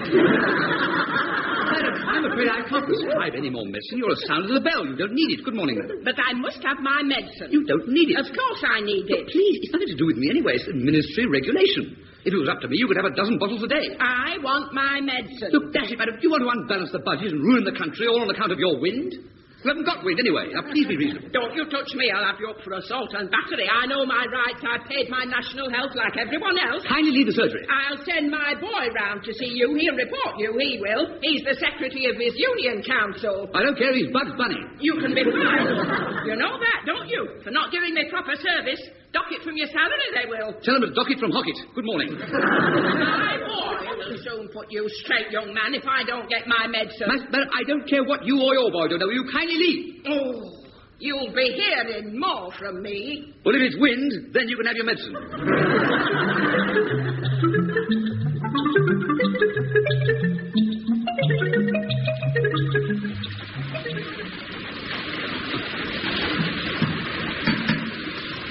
Come on. Dr. Hockett, it's me. Are you there? Oh, damn, Dr. Hockett with his lousy practice. Damn. Oh. Hello. Oh, good evening, Mrs. Hockett. Well, don't just stand there then. Come on in. Yes, of course. Here, give us your coat. Thanks. Huh. Where's Dr. Hockett? He's out. Out? On a night call. I thought he didn't do night calls. Well, you were out, weren't you? Besides, it was a private patient, the vicar. Let's go into the living room, shall we? Oh, haven't I got you out of bed? Why? Well, isn't that a night dress you're wearing? Oh, yes. No, I've just been curled up on the sofa with Peter Cheney. Who's he? Oh, Peter Cheney. Good Lord, I say it's nice and warm in here. Smashing, isn't it? You've got a blazing fire going. Oh, I know. It's quite safe. Whenever he goes to the vicar, he never gets back till breakfast time. Why's that? The vicar spends all night praying, just in case. What's it? A 2-pound box of chocolates? Yeah, have one. Thanks. Walnut cream, my favourite. Yes, a pity the vicar only gets sick twice a year, isn't it? Yeah. Pour yourself a glass of port. Port, too? Marvellous, I say. Perhaps we should offer up a prayer for the vicar as well. Well, cheers. Here's to you. Oh, that's lovely. Yeah, hits the spot, doesn't it? Certainly does. Just what I needed after that blasted Mrs. Russell. Come and sit down. No, thank you, Mrs. Hockett. Dora. No, thank you, Mrs. Dora Hockett. No. I don't feel like sitting down. What do you feel like, then? Standing up. Do you know what I feel like? No. You do? No, I don't. You do? I don't. Guess. I beg your pardon? Guess what I feel like. A nutty crunch? Actually, I'll tell you what I do like. I'm sorry you didn't really. Now, please don't get up. No, go back to the city. I like a drop of the old, raw alcohol. Raw alcohol? Yes, to put in the port. It gives it a kick like a mule. Angus keeps it in the trunk cupboard there. It's lovely stuff. It makes me all woozy and sort of couldn't care less. Definitely not. Besides, I haven't got the key to the cupboard. Oh, yes, you have. He always gives it to the assistant. Well, you're still not having any. Oh, go on. I've shared my chocolates and port with you, darling. No, please, Mrs. Hockett, don't put your arms around my neck. Stop. Oh, go on. I think I'll tell you what, we'll both go to bed. Lovely. No, All right. I'll go first, and then you creep in beside me. Oh, look, don't you want a bit of fun? Stop it, Mrs. Hockett. Look, please stop kissing me, Mrs. Hockett. Look, I've had a very tiring day. My resistance is low. Smashing. Your husband might be back any minute. He's praying with the vicar. You don't understand, woman. What will hypocrisy say? Well, don't tell him, darling. Mrs. Hockett, if you stop messing around with me and go to bed by yourself, I'll liven up your port. Not much, and just this once. Well, I won't promise not to have another go at you some other time. I'll be prepared. All right. You can bring it up to me. And no messing about? Of course not, darling. It's in the green bottle. Green bottle, right now. Off you go, then upstairs. Why can't I wait here? I want to make sure you're upstairs and in bed. Now, go on. All right, don't be long. Oh, wretched girl. Wretched girl. Smashing figure, though. I must be mad giving her raw alcohol instead of me. Now, where's the key to the drugs cupboard? Here we are. Must be open now. Good heavens, I've never seen so many bottles and jars in my life. Old miser. A green bottle. Where the dickens is it? If you had a decent bulb in the place, maybe I could see something. This is it. Can I help, Doctor? Looking for something? No, I found it. I'll put it in my coat pocket for the morning. Thank you. So glad you're back. Good night. Dr. Sparrow? Yes, sir? You've forgotten to lock the drugs cupboard. What drugs cupboard? Oh, yes. Silly me. I think I'll turn in now. I think you'll stay right where you are, Dr. Sparrow. Yes, of course. Well? Very well, thank you. Blazing fire, box of chocolates, bottle of port. I'm waiting, Doctor. I'm so sorry. Dig in, sir, please. I'm waiting for an explanation. Well, you see, I didn't think you'd be back till morning. And why not? I thought you were praying with the vicar. I was. What happened? He died. Oh. Yes, it certainly is. I've lost a good paying patient. Well, your loss is... How did you know I was with the vicar? Mrs. Hockett told me. I left Mrs. Hockett changing into her nightdress to go to bed. She's still in it, sir. I knocked on the door to get in, you see, the front door. She came down in her nightdress and opened it for me. What? The front door. You've been carrying on with my wife. Now, don't get excited. What did you take from the drugs cupboard? Nothing, honestly. You were up to something, you treacherous youth. No, I'm not. Simon, are you going to give me Angus? Give her what, Dr. Sparrow? Nothing, I'm not giving her anything. Take that bottle out of your pocket, Doctor. No, I can explain this. I was just going to fix her up. Fix her up? Give that bottle to me. Seriously, you see, she couldn't sleep. And I thought just a small teaspoonful in her hot milk... You lying scallywag. It's a teaspoonful, sir. So you were going to give that to my wife, were you? Well, I'll ask you to read the label. What? Yes, of course, sir, yes. Dr. Farmer's Female Fertility Food. Well, it was very dark, you see. You can't see in the cupboard. There's a green bottle. A green bottle is very pitch dark. You can't see it, sir. I must have...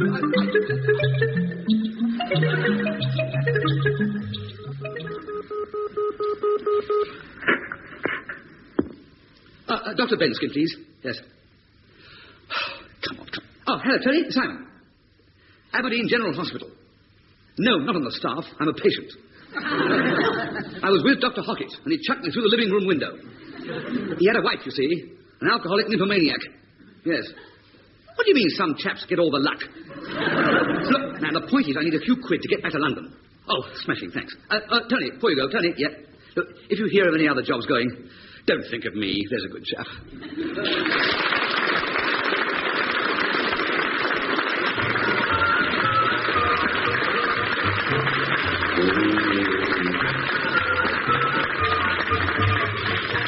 In that episode of Dr. At-Large, written by Ray Cooney, the parts were played as follows. Simon Sparrow, Richard Bryars, Tony Benskin, Ray Cooney, Mrs. Russell, Joan Sanderson, with guest stars Stanley Baxter as Dr. Hockett and Joan Sims as Dora.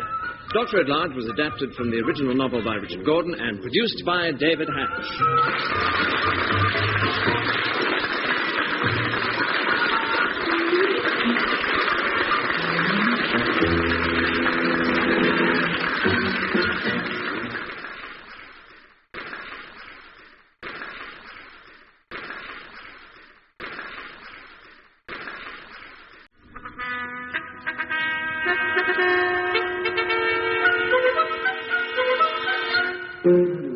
We present Dr. At-Large.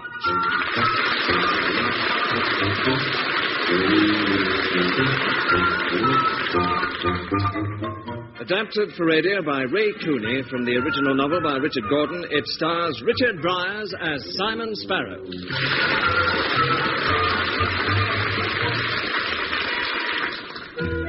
Episode 9, To Bed or Not to Bed.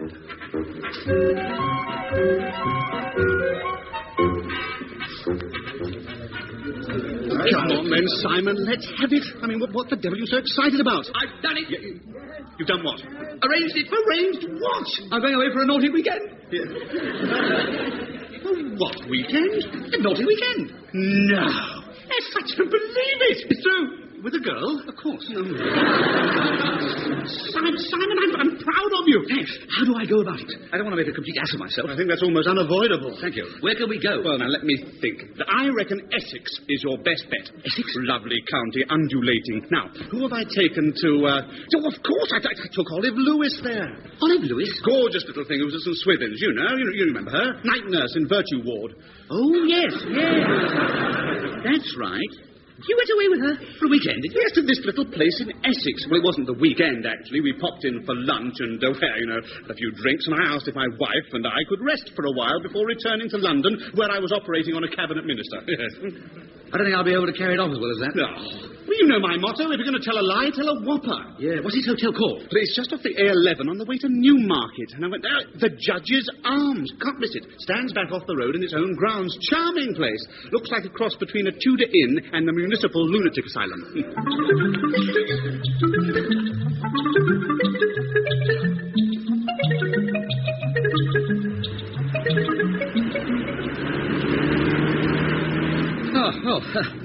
I think we're on the right road now. Jolly good. Sorry I got lost. That's all right. Must have missed a signpost or something. Yes. It's the windscreen wiper that's not working very well. I think I need new ones. Yes. I think you need new headlights, too. Yes. It's a pretty old car, you know. Yes, I thought it was. Oh, sure. Bless you. Thanks. Hope you're not getting cold. So do I. I've got some aspirins with me. Oh, thanks, Wendy. For me, in case I catch it. Oh, good idea. You know, if you get really getting flu or something, perhaps you ought to get back home.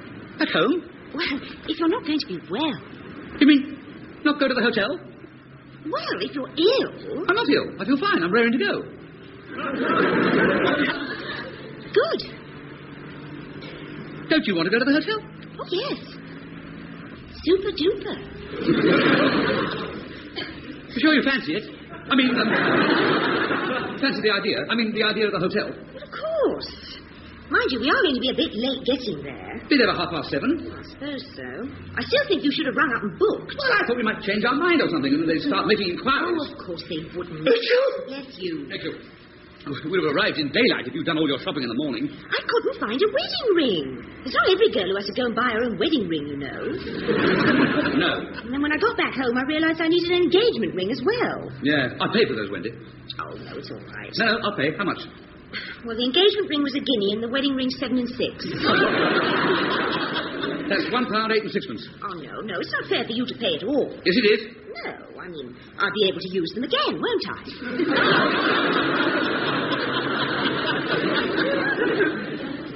What do you mean? Well, I mean, we will, if we want to. Yes. Did you remember to buy a toothbrush? Yes. What did you tell Mr. Swithenbank? Daddy? Yeah. Oh, I said I'm spending the weekend with Linda Douglas. Oh. What happens if your parents ring her up? She'll say I'm out and then ring me up at the hotel. I had to tell her. Yes. Shall we go through it again? Through what? Our false names. If you like. Right. I'm Herbert Fillimore. You know, I think that's a mistake, I must say. Why? Well, changing both your names, why can't you be Simon Fillimore or Herbert Sparrow? If you're going to tell a lie, tell a whopper. Well, I still think Brown would have been easier. Brown's too obvious. I'm Herbert Fillimore. I'll never remember to call you Herbert all the time. It's only meals. We'll be in our room the rest of the time. I mean, we'll find time to go for a walk, naturally. And I'm Mrs. Fillimore. That's it, Sylvia. Herbert and Sylvia. And we live at 344 Lexington Mews. Lexington Mews, Highgate, London. That'll fool them. They might check and find there's no such place. No. Bless you. Oh, thanks. Hey, what's that sign say over there? Half a mile ahead, the Judge's Arms. Oh, we've arrived. You know us? No. Are you? No. Terrified.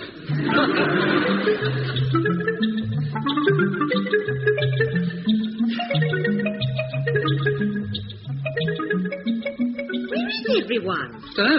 Put the cases down, Simon. Herbert. It's not a very romantic place, is it? Not particularly, no. I don't really like walls covered with animals' heads, do you? No. Look at the size of that buffalo. Yeah. Must have been going like a bomb when he hit that wall.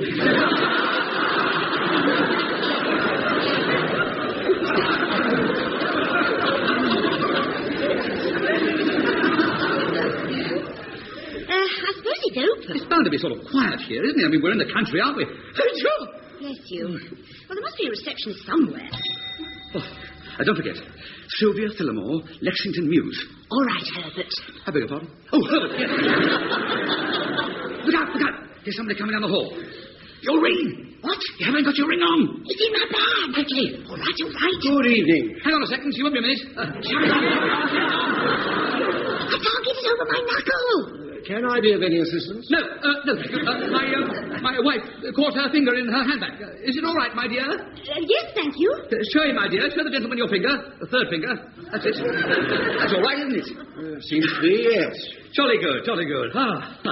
Well, nice little place, the judge's wife. Judge's arms.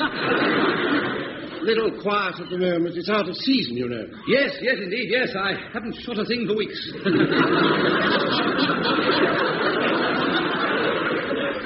But I was saying to the wife only yesterday, this is my wife over there. I said, out of season, my dear. If we go away for the weekend, it's bound to be naughty. Quiet. Yes. Yes, by Jove, yes. So, if there's anything you'd like to ask us, go ahead. No, thanks. No, go on. Anything, go on. You name it, I'll answer it. Go on. Darling, perhaps we ought to ask if there's a room first. Oh, yes, of course, yes. Well, I assumed there was bound to be a room because it's so quiet. Actually, we'd like a double room with a double bed. That's what we usually have, isn't it, my dear? Yes. Whenever we go away, we always have a double room with a double bed. Always. Unless you've only got a double room with 2 single beds. No, actually, young man, I don't have anything. What? Nothing?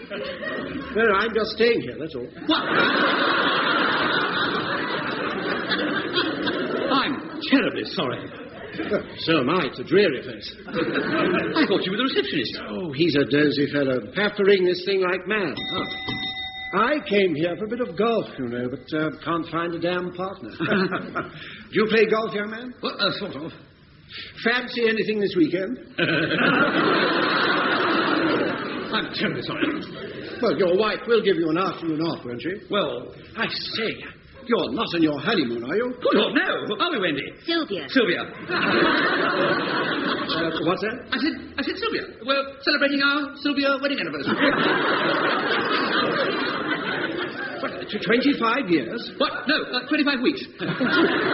Romantic, eh? By Jove, yes.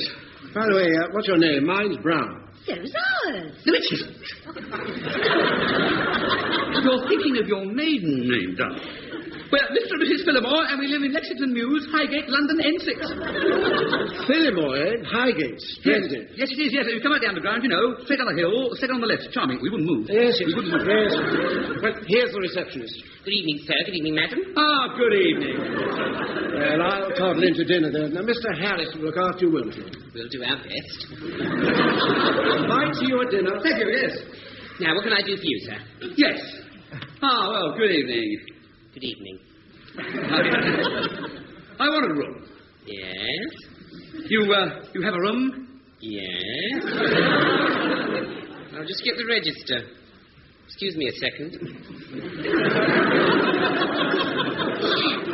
I don't like the way he's looking at her. It'll be all right, darling. I think he knows already, Simon. Herbert, Wendy. Sylvia Herbert. Here we are, sir. Herbert. Oh, pardon. Nothing. I'm terribly sorry. You startled me, darling. Could you sign here, please? Oh, yes, of course, yes. There's the old address. There we are. I don't put anything under remarks, do I? No, not yet, sir. Does Mrs. Phillimore have to sign anywhere? Mrs. Phillimore? Yes, this is Mrs. Phillimore. Oh, I assume the young lady was your wife, Mr. Lexington. That's exactly... I beg your pardon? I said I thought you were married. Wait a minute, you call me... What did you call me? Mr. Lexington. Mr. Lexington? Lexington? Oh, that's how you signed the register, Herbert Lexington. Let's have a look. That's me, Herbert. There it is. You see, look, Herbert Lexington of Swithin Bank Mews. And you're Mrs. Phillimore, madam? Yes, I'm Mrs. Phillimore. Yes. She's my secretary, aren't you, darling? Mrs. Lexington. Phillimore. Thank you. Yes, I'm Mr. Lexington's secretary. Yes, my personal secretary. I see, Mr. Lexington. It's personal and private. She also happens to be my cousin, as well as my secretary. Her father and my father were brothers, you see. Now, about accommodation. You want 2 rooms? Yes.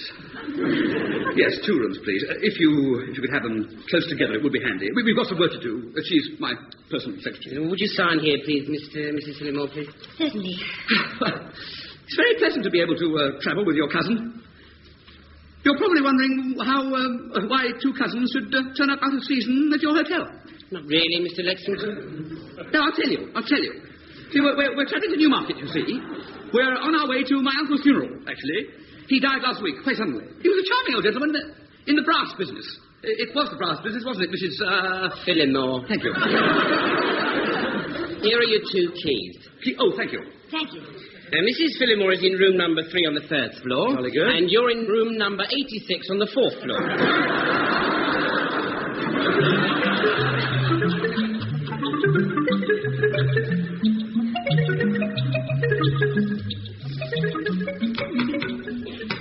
Who is it? Mr. Fillimore. Who?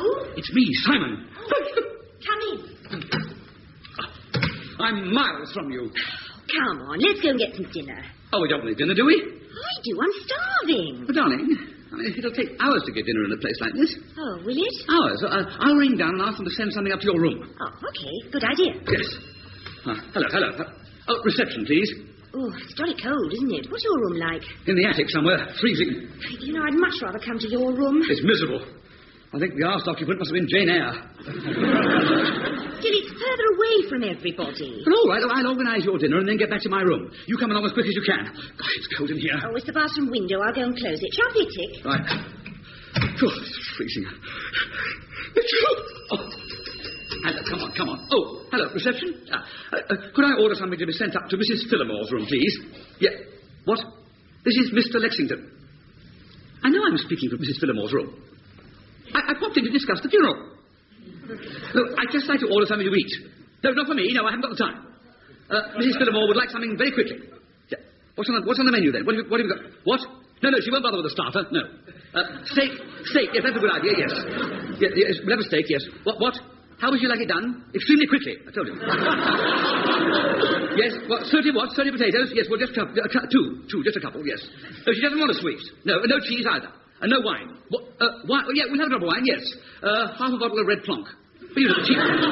As cheap as you find it, yes. Coffee? Yeah, no coffee either, no. And send it up right away, will you? Yes, right away, immediately, yes. And I'd like a large whiskey sent to my room, please. Yeah, that's it. Lexington, 86, in the attic. Oh. Can't complain about the service anyway. Blimey, that was quick. Oh! Hello, Fillimore. Yeah. Who? Well, you remember me, Colonel Brown. Oh, yes. Where's the wife? Who? Well, Mrs. Fillimore. Oh, Mrs. Fillimore. Mrs. Fillimore. Yes, she's just through there in the bathroom. Well, as a matter of fact, Mr. Fillimore, I popped up to see if you and your good lady felt like making up a foursome. No, thanks. We'll stick to a twosome. It's bridge, you know. Bridge? Oh, bridge. No, thanks. No, I'm rather tired. I think I'll go to bed. But it's only 8 o'clock. You can't even have had dinner yet. No, well, I don't believe in overloading the old stomach, before exercise. Before bed. A plate of thin soup and then whoosh. Whoosh? Whoosh, up to bed. Well, I'm afraid my whooshing days are over. I'm finding it difficult to start mine.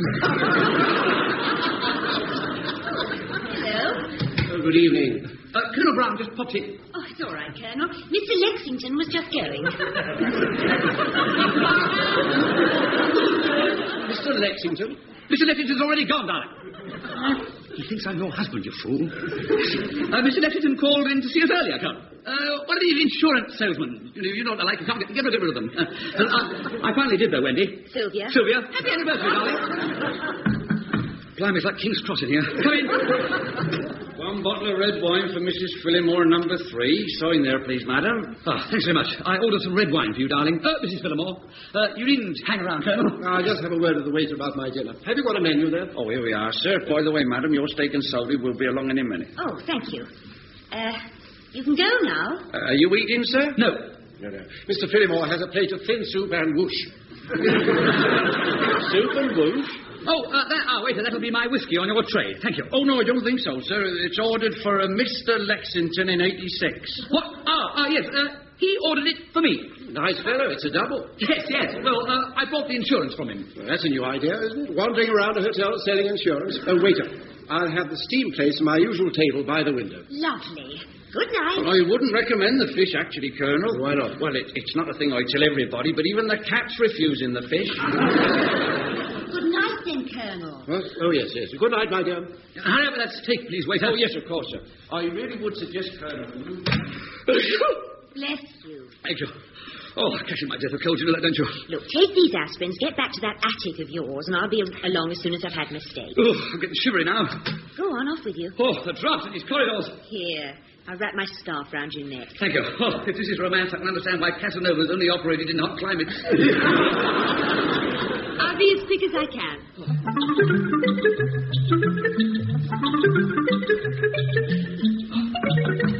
Oh, she's taken long enough. I thought you'd never... What do you want? What are you doing up here in 86, Mr. Phillimore? Why shouldn't I be here? What do you want? Well, I'm looking for Mr. Lexington, Mr. Phillimore. Mr. Lexington, why? Well, he's got a sign for that double whiskey what you had.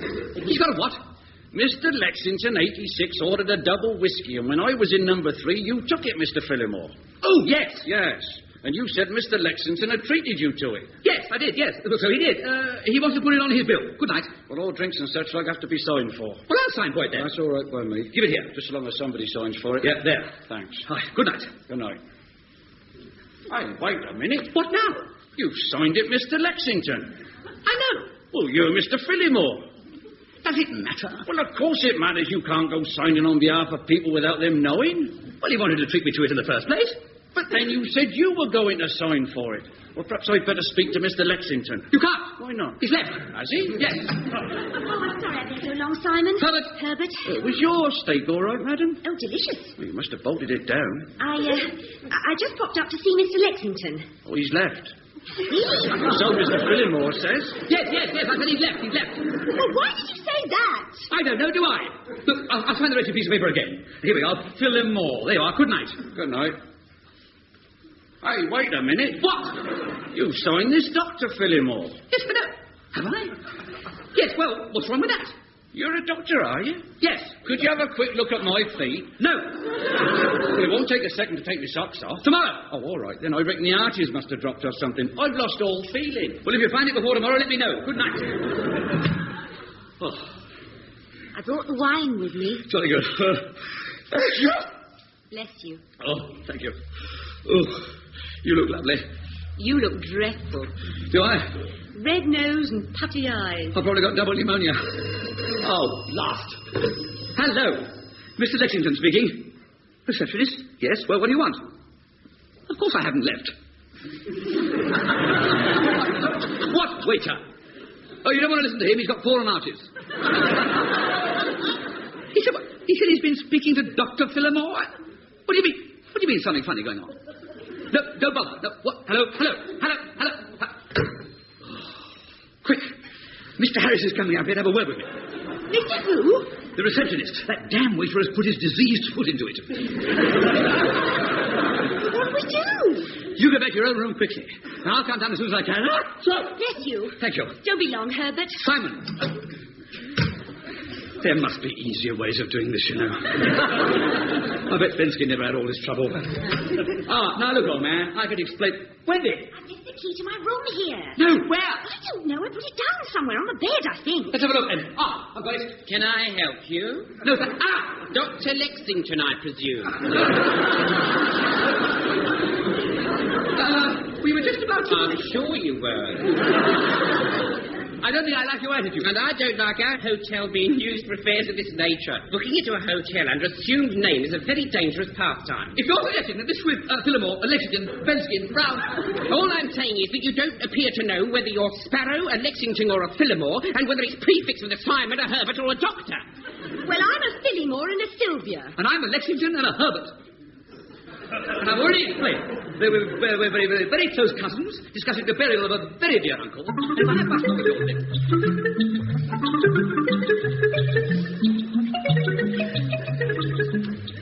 Here's your whiskey, sir. Thank you. The bar will be closed any minute now, sir.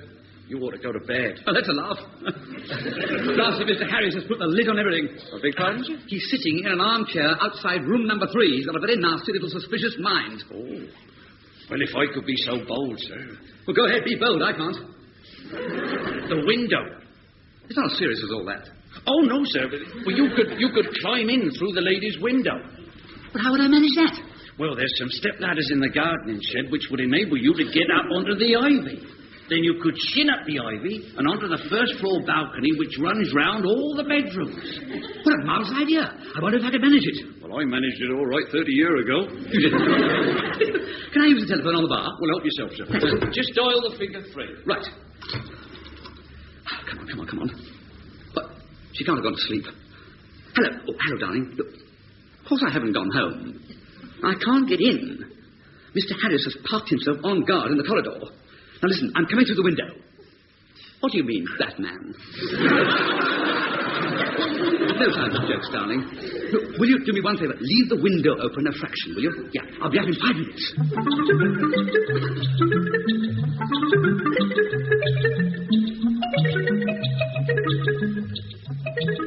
Oh, good night, Mr. Harris. Oh, good night, Colonel. What are you doing sitting in the corridor? Nothing. Beastly night out. Is it really? Oh, it's bucketing down. Wind blowing like millions. Oh, I wouldn't be out on a night like this. We'll catch a cold running around in your dressing gown and your slippers. Well, Oh, I'm absolutely whacked. Let's have a look out of the window. Oh, it's beastly. Better leave it open just a wee bit, I think. No golf tomorrow, I suppose. Oh, well, put the light out. Now, bed buys. Where is it? Ah, there we are. Bed.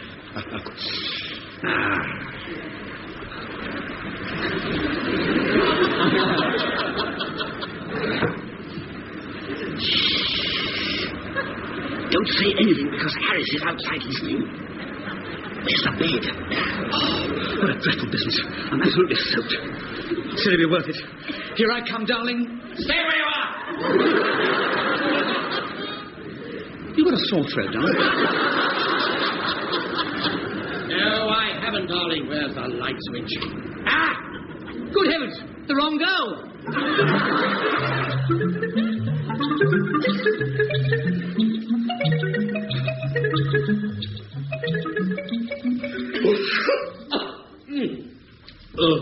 Honestly, Terry, I think I got Asian flu.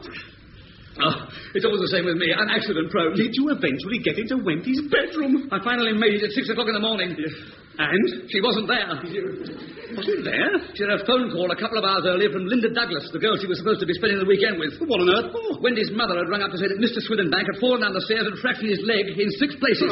So she went home? She went home. Well, there'll be a next time. Not for Wendy. This morning I received her engagement and wedding ring through the post, with a brief note saying, if you're successful with medicine, the number of people turning to nature cures should be astronomical.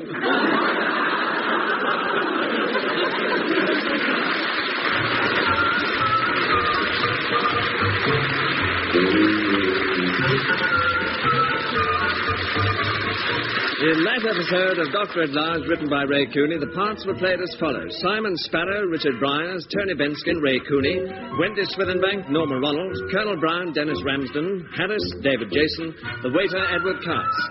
Dr. At-Large was adapted from the original novel by Richard Gordon and produced by David Hatch.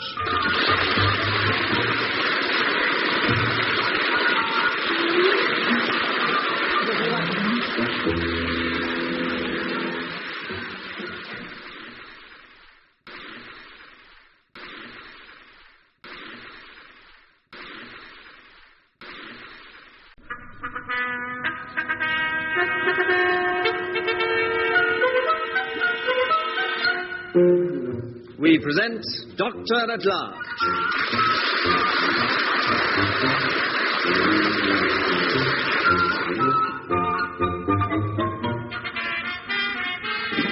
Adapted for radio by Ray Cooney from the original novel by Richard Gordon, it stars Richard Bryars as Simon Sparrow and Geoffrey Sumner as Sir Lancelot Spratt, with guest star Fenella Fielding as Kitty.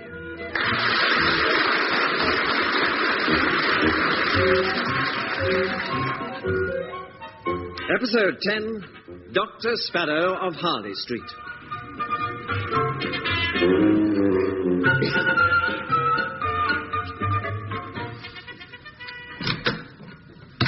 Hello, Simon, old love. Hello, Tony. I say, It's a fabulous place Sir Lancelot has got, isn't it? It's the most lucrative private practice in Harley Street. You certainly landed on your feet here. Why on earth did Fanny take on a layabout like you for an assistant? Yes, I suppose it couldn't have been my medical prowess. No. No, you're right, actually. What's needed in Harley Street, old love, is charm, not talent. Charm and sex appeal. And that's what yours truly has got. And modest with it. Anyway, what do you want to see me about? Oh, I wondered if you'd got a job yet. Well, nothing definite. I've applied to St. Thomas's for that junior consultancy, but I haven't heard. So you could do with a fill-in, could you? You bet. My landlady's getting very unreasonable about the rent. Oh, dear. How much do you owe her? 10 months. 10 months? Well, one gets behind, you know. Well, I can fix you up with 2 weeks' work if you're interested. Of course I'm interested. Where? Here with Sir Lancelot. I'm not interested. No, now, come on. You need the money, don't you? I need the money. It's only for 2 weeks while I have a golfing holiday in Devon. You mean you want me to be Sir Lancelot's assistant? Just while I'm away. But Fanny Spratt and I are incompatible. In my last year as a student, he said he'd rather go down the mines than spend another 24 hours in my company. He suggested you for the job. He didn't. Definitely. He said you'd be perfect for his private practice here. I mean, you've got as much charm and sex appeal as I have. And anyway, you could do with earning a few bob, couldn't you? Not half.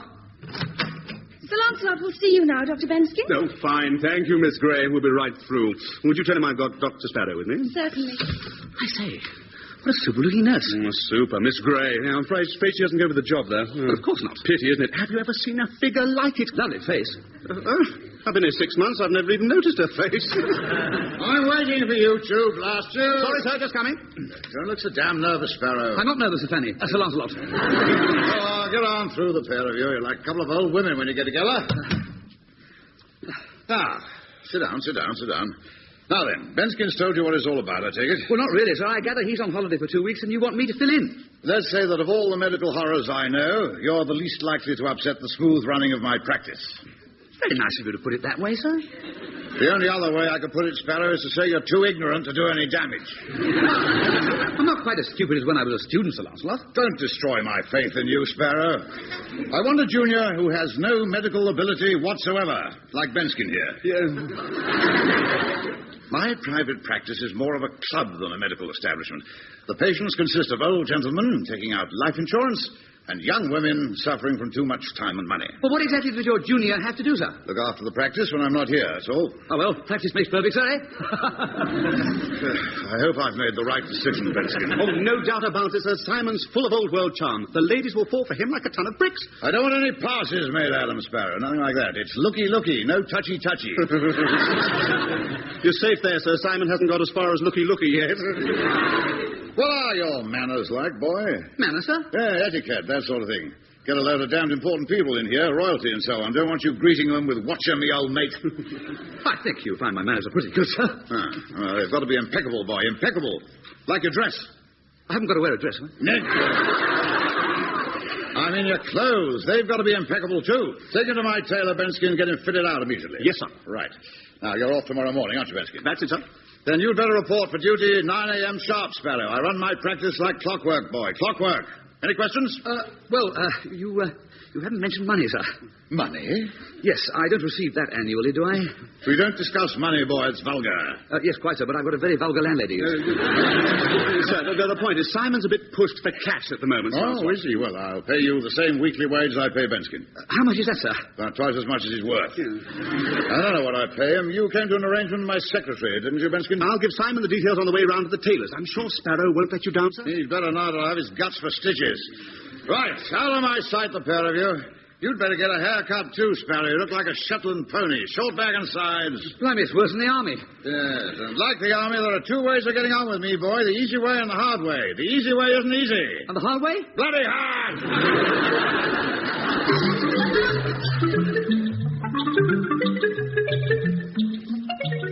You look gorgeous, Simon. Don't you think he looks the part, Miss Gray? Very smart, Dr. Sparrow. Black suits you. I look like a constipated penguin. Oh, you don't. And the haircut suits you, too. A bald, constipated penguin. Oh. You are the epitome of Harley Street sophistication. Don't give me all that soft stuff. I feel a proper Burke. Proper Burke with no hair. I see. But would you mind clearing up on your flipping holiday? All right, I'll send you a postcard. Look after him, Miss Gray. Out of my way, Benskin. I thought you were playing tennis in Land's End or John O'Groats or somewhere. Golfing in Devon, actually, sir. Oh, same thing. Well, get going then. Sure, Tony. Enjoy your golf. Bye. By the way, Benskin, what's your handicap? Any club you care to mention? I see. Now, I've got to go and see this wretched singer. She says she's got laryngitis. That means you'll have to visit old Skye and Lewis. I'm sorry, sir, I'm not quite with you. Oh, dear. Am I going to have to tell you everything twice? Pass my black jacket, Miss Brewery. Thank you. This is my morning for old Skye and Lewis. Who are they, sir? There's only one, the Duke of Skye and Lewis. Oh, the Duke of Skye and Lewis. You're morning for visiting them. Him. Carnation, Miss Gray. Thank you, lovely. Now, this prima donna got hold of me in bed this morning. Very nice, too, sir. On the telephone. Oh, sorry, sir. I reckon she's got laryngitis. You don't think so, sir? Neurotic as hell. Right, I'm off. Now, you do the Duke, Sparrow, and get a move on. 9:15 is the appointment. I'll take the number 1 rolls. You can take the number 2. The Duke's town place is in Eaton Square. Give him the usual treatment. Hang on a second. What's the usual treatment? Do you know what the usual treatment is, Miss Gray? I'm afraid not, Doctor. Well, do you know what his usual complaint is? I'm afraid not, Doctor. I see. Oh, good luck, Dr. Sparrow. You'd better hurry. What? Yes, thank you. Yes, do I look all right? I've never met a duke before. What is it do I call him? My lad, sir, Your Honour, Your Holiness? Is it,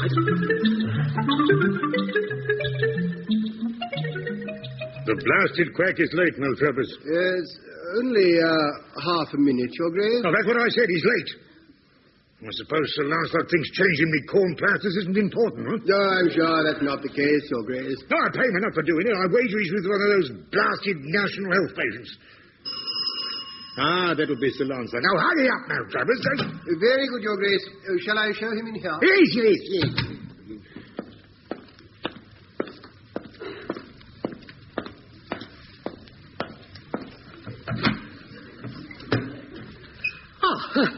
Good morning, Your Dukeship. I am the butler, sir.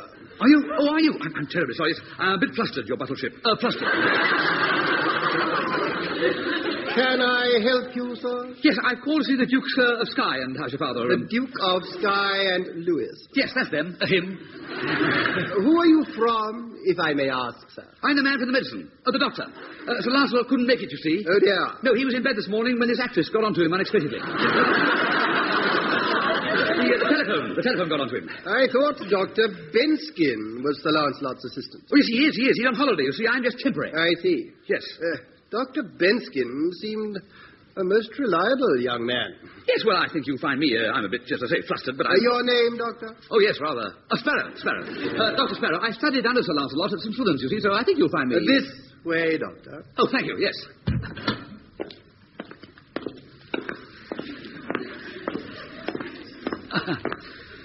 Nice little place you've got here. Come in. Hang on a second. Look, when I address the Duke, what do I say? Your Grace. You mean? For what we are about to receive? Come in. Dr. Sparrow. How do you do, Grace? What? Apparently, Sir Lancelot is unable to attend you this morning, Your Grace. Well, infernal cheek. And who the devil are you, young man? Dr. Sparrow, Grace. Your Grace. I beg your pardon? Your Grace. Am I? Oh, see, yes, of course, yes. I'm Dr. Sparrow, Your Grace. What's the matter with Sprat? Nothing, sir. No, he's as fit as a fiddle, thank you. Why the blazes isn't he here? Well, he had to see a lady about her throat, laryngitis. Well, it is morning to call on me, damn it. Yes, sir. Yes, Grace. Your Grace. But this was an emergency, you see, an emergency. I'm his assistant, you understand, so he sent me. But I think you'll find me nearly as charming and sexy. Well, I hope you know what you're doing. That's the main thing. Oh, yes, not to worry. I've got my little black bag here. Well, come on. Off you go, Maltrap. Would you care for coffee, Your Grace? No, not for me. You don't want any coffee, do you, Sparrow? Well, I wouldn't mind. No, he doesn't. Now, clear off, Maltrap. Very nice little place you've got here, Your Grace. Oh, it's a townhouse. How the other half live, eh? All those wonderful portraits, my word. Just look at that lot. Good Lord. Who's that angry old devil in the frock coat? My father. Sorry. Now, come on, young man. I've got to get to the House of Lords before 10 o'clock, and I want to get dressed. Yes, of course. Now, what seems to be the trouble? Well, haven't the Bob surely Sprat told you what you were coming for? Well, he said the usual treatment... Well, that's right. Well, hurry up, then. Yes, the usual treatment for the usual complaint. Well, that's it. Well, get on with it, boy. Yes, and how is the usual complaint? Oh, the same, giving me jip. Jip? Yes. Well, I think you better take all your clothes off. What? A dressing gown, pyjamas, slippers. I must examine you. What are they for? Well, to see how your usual complaint is. And for that you want me starkers? Yes, please, Harry. Grace. Are you sure you're a qualified doctor? Oh, definitely. And you want all my clothes off? Yes, please. To change me corn plaster?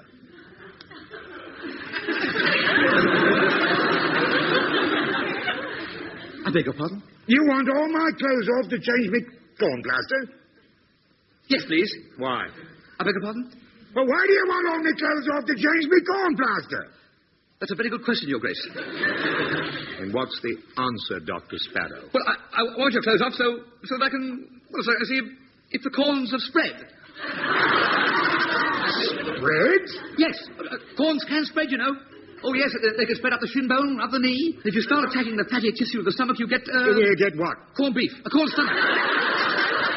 It's very painful, sir. Terribly painful. And if they're not seen to, it could lead to surgery, which may in turn leave nasty scars on Grace's tummy. What the hell are you talking about? Travelling corns. Me corns are on me feet where they've always been. Well, it's very probably, Your Grace. You see, I'm only suggesting that you might have travelled. And this, in turn, might prevent Your Grace taking your seat in the house. Huh? Well, when I say seat, I'm naturally referring to the seat in the house, not to the seat of Your Grace. So now, how you say the carpets of people, you know. They're everywhere. Everywhere.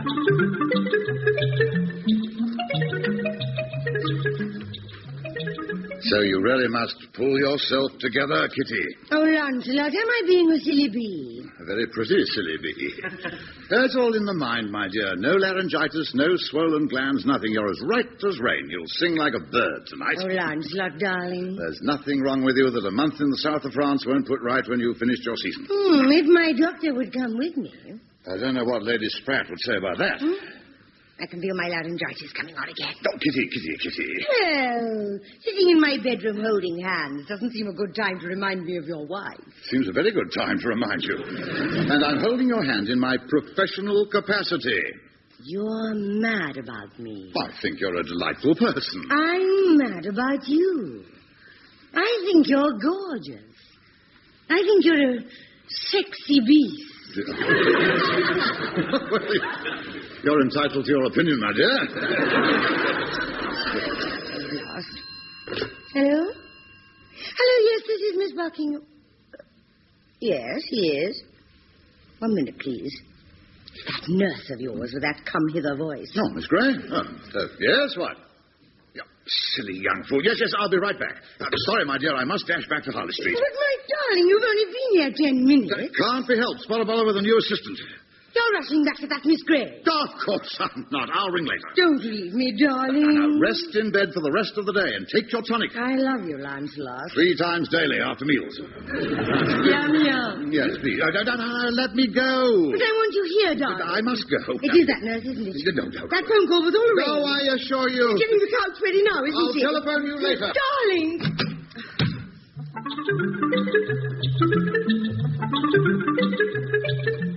Why the hell didn't you ask him what was wrong with him, you twit? I didn't want to appear ignorant. Ah, you silly fool. I thought if I kept the conversation going long enough, it would slip out. Slip out? His ailment. You know, so I thought he'd mention it, but he didn't. By the time he did, I'd already told him to strip. Oh, no. Well, then I'm afraid You what? Well, so whenever I get nervous, I tend to talk rather a lot, and before I knew where I was examining him for corns on his stomach. And to both our surprise, we found some. You found corns on His Grace's stomach? Well, warts, to be precise. Warts? Yes. That seemed to impress His Grace, you see, because it confirmed my diagnosis of travelling corns. What corns? Travelling, sir. And that's when His Grace began to be rather impolite about you, sir. What? Well, he said you'd been treating his corns for years and never warned him that they might start travelling. You wretched you. I stuck up for you, sir. Oh, thank you. But His Grace still seemed determined to have me as his doctor instead of you. What? I'm terribly sorry, sir. I'll split the fee with you. The treacherous boy. Well, I think you'll have to perform the operation to remove the warts. Operation? Well, that was the only solution I could think of. I must get round to Eaton Square immediately. And, Sparrow, if you so much as lay a finger on another of my patients... Miss Gray. Sir Lancelot? I'm going round to see the Duke of Skye and... Yes, Sir Lancelot. And I'll take the rolls. Number 1 or 2? Number 1. Jolly good. Number 2's in the garage. Oh, why? I'm afraid I ran into the back of a car while parking. I may kill you when I return, Sparrow. Don't hurry back, sir. Getting upset like that can't be good for his blood pressure, you know. Blimey, he's decided to kill me now. Good morning, Sir Raymond. I just passed Sir Lancelot going out. Will he be long, do you know? He has an appointment in Eaton Square. Oh, hell, I tried to catch his attention, but he seemed to have something on his mind. Murder. I beg your pardon. You seem to be in some sort of pain, sir. My back, it's killing me. Ah, well, you better go through into the consulting room. You're a colleague of Sir Lancelot's, are you? Right-hand man. I won't keep you a moment. Oh, back. Must have twisted something last night when I fell off the throne.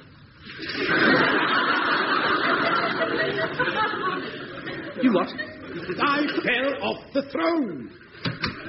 Miss Gray, does he mean what I think he means? The royal throne. He's doing Henry at the moment. Doing Henry? Henry V of the Old Vic. Oh, don't tell me you didn't recognise him. That's Sir Raymond Beecham.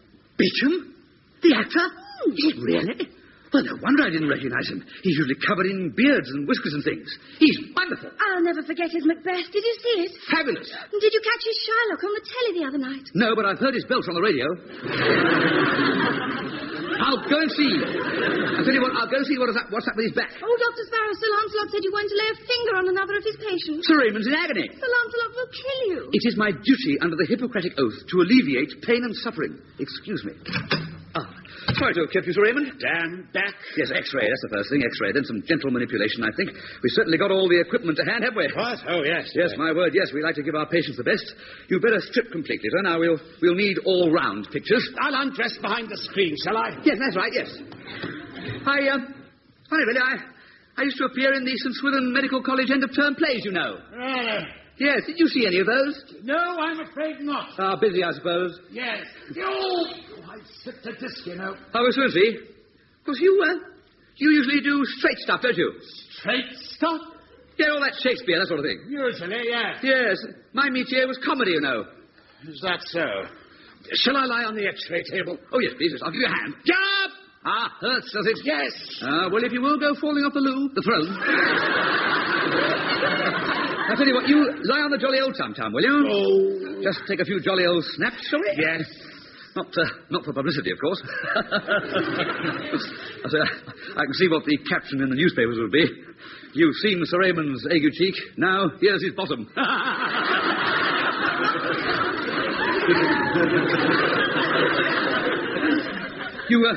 You get the subtle play on words, Sir Raymond?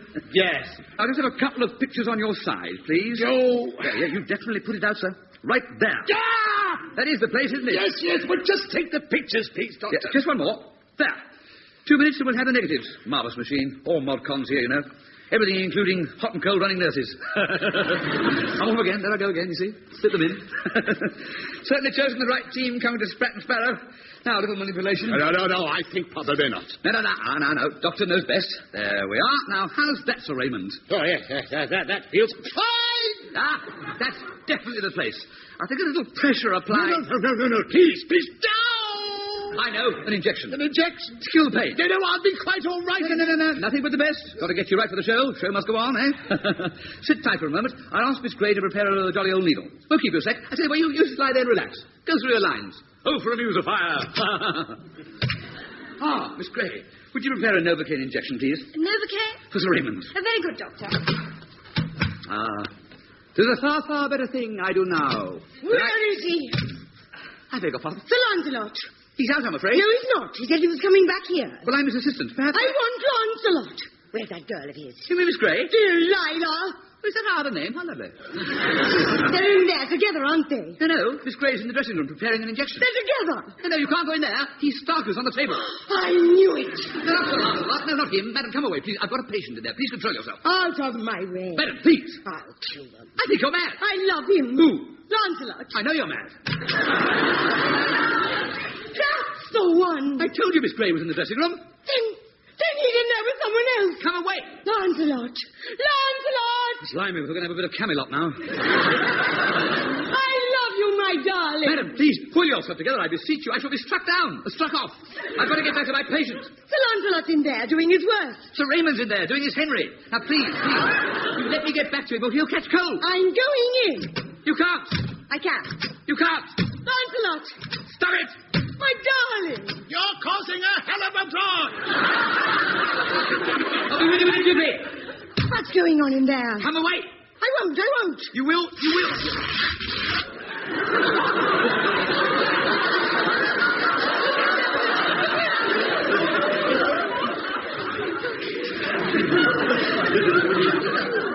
Oh, my goodness. You ripped my dress off.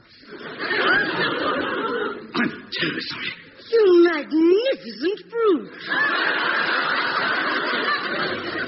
I beg your pardon? That's the most wonderful thing that's ever happened to me. I can't believe that. Look here, put it on again, please. No, I don't want to put it on again. I want you. No, please. I must get back to my Starker's patient. Darling. Madam, please, put me down. Darling. Please, I'm temporary, and I'm nervous, and I'm not used to anything like this before lunch. Take me, darling. I don't want you, madam. I shall scream. Very well, then scream. All right, I will. Ah! You struck a woman. I'm terribly sorry. You're wonderful. Please, put your dress on and go home. I must get back to my patient. I'm going in with you. Stay out there. What the devil's going on in this place? Nothing to worry about. Keep calm. I am calm. Yes, it's me who's shaking, yes. Let me in. Open the door. Everything's perfectly all right, Sir Raymond. What's that woman doing? Rehearsing. What for? Orpheus in the underwear. Go away or I'll spank you. Promises. I've never known anything like this in my life. It's just one of those days. Go away or I'll belt you one. You know what? Blimey. Fanny.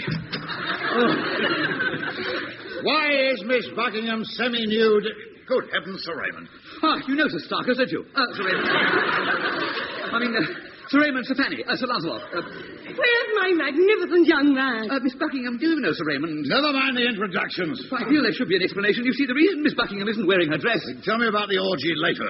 Yes, of course. I'd just like to know why everybody you treat ends up in the nude. I'm doing all the right things to start with, sir. Chatting up the patient, making jokes about his belt and his bottom. What? Well, when I say belt, I'm referring to his performance.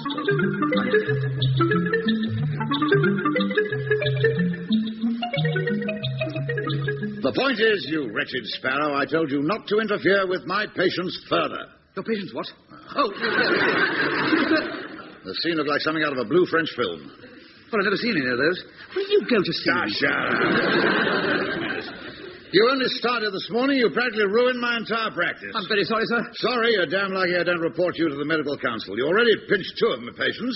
Two? The Duke and Miss Buckingham. Miss Buckingham? She says she thinks you'll last longer than I will. And as for Sir Raymond Beecham, he doesn't know whether to sue me first and then change his doctor or vice versa.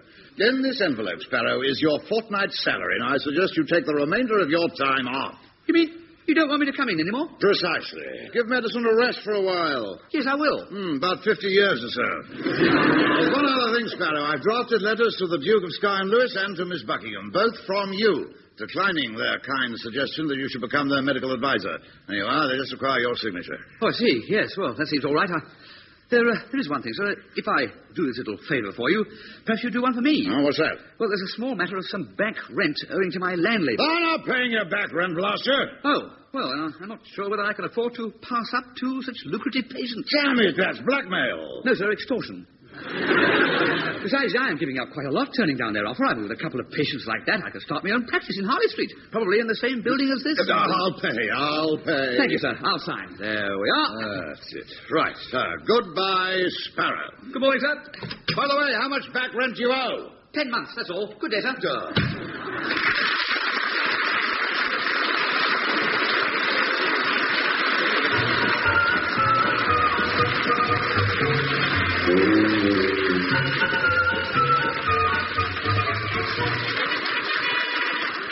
In that episode of Doctor at Large, written by Ray Cooney, the parts were played as follows. Simon Sparrow, Richard Briers, Sir Lancelot Spratt, Geoffrey Sumner, Tony Benskin, Ray Cooney, the Duke, Howard Marion Crawford, Sir Raymond Beecham, Richard Caldecott, Mal Travers, the butler, Gerard Green, the nurse, Rosalind Adams, and Kitty Buckingham, guest star Fenella Fielding. Doctor at Large was adapted from the original novel by Richard Gordon and produced by David Hatch.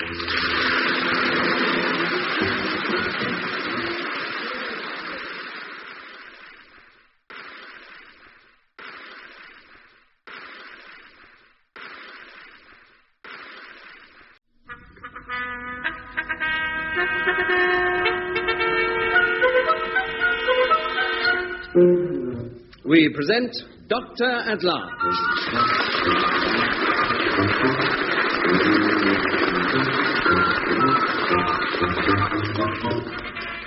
Adapted for radio by Ray Cooney from the original novel by Richard Gordon, it stars Richard Briers as Simon Sparrow and Geoffrey Sumner as Sir Lancelot Spratt.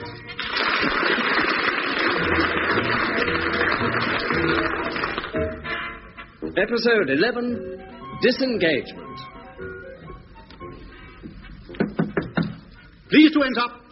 Oh, Tony. Simon, my old love, what on earth are you doing here? I wanted to ask your advice about something, actually. If Fanny Spratt catches you in his consulting rooms, he'll sling you up on your ear. I will keep you a second.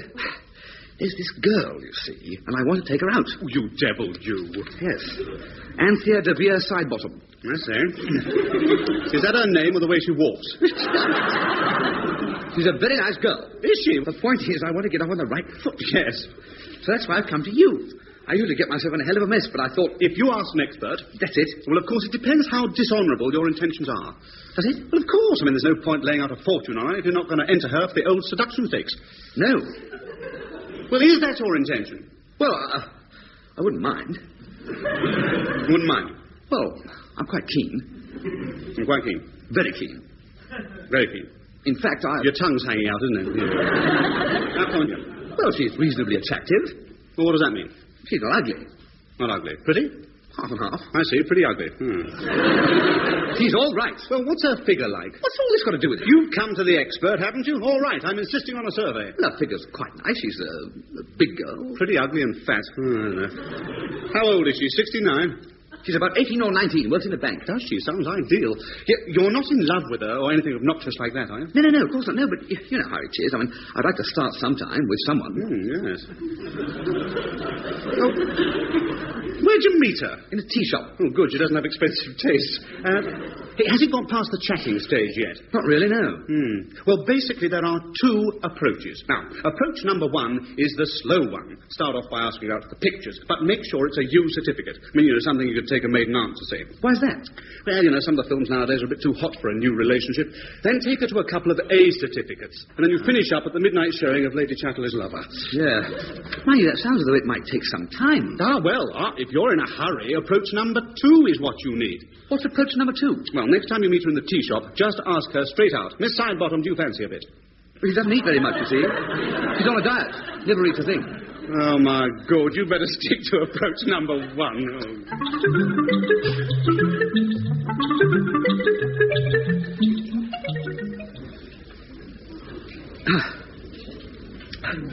Do you, like another cup of tea, Anthea? No, thanks. How about a raspberry tart? No, thanks. Go on. You've only had a couple of slices. No, I'm on a diet. Oh, yes, of course you are, yes.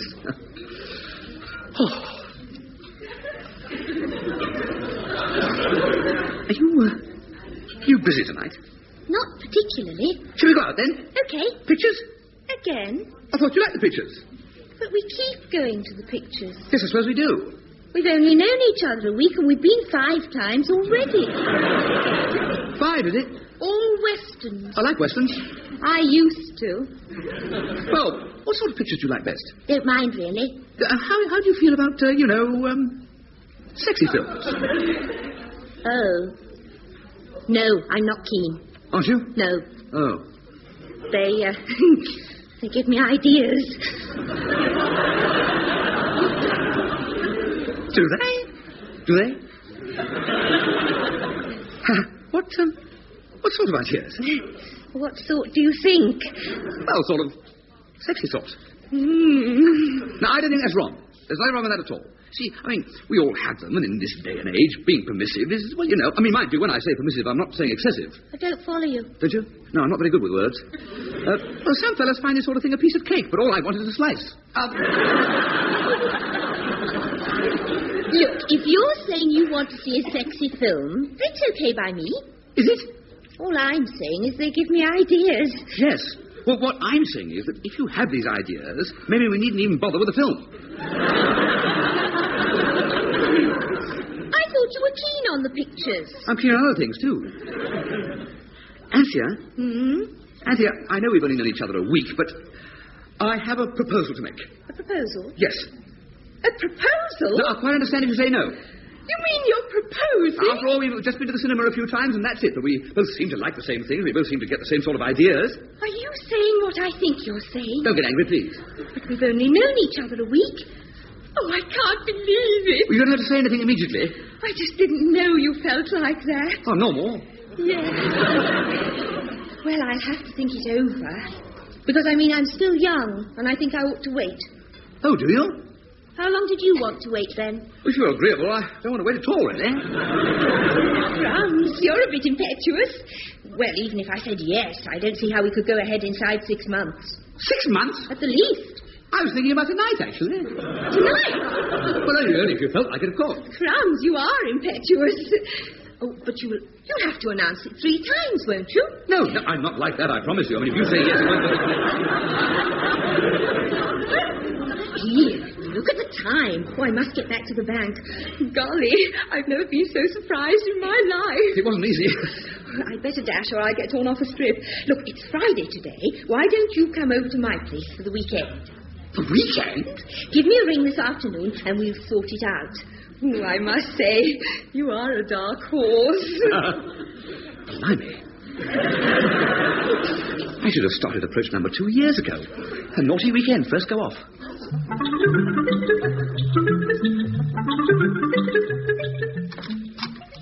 Hello.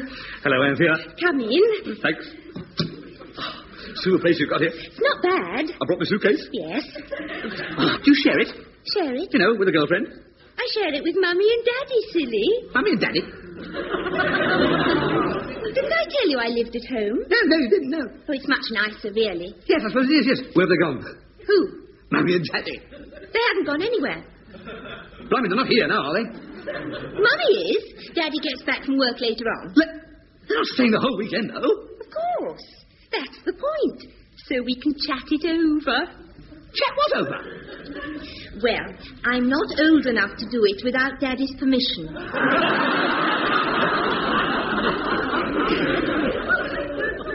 You're going to ask his permission? Mummy's already said I should grab you. You haven't spoken to your mother about it. Of course.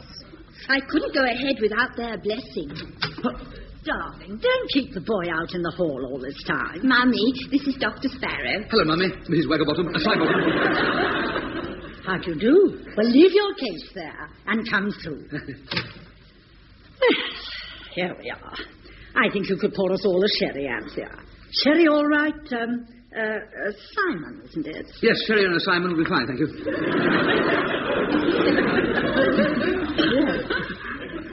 Well, do sit down. Thank you. I must admit, I don't know what Anthea's father's going to say about all this. Let's not tell him, please. Don't worry. I'm on your side. Are you? I'm sure it'll do Anthea the world of good. Blimey. Yes, I think it's only the suddenness of it all that's holding Anthea back. Here's your sherry, Simon. I think I need it. Mummy. Oh, thank you, darling.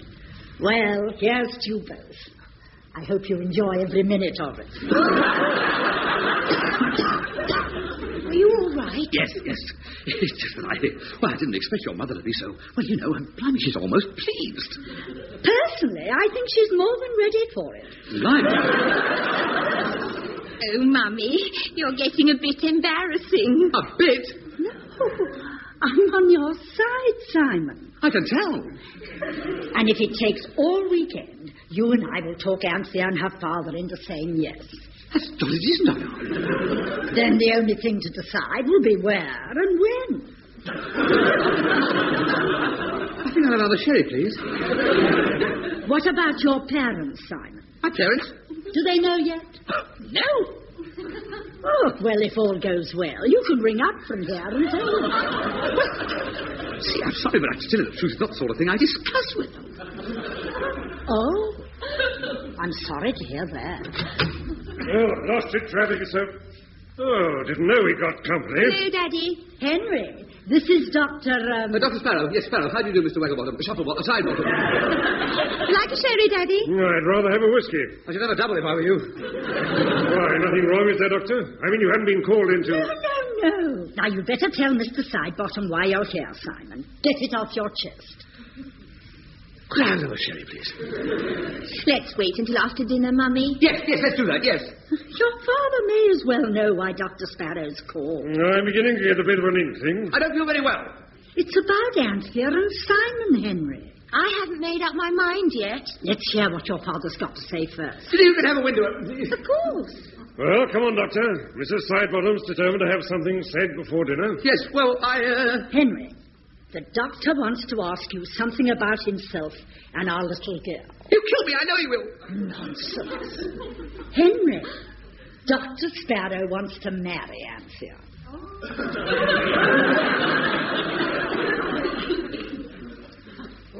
Can we have a recap, please? I thought that's what it was. It's a bit of a surprise, by George. It certainly is, by George. What have you said, Anthea? Nothing yet. I was more surprised than anybody. You want to bet? And Simon doesn't want to wait either. Do you, Simon? I think I'll sit down. Why? Before I fall down.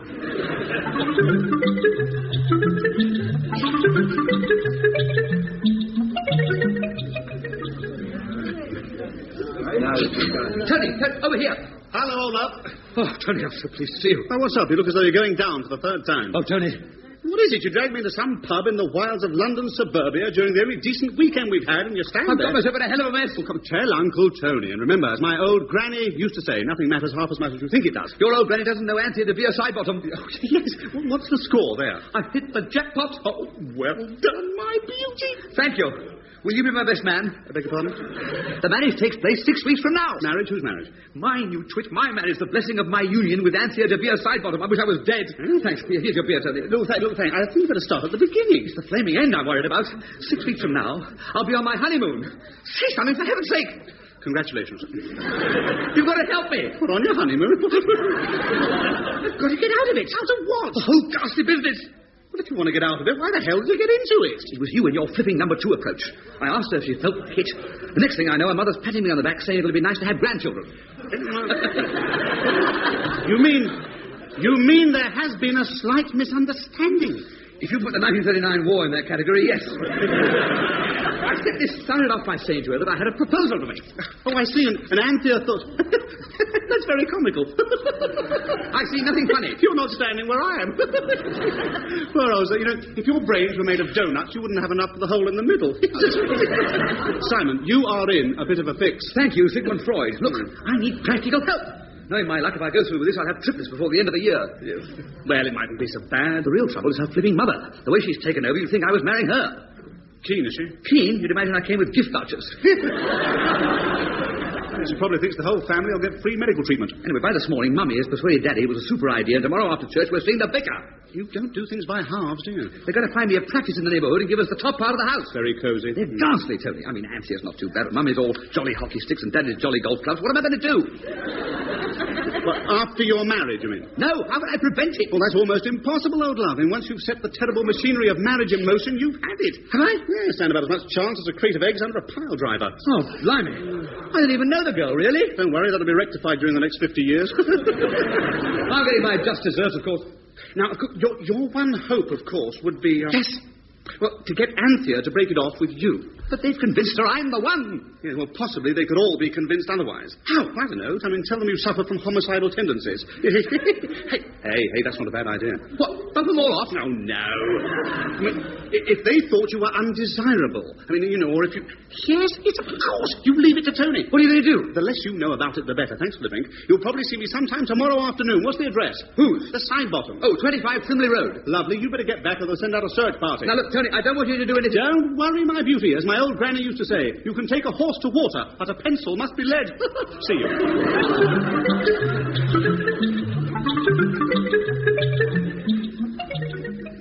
White, of course. There's no other colour for a wedding dress, darling. Yes, I quite like white.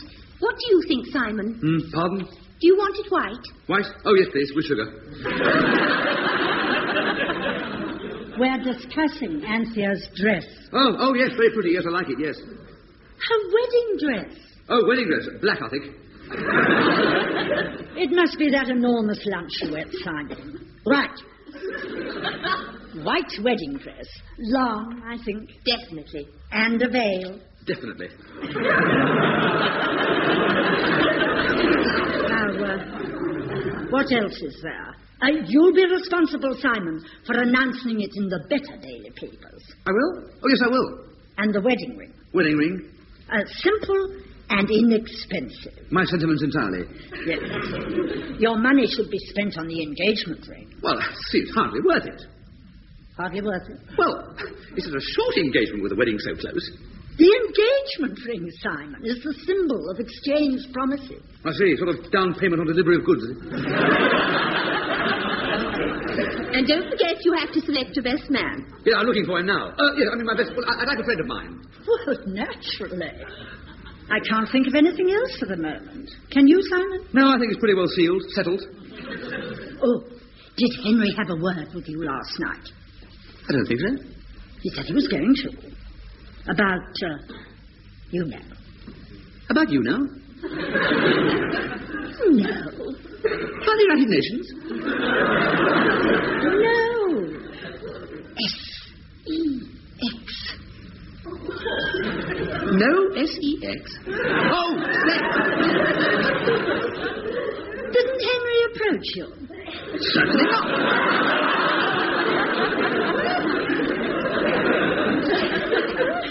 He said he was going to talk to you about it. Oh, Mummy, don't be so hot-making. Just the one's got to talk about these things. After all, Simon's a doctor. You're interested, aren't you, Simon? I'm fascinated. Well, if Henry's funked it, I suppose it's up to me. It's about you and S-E-X, Simon. Yes? Well, it's only a matter of waiting a few weeks. There, I've said it. Oh, Mummy. Well, darling, some young people nowadays seem to think that getting engaged is the same thing as getting married. And there are quite a few who don't even bother to get engaged. What do you say, Dr. Sparrow? Good luck. Oh, good Lord. Anyway, Henry and I just wanted to remind you that in only 6 short weeks, you'll be man and wife. There's no need to remind me, honestly. Good. Now, Henry and I were engaged for 18 months. And every night during our engagement, he did the same thing. Did he? Yes. Yes, he took me out for the evening, and then he brought me home and said goodnight on the front doorstep. And not once did we allow it to go any further. I think that's very commendable. Henry would then go back to his lodgings, and I'd curl up in bed with Howard Spring.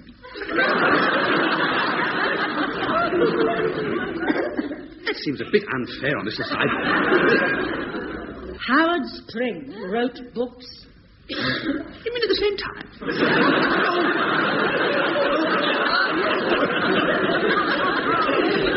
You're referring to Howard Spring, the author. Yes, of course, very wise. Oh, the front door. I'll go, shall I? No, it's all right. But it might be... Might be who? The vicar, or another relative. They all called this morning. Only about 30 of them. I'll see who it is. Well, this is the first moment we've had alone all weekend. Yes, you'd better see if you've got a Howard Spring in the bookcase. You've been perfectly beastly ever since you arrived. I haven't. You have. Mummy hasn't noticed, of course. She's too busy planning everything. And Daddy can't see further than the end of his niblick. And it is what? Oh, yes. Well, look, I don't suppose he's been the same since he spent those 18 frustrating months being engaged to your mother. That's it. Insult my parents. Well, you just said... They're my parents, aren't they? I don't understand you, Simon. Right out of the blue you propose to me, and then behave as though you wish you hadn't asked me the moment I accept. You accept? You hardly said a word while your mother decided everything. I bet she plans to be on the honeymoon giving hints, the do-it-yourself mother-in-law. Oh, you weak-willed, insufferable pig. Not so much of the weak-willed. You've got no guts at all. I've got more guts. I've got guts I haven't even used yet.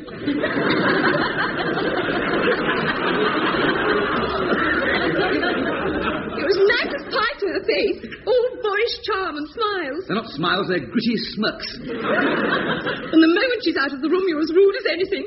I've never known such a change come over anybody. And I can't think of anything more ghastly than being married to you. I can. That's being married to you. Then why the hell did you ask me? I didn't ask you to marry me. I asked you to... I asked you to... What? Well, I admit it sounded like a... But it was... Well, I was... forget it. Well, did you or didn't you ask me? I'm not deaf. Yes, I did ask you, but not that. You mean it wasn't a proposal? No, it was more of a proposition, really. Well, if you weren't asking me to get married, what the heck were you asking? Oh, I may as well tell you. Everything you said about me is perfectly true. I'm a moral coward. I've got about as much guts as an old sock. I behaved atrociously, and there's absolutely nothing in my favour at all. Look, can you remember that I got muddled up about fancying a bit? What? Well, I was asking you if... Come here.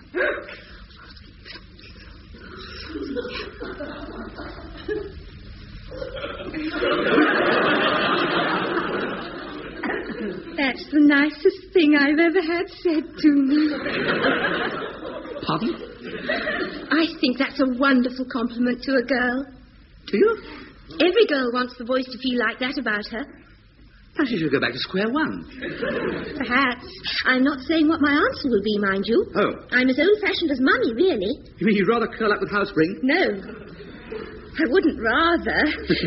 Look, let's start again at the beginning and see what happens. Yeah, that'd be absolutely super. Now, we'll go to the pictures. And then what... Dr. Sparrow, you have two visitors. Two what? And Mr. Benskin and a Sir Lancelot Spratt. And they both look very angry. Come in, gentlemen. Thank you, madam. There you are, you rotten cad. Rotten cad. Where is he? Where is he? There you are, Sparrow, you miserable wretch. Madam, may I ask if this obnoxious boy has proposed marriage to your daughter? Well, yes, he has. Good grief, he's at it again, Benskin. And what again? You swine, Sparrow. What is the matter? This young wastrel is already married to my daughter. What? And he's also married to my sister in Chipping Sodbury. What?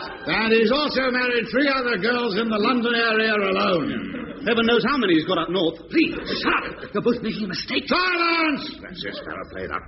There. You unmitigated rotter. You absolute bounder, sir. It's all right now. No, it isn't. The game's up. Now, wait a minute. Are you saying Dr. Sparrow is already married? To 5 girls that we know of, madam. But that's bigamy.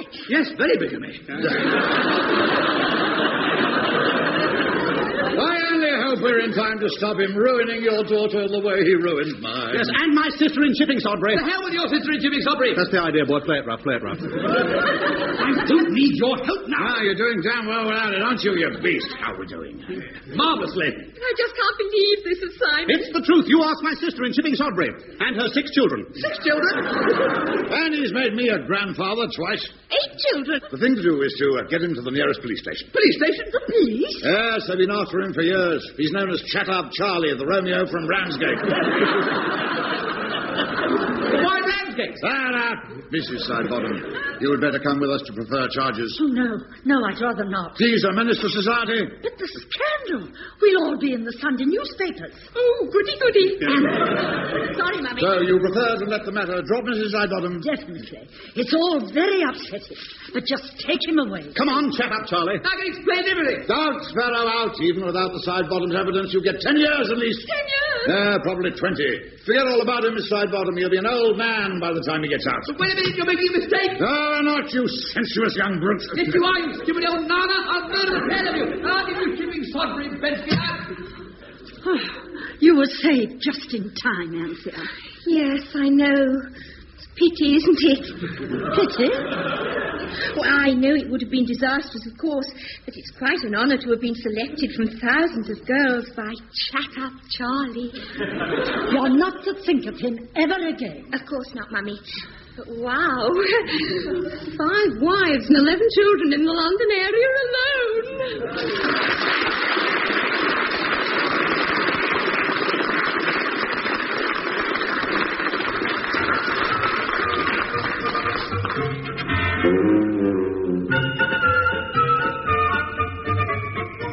In that episode of Dr. at Large, written by Ray Cooney, the parts were played as follows. Simon Sparrow, Richard Briers, Sir Lancelot Spratt, Geoffrey Sumner, Tony Benskin, Ray Cooney, Anthea, Alethea Charlton, Mrs. de Vere Sidebottom, Ambrosine Philpotts, Mr. de Vere Sidebottom, Peter Williams.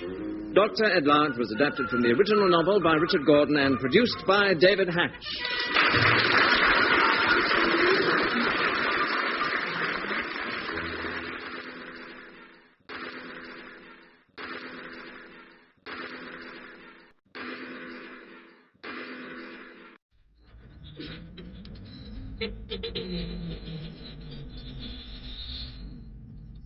We present Doctor at Large.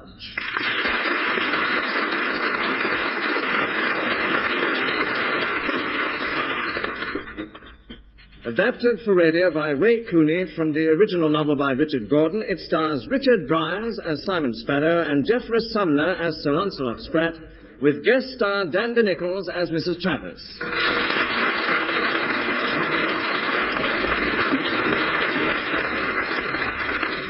Episode 12, Fellowship.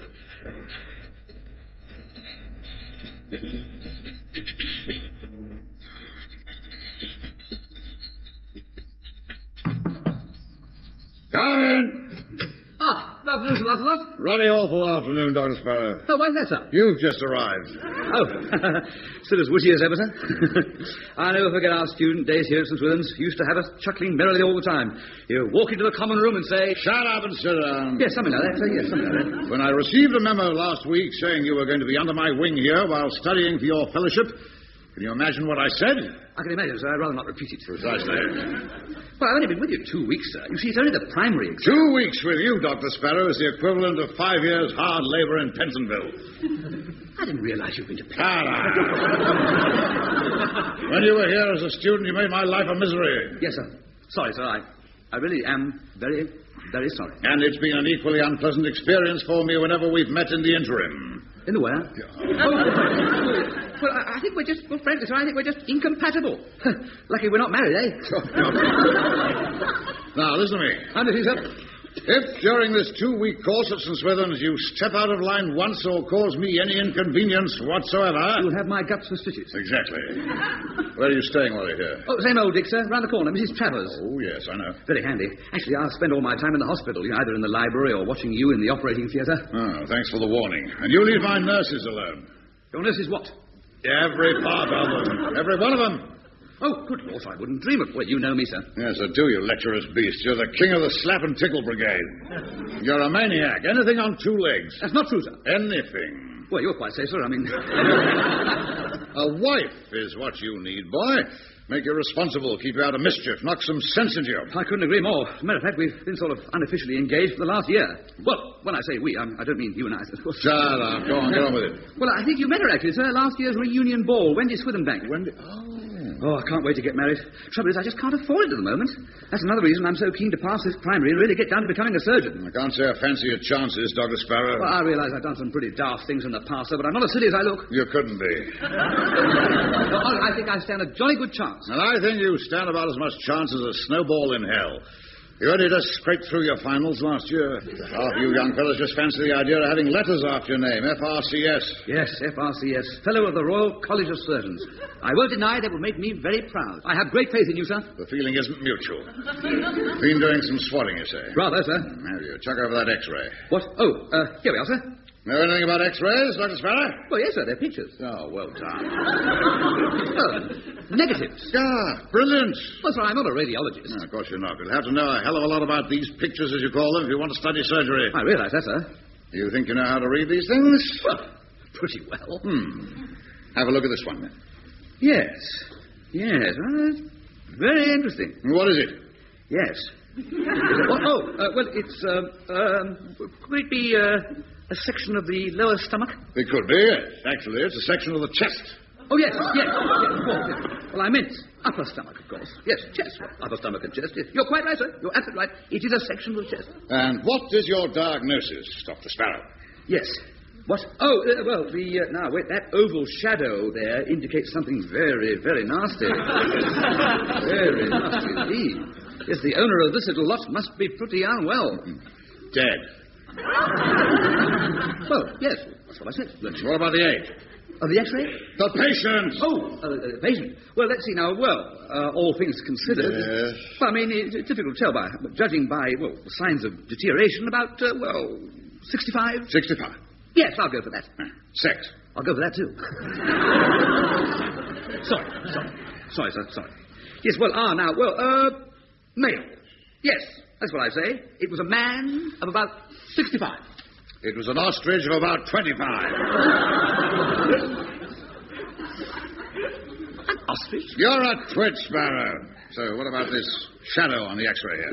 Well, as I said, sir, very nasty. I mean, you don't happen to know if the ostrich smoked heavily, do you? The shadow on the X-ray. Well, it's, as far as I'm concerned, sir, it's definitely a malignant growth. This ostrich swallowed a face flannel and choked itself. That's not fair, sir. You're as bird-brained as that damned ostrich, Sparrow. Well, lots of doctors would have made a mistake like that, sir. Don't be modest. There aren't many of you around. Sir Lancelot, if I become a surgeon... If you become a surgeon, it'll put the health service back about 20 years. Now, take this X-ray, Dr. Sparrow, and study it. Study it. Well, actually, sir, I'm not contemplating dealing with ostriches. Get out and make a thorough examination of this X-ray. Tomorrow morning, I want you to tell me everything about it. Right, sir. It shall be done. Wilco. I will, sir. I promise you. Trust me. I'll even tell you where the face flannel was bought, sir. There you are. I'll do that for you. Even that. I'm looking forward very much to our fortnight with you, sir. We're all going to be absolutely super. Good afternoon, sir. Good afternoon. And Sparrow. Yes, sir? Your ambition to have letters after your name. Try T-W-I-T.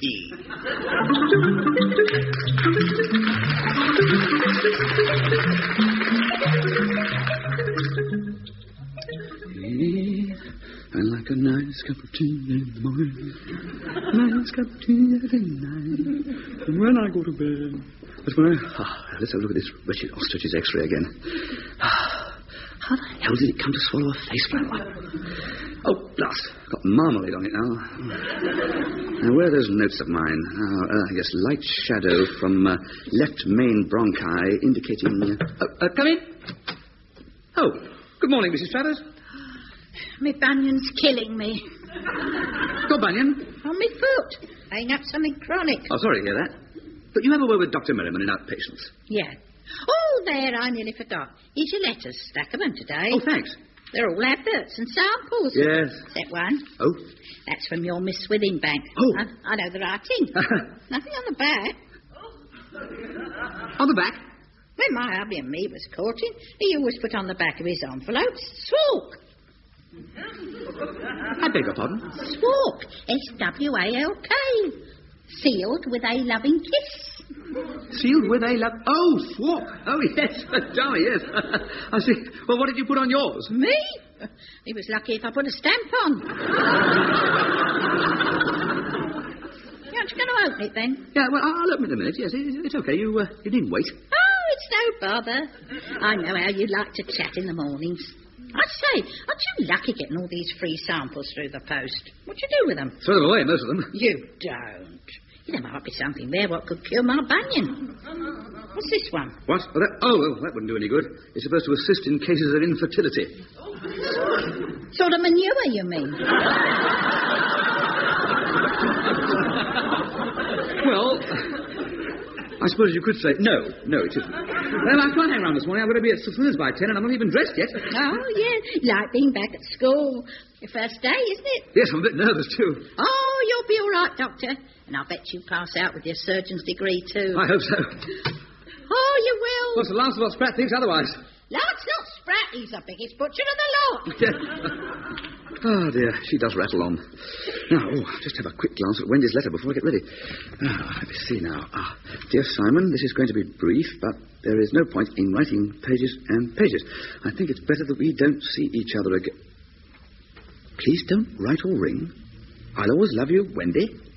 I can't believe it. I mean, I think it's better that we don't see each other again.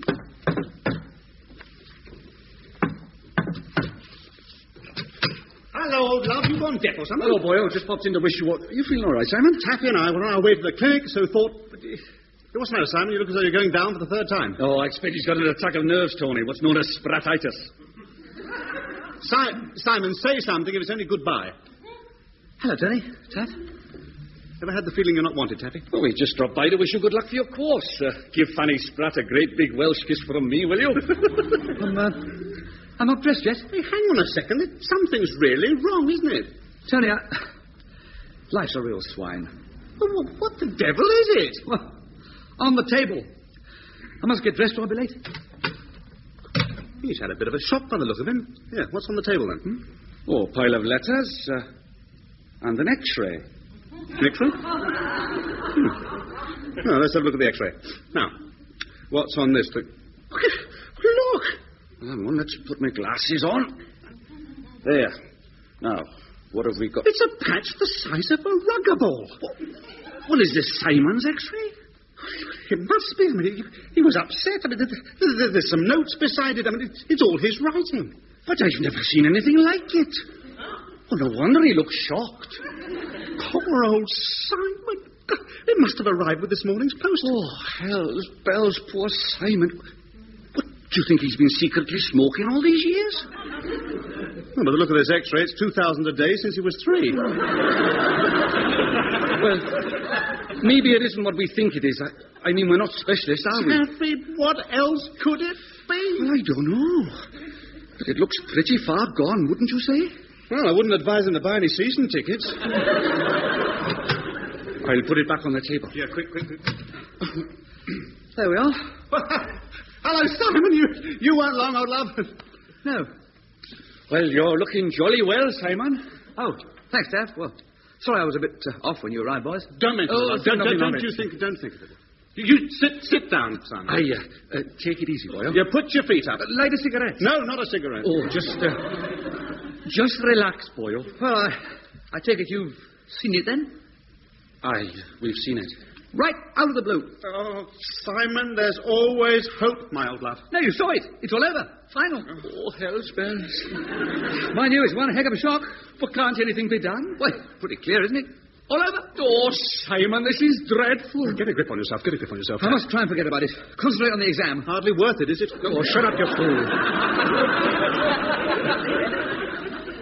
Why, it's no good letting it get you down, is it? Oh, there's bravery for you. I'm not the first. I won't be the last. Well, hang on a minute, Simon. Have you had a second opinion on this? Second opinion? Well, it could be caused by something else. Look, I don't know what caused it. It's happened, that's all. It doesn't make any difference what caused it. I've had it. Oh, Simon. Shut up, will you? Simon, I admire the way you're taking this, old lad. C'est la vie. Do you know, I mean, have you any idea how long you've got? Of course I have, about 10 minutes. 10 minutes? Oh. Now, don't try to get up, Boyle. Sprat will kill me if I'm late on my first day. Sprat? No. Look, I wasn't talking about the exam. I meant, this. What? The X-ray? Yes. Oh. I must tell you about that sometime. Very, very funny, actually. Funny? Oh, Simon. I see, you wasn't a funny old mood this morning, just. Anyway, I better dash. At least I'm going to be too busy to think about Wendy. Oh, Wendy, I'd forgotten her. Does she know? No, what? Well, about this X-ray. X-ray? Why did you know about that? Well, aren't you going to tell her? I told you I'm not even going to think about her. Well, I'm off. You two coming?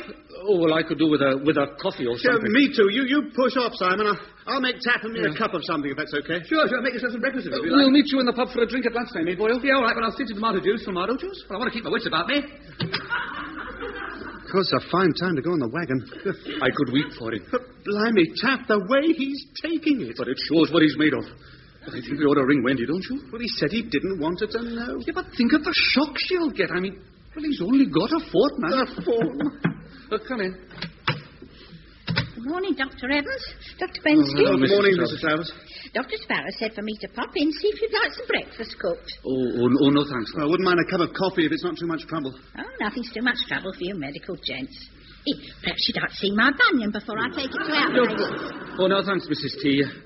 Well, to tell you the truth, we're a bit shook up about Simon. Dr. Sparrow? Well, what's up? Well, you may as well know. You will shortly anyway. He's not going to be with us for very long. I want a month's notice. Oh. No, you don't understand. A month's notice? You'll have to make do with a fortnight. Why? Well, because that's when he's going to kick the bucket. What bucket? Well, he's... I can't say it, Tony. Mrs. Travers, Dr. Sparrow he's only got 2 weeks before... Before he what? Oh, you don't mean... Oh, my God. Oh, it's dreadful, isn't it? But he seemed all right just now. He's facing up to it magnificently. Oh, God. Now, don't you start or you'll have me blubbering. What about his Miss Swithinbank? He had a letter from her only this morning. And he loves her so. All right. Look, we'll sort that one out. But he's so young. Yeah, he is so young. Now he's going to have his prime cut off. You must pull yourself together, Mrs. Travers. We've got to be as brave as Dr. Sparrow. He's had a good innings while it lasted. Make your cup of coffee, and we must discuss how we're going to make Dr. Sparrow's last moments as happy as we can.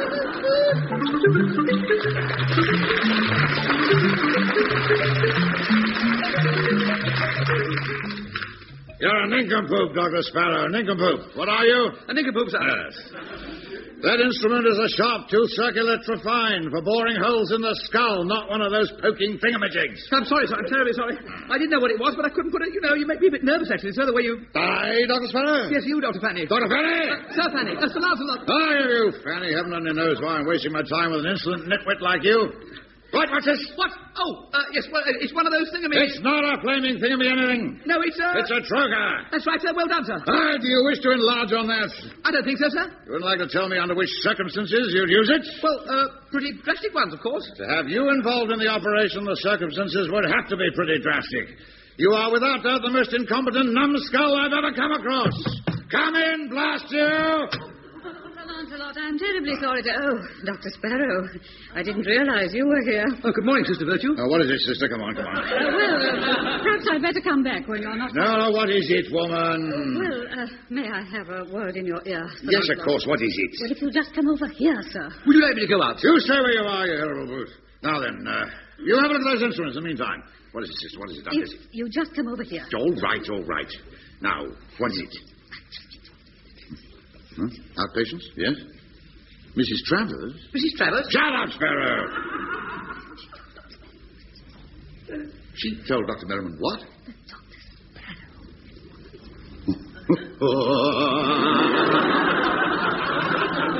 That's the best news I've had today.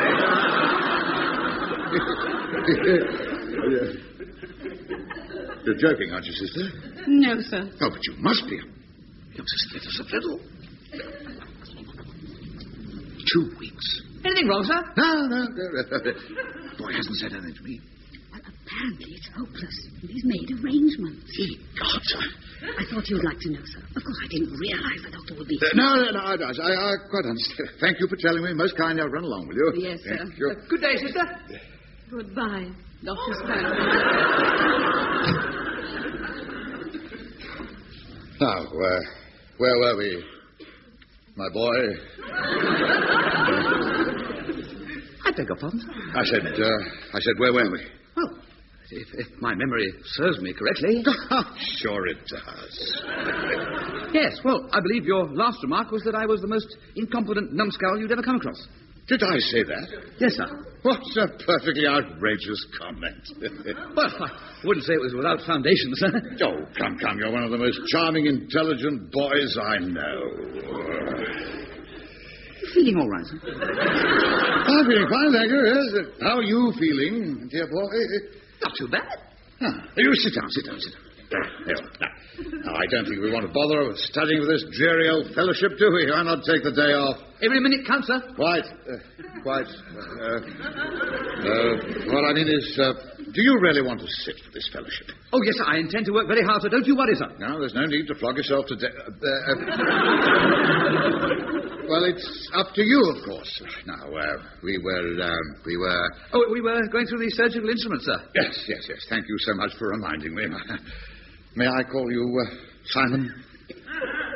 Thank you, sir. No, it's an honor. It's an honor to have you here at St. Swithin's. Simon. It's an honor to be guided through my fellowship by you, Sir Lancelot. Call me Fanny. Well, sir, I don't think I... Oh, please. Simon. Well, all right. Fanny.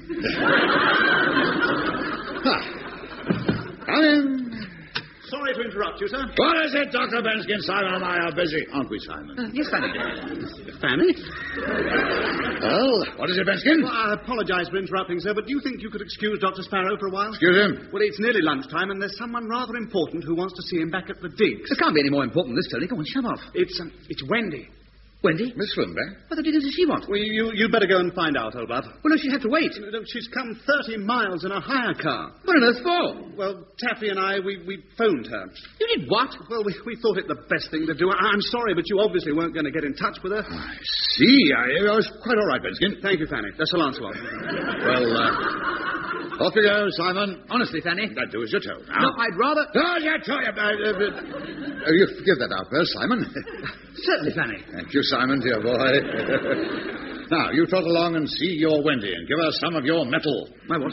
And don't hurry back. Have lunch somewhere splendid. Here's a tenner. Have it on me. I couldn't possibly... Go on, boy. I can't spare the time. Oh, we'll do some more study tonight. I'll stay late and we'll do a little work fortified with a bottle of champagne. I don't know what to say, sir. Then don't say it, Simon. It's been a great pleasure knowing you. Well, I'll go to hell. I hope not, Simon. I hope not. Clear off now, clear off. And you look after him, Benskin, you horrible little rat. You take my arm. All right, don't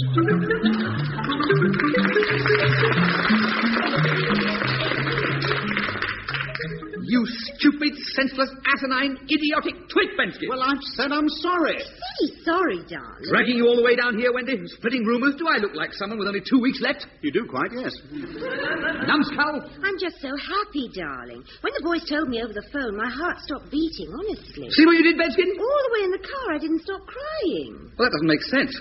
The letter you wrote to me is enough to make me jump off Tower Bridge.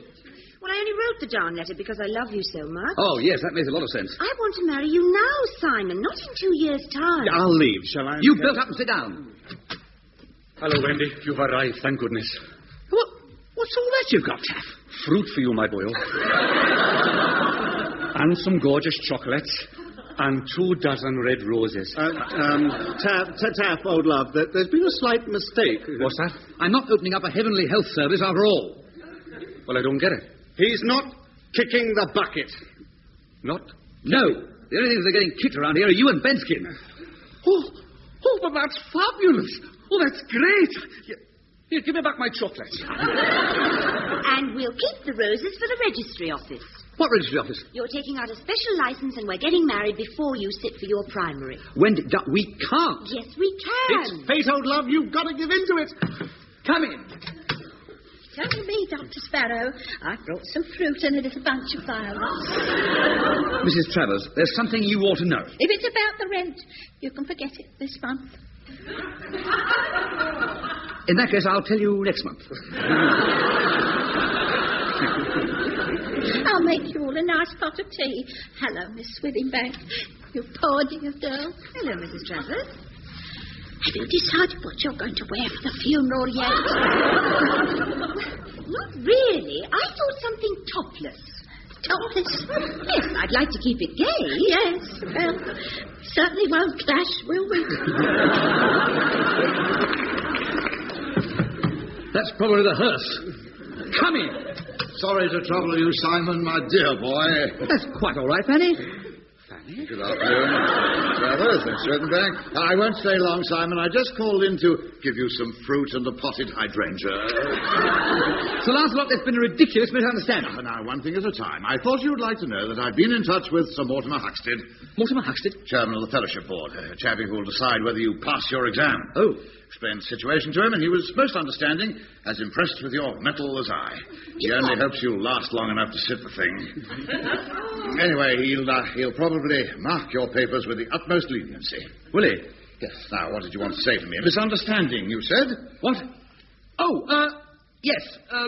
Between Wendy and me, you see. She thought we were getting married next year, and in actual fact, it's next week. Darling! Put her down, Simon. Put it. Don't exert yourself. Quite right, Fanny, quite right. Yes, can't be too careful. Well, I think the sooner the registry office can be fixed up, the better. Well, I'll see you tonight, then. Simon, dear boy.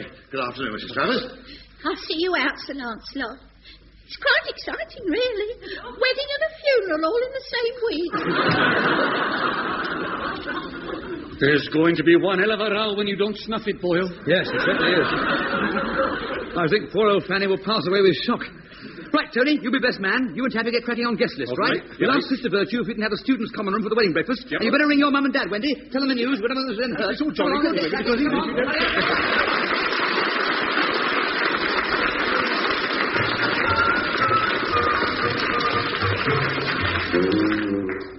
In that episode of Dr. at Large, written by Ray Cooney, the parts were played as follows.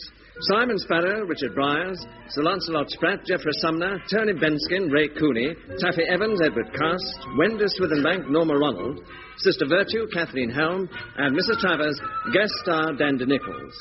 Dr. at Large was adapted from the original novel by Richard Gordon and produced by David Hatch.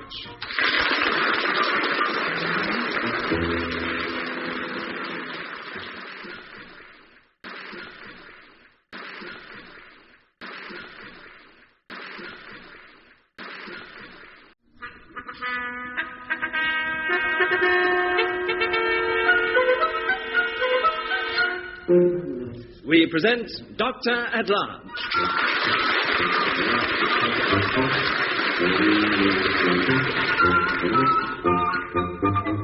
Adapted for radio by Ray Cooney from the original novel by Richard Gordon, it stars Richard Briers as Simon Sparrow and Geoffrey Sumner as Sir Lancelot Spratt, with this week's guest star Sam Kidd as the taxi driver.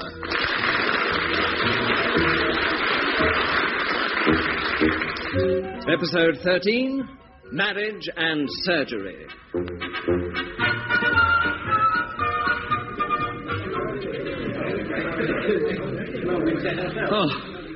I don't know which I'm most nervous about, my fellowship exam or my wedding.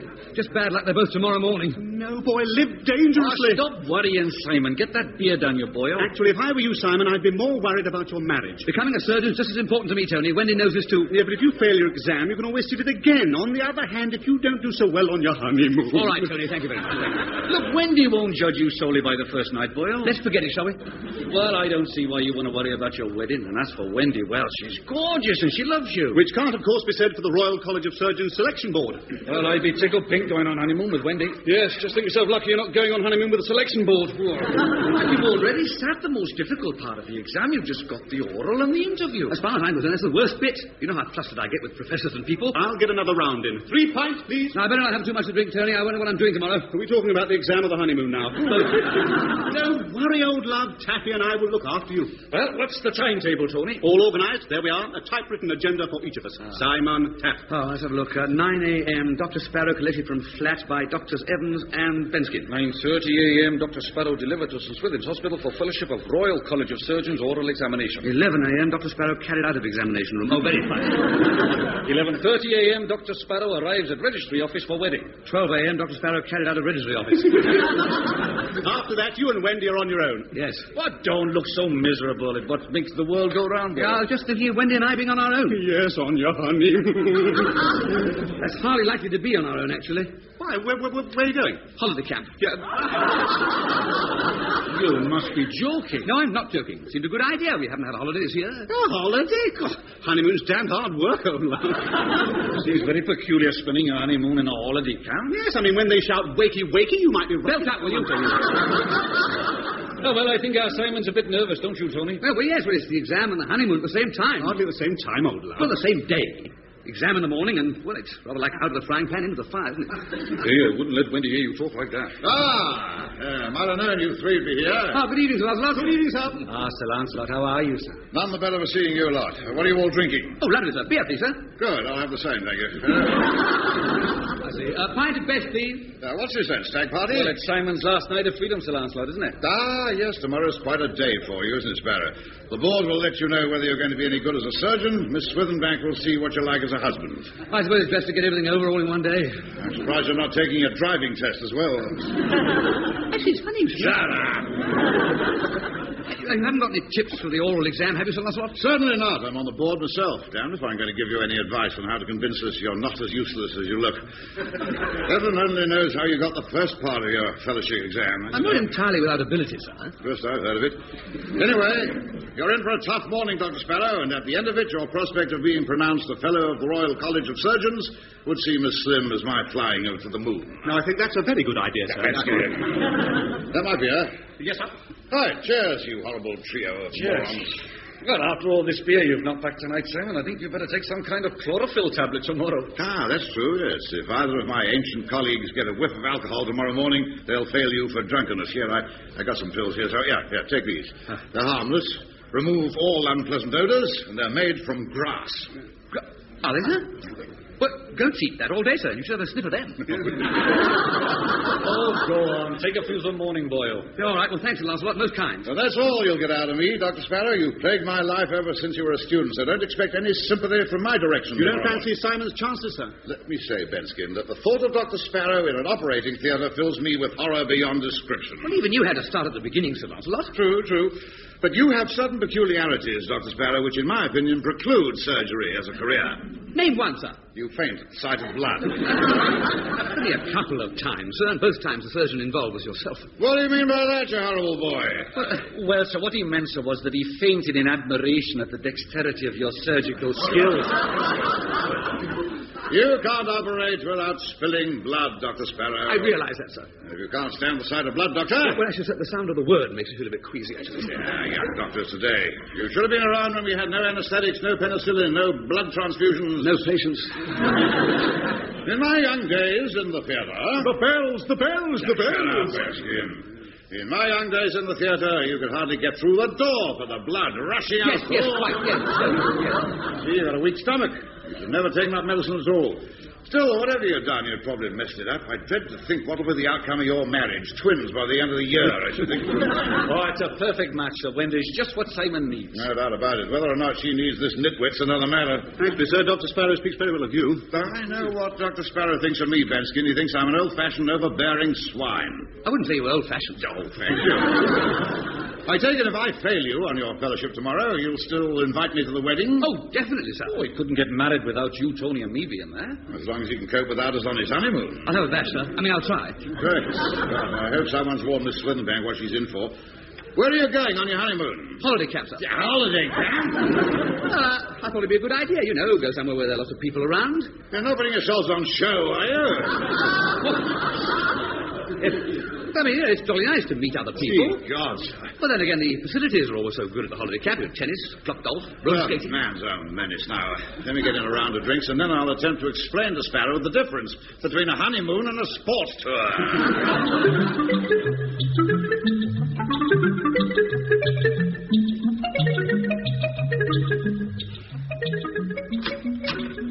All right, Dr. Sparrow, you can come in now. Oh, thank you, sir. Thank you very much. What's the matter, boy? Oh, I've got a shocking hangover, sir. Well, I can't think why. You and those other two twits left the pub at a reasonable hour. I know, sir, but we had some wine back at the flat before I went to bed. Why? Oh, you silly fool, mixing wine with beer. How much wine did you have? I don't know about the others, but I had a couple of bottles. A couple? Well, it might have been slightly less. I know I gave the milkman a glass. Milk? What time did you get to bed? 7:15. This morning? What time did you get up? 10 to 8. You are a numbskull. I'll be all right, sir. I settled my stomach with a pint of milk. God, you'll probably explode. Well, come on, pull yourselves together. Now, Huxted and Crutchley are waiting for you. Huxley and who? Huxted, Sir Mortimer Huxted. Is he sitting the exam as well? He is the chairman of the Royal College of Surgeons. Oh, yes. Who's the other fellow? Crutchless or whatever he is. Lord Crutchley. Lord Crutchley. Quite frankly, sir, I really don't feel too bright. Oh, that's not unusual. Go on, get a grip of yourself. Hang on. Apart from old Huxless and Crusted... Huxted and Crutchley. Sorry, yeah. Apart from them, isn't there some other old fogey on the board? Yes, me. Oh. If you don't shout, please, I feel a bit delicate. You look ghastly. Well, pale and interesting, would you say? White and horrible. Let's have a look at your tongue. Put it back. What's the matter, sir? Looks like a slice of mouldy gorgonzola. It's probably a bit green. A bit? Well, those tablets you gave me, you know, are made of grass to take away the beery smell. Well, how many did you take, for heaven's sake? The whole packet. Gods, well, don't breathe over them in there. They might think they're interviewing a football pitch. Go on, get in there, go on, and remember your manners and speak up. Speak up? Huxted is as deaf as a post. Oh, Lord. Gentlemen, may I present Dr. Sparrow. Come in. Come in, young man. Good morning, sir. How are you? Jolly nice to meet you. Oh, stop him, for goodness sake. Shut up, Sparrow. I'm sorry, sir. I thought you were a little bit hard of hearing. Please be quiet. This is Lord Crutchley, Dr. Sparrow. I'm so sorry. It's the other one who... Yes, it is. Please. I do apologize, my Lord Crutchley. I beg your pardon? I was saying, my Lord Crutchley, that it's my Lord Huxted who's a little... Sir Mortimer Huxted. Oh, yes, it's my Lord Sir Mortimer Huxted who's a little hard of hearing. Yes, Sir Mortimer's stone deaf. Fast asleep, too, by the look of him. Well, don't let's disturb him. He looks so very peaceful. Sparrow, I'll join Lord Crutchley at the table here. Yes, informal chat. You understand, young man? See what you know and what you don't know. Lancelot, do you reckon we ought to wake Sir Mortimer up? No, I don't think so. Not just yet. You only want to know what's going on. Why? When we start the actual questionnaire, we'll give him a nudge. Good idea. Now, let's get some paper in front of us. Pencil. Got a pencil I can borrow, Lancelot? I got my pen, that's all. I've got a pencil, my lord. Oh, most kind. Here we are, sir. Thank you, young... What's that peculiar smell? Smell? So I got a smell? Yes. Wafted over me just now like a freshly mown lawn. I didn't notice it, sir. Did you notice a sort of grassy smell, Dr. No, I didn't notice anything. Oh, gardener mowing the grass, I expect. Shut the window, Sparrow. Yes, sir. When you sit down again, move back a few feet. I see from Dr. Sparrow's data that you've known him since his student days, Sir Lancelot. Yes. So you're acquainted with his capabilities? Yeah, definitely. Well, now, young man, there are certain formalities we have to go through before the start. Nothing but forms these days. Yes, indeed, sir, I know. Half the time we need a form to apply for a form. I beg your pardon? He was making a joke. Oh, was he? Yes, Dr. Sparrow is a very funny gentleman. Oh, right. Let's see. First of all, what's your name, Dr. Sparrow? Name? Dr. Sparrow? Now that is funny. Sparrow. What's your name? What's your name? It's very good, sir. Yes, I enjoyed that. Now, age? 26. 26. Married? Practically. Practically? Well, it depends on whether you're posting that information off today and it gets there on Monday, or whether you want to know how I am at this particular minute, you see, sir, because if it's for Monday... Oh, shut up. Thank you, Lancelot. Dr. Sparrow, are you or are you not married? What's happening on Monday is entirely immaterial. Well, I'm getting married later on this morning, sir. Are you really? Yes, to a girl, actually, sir. Yes. Congratulations. Thank you, sir. Did you know that, Lancelot? Yes, I did. Very nice. Religion? C.B. Church of England. Ever been to prison? Not lately, sir. No, sir, no.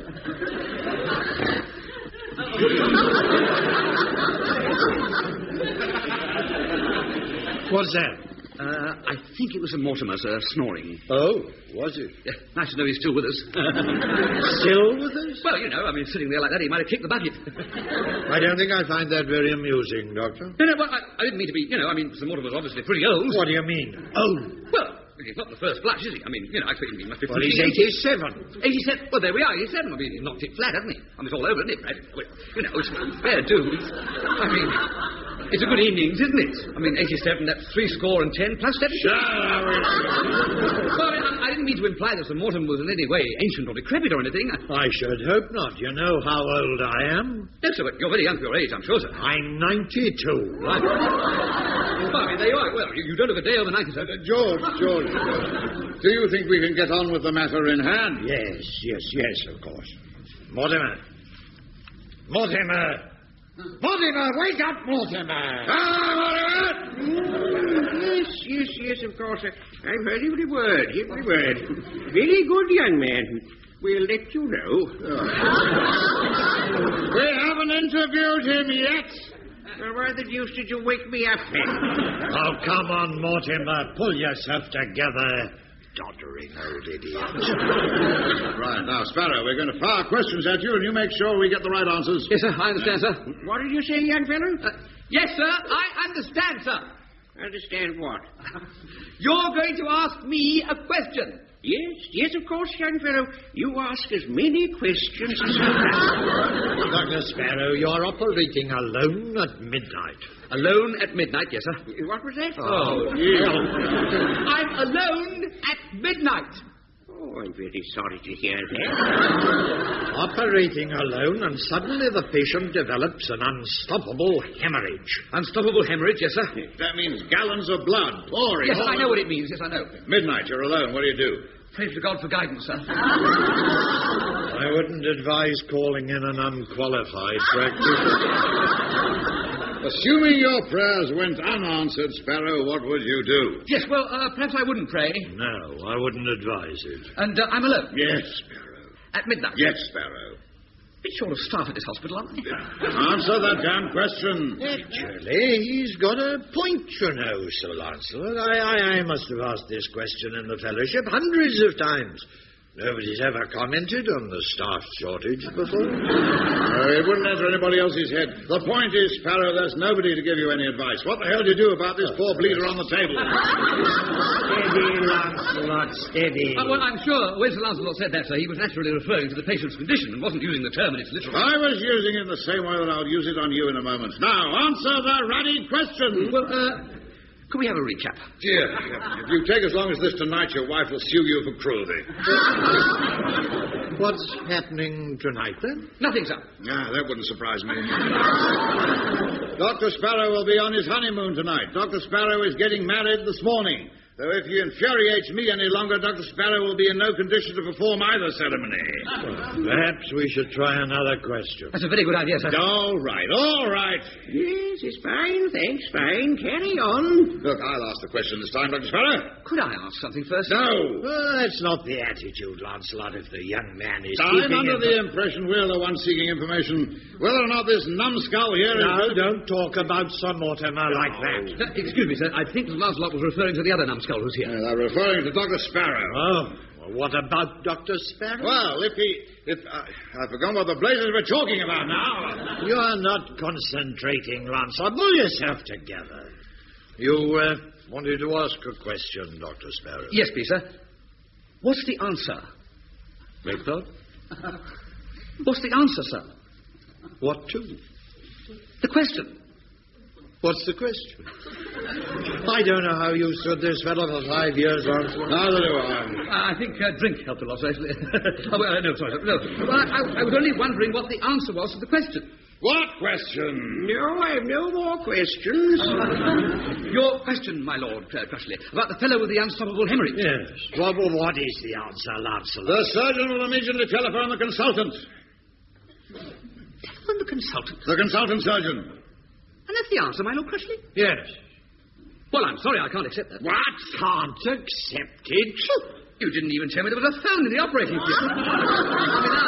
Now, fair dues, that's not fair. I'm sorry, but it's not fair. I might not even know his telephone number. Shut up. Well, he might not be on the telephone. He might be out. Shut up. But he might be engaged, or the telephone might be out of order. I'll kill you, so help me, I will. Well, you've got to play the game, sir. If the telephone's not there...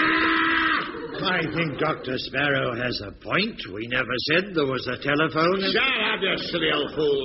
What? No, please, I'm sure Sir Lancelot didn't mean that. I meant every word of it. I demand an apology. Look, I'm sure if somebody said the consultant was wanted on the telephone... Who's watching on the telephone? Ye gods! Please, it's all right, my If I Lord. was on the telephone, I just asked the question.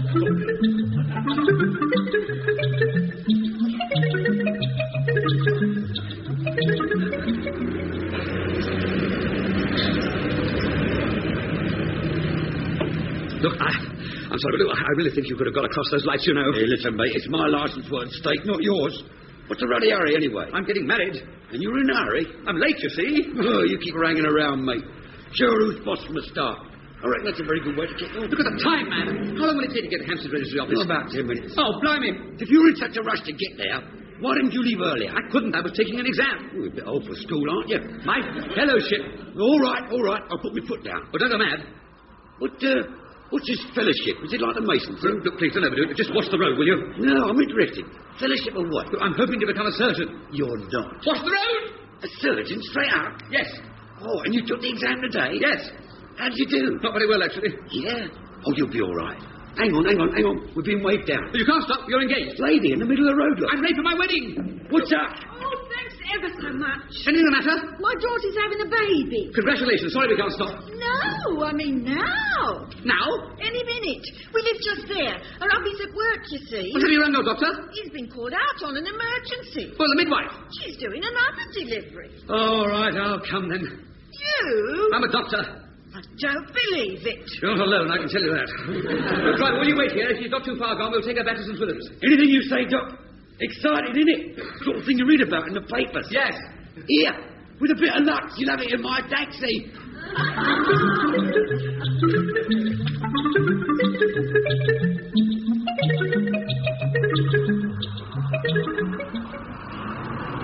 Cool, what a morning, Doc. I bet you didn't think you'd sit your surgeon's exam, get married, and deliver twins all before lunch. I haven't got married yet. Are you sure this is a good shortcut? Positive, don't worry. You're only an hour and a half late. But I have to get through on that blasted phone or something. She'll wait. There's no doubt about it. I am accident-prone. Eh? I'm accident-prone. Don't you talk like that. Look what you've done for that young lady today. Gave her twins, that's all. I mean, delivered them. Well, there we are then. That's what I mean, though. She's got twins and I've probably lost a wife. Oh, she'll understand. And I know I failed my fellowship. Blimey, that don't matter. Don't matter, it's everything. Look, you've got it all wrong, Doc. It's what you do with what you've got. There are some people who are just dogged by misfortune, and I'm one of them. Oh, get nodded. I beg your pardon. Blimey, you don't know how lucky you are, mate. You're young, you're healthy, good-looking. I wouldn't talk like this to all your gentlemen passengers if I were you. And you're a doctor. Now, that's a wonderful thing. But I want to be a surgeon. Well, maybe you're just not good enough, son. Maybe you're just good enough to be a good doctor, and that's all. Now, you take me. I'd rather not, frankly. Look, I'd rather just get to the registry office. No, I'm a prime example, you see, of making the best of things. Now, do you know what I wanted to do when I left school? No. Stuff birds.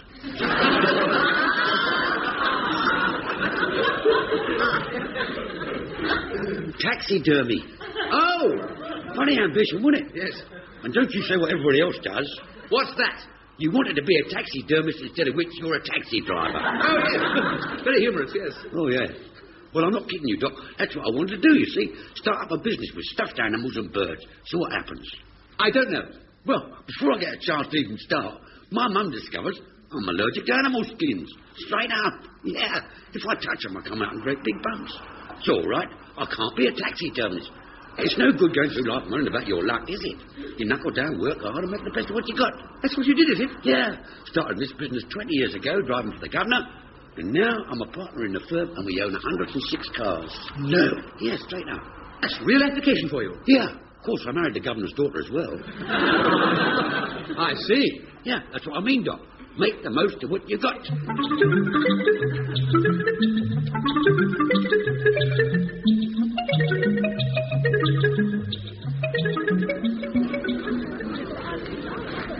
What's the time, Taff? 2 minutes later than when you last asked. He's over an hour and a half late.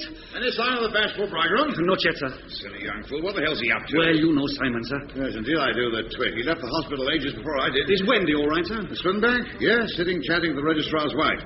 She's a cherry soul, I must say. Informed us only last week 2 young fellows backed out at the last moment. Well, I hope he hasn't had some sort of mental blackout. I had that years ago. I hope he hasn't been involved in an accident. Oh, well, of course he hasn't. Anyway, we've rung the police and the local hospitals. Have you rung the holiday camp? He might have forgotten this bit. Oh,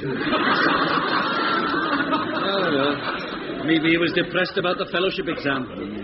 How did he do, sir? Well, that's for Sparrow's ears, if and when he shows up. I wonder if he's gone to the wrong registry office. Knowing Sparrow, he's probably married the wrong girl, then. Oh, is a taxi pulling up now? And Simon's in it. Yeah, right in it. Thanks a lot. Can you change a fiver? Oh, it's okay, Doc. No charge. It's been a great privilege meeting you. No, I insist. No, I wouldn't dream of it. But I can't Go possibly... on, Sparrow. You're marrying Miss Swithenbank, not the damn taxi driver. I'm terribly sorry, sir. How much does silly fool owe you? Oh, it's all right. It's on me, sir. Allow me to introduce you to Mr. Hawkins, sir. He's really been most awfully helpful. Mr. Hawkins, this is Lancelot Spratt. Is it? Oh, the doc's been telling me all about you, sir. Oh, has he? Oh, he doesn't look as bad as all that, Doc.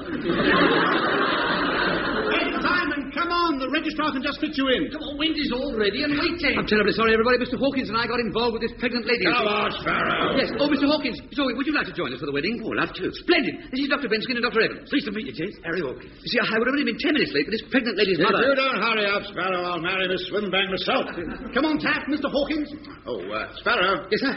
Before you go in, thought you'd just like to know how you got on in your fellowship. Oh, I think I know already, sir. Do you? Well, you'd be crazy to pass me. Yeah. Then there's always been insanity in my family. Well, that's understandable, sir, I know. You don't mean... Yeah, you passed, you jammy blighter. Passed? I can't believe it. I mean, it's ridiculous. I'm not good enough. No, not by a long chalk, but there you are. You must have talked the other two into it. Me? Oh, you've been the bane of my life for years. I think you're as useless as an udder on a bull.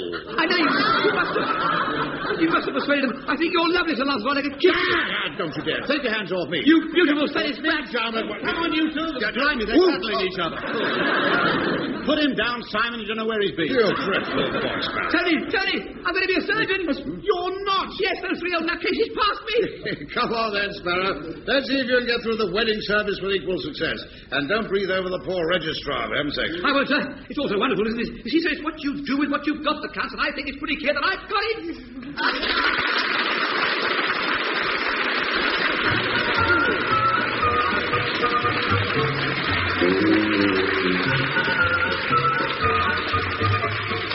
In that final episode of Dr. at Large, written by Ray Cooney, the parts were played as follows: Simon Sparrow, Richard Brier, Sir Lancelot Spratt, Geoffrey Sumner, Tony Binskin, Ray Cooney, Taffy Evans, Edward Cast, Lord Crutchley, Ronald Adams, Sir Mortimer Huxted, Eric Chitty, the mother, Maddie Head, and guest star Sam Kidd as the taxi driver, Harry Hawkins.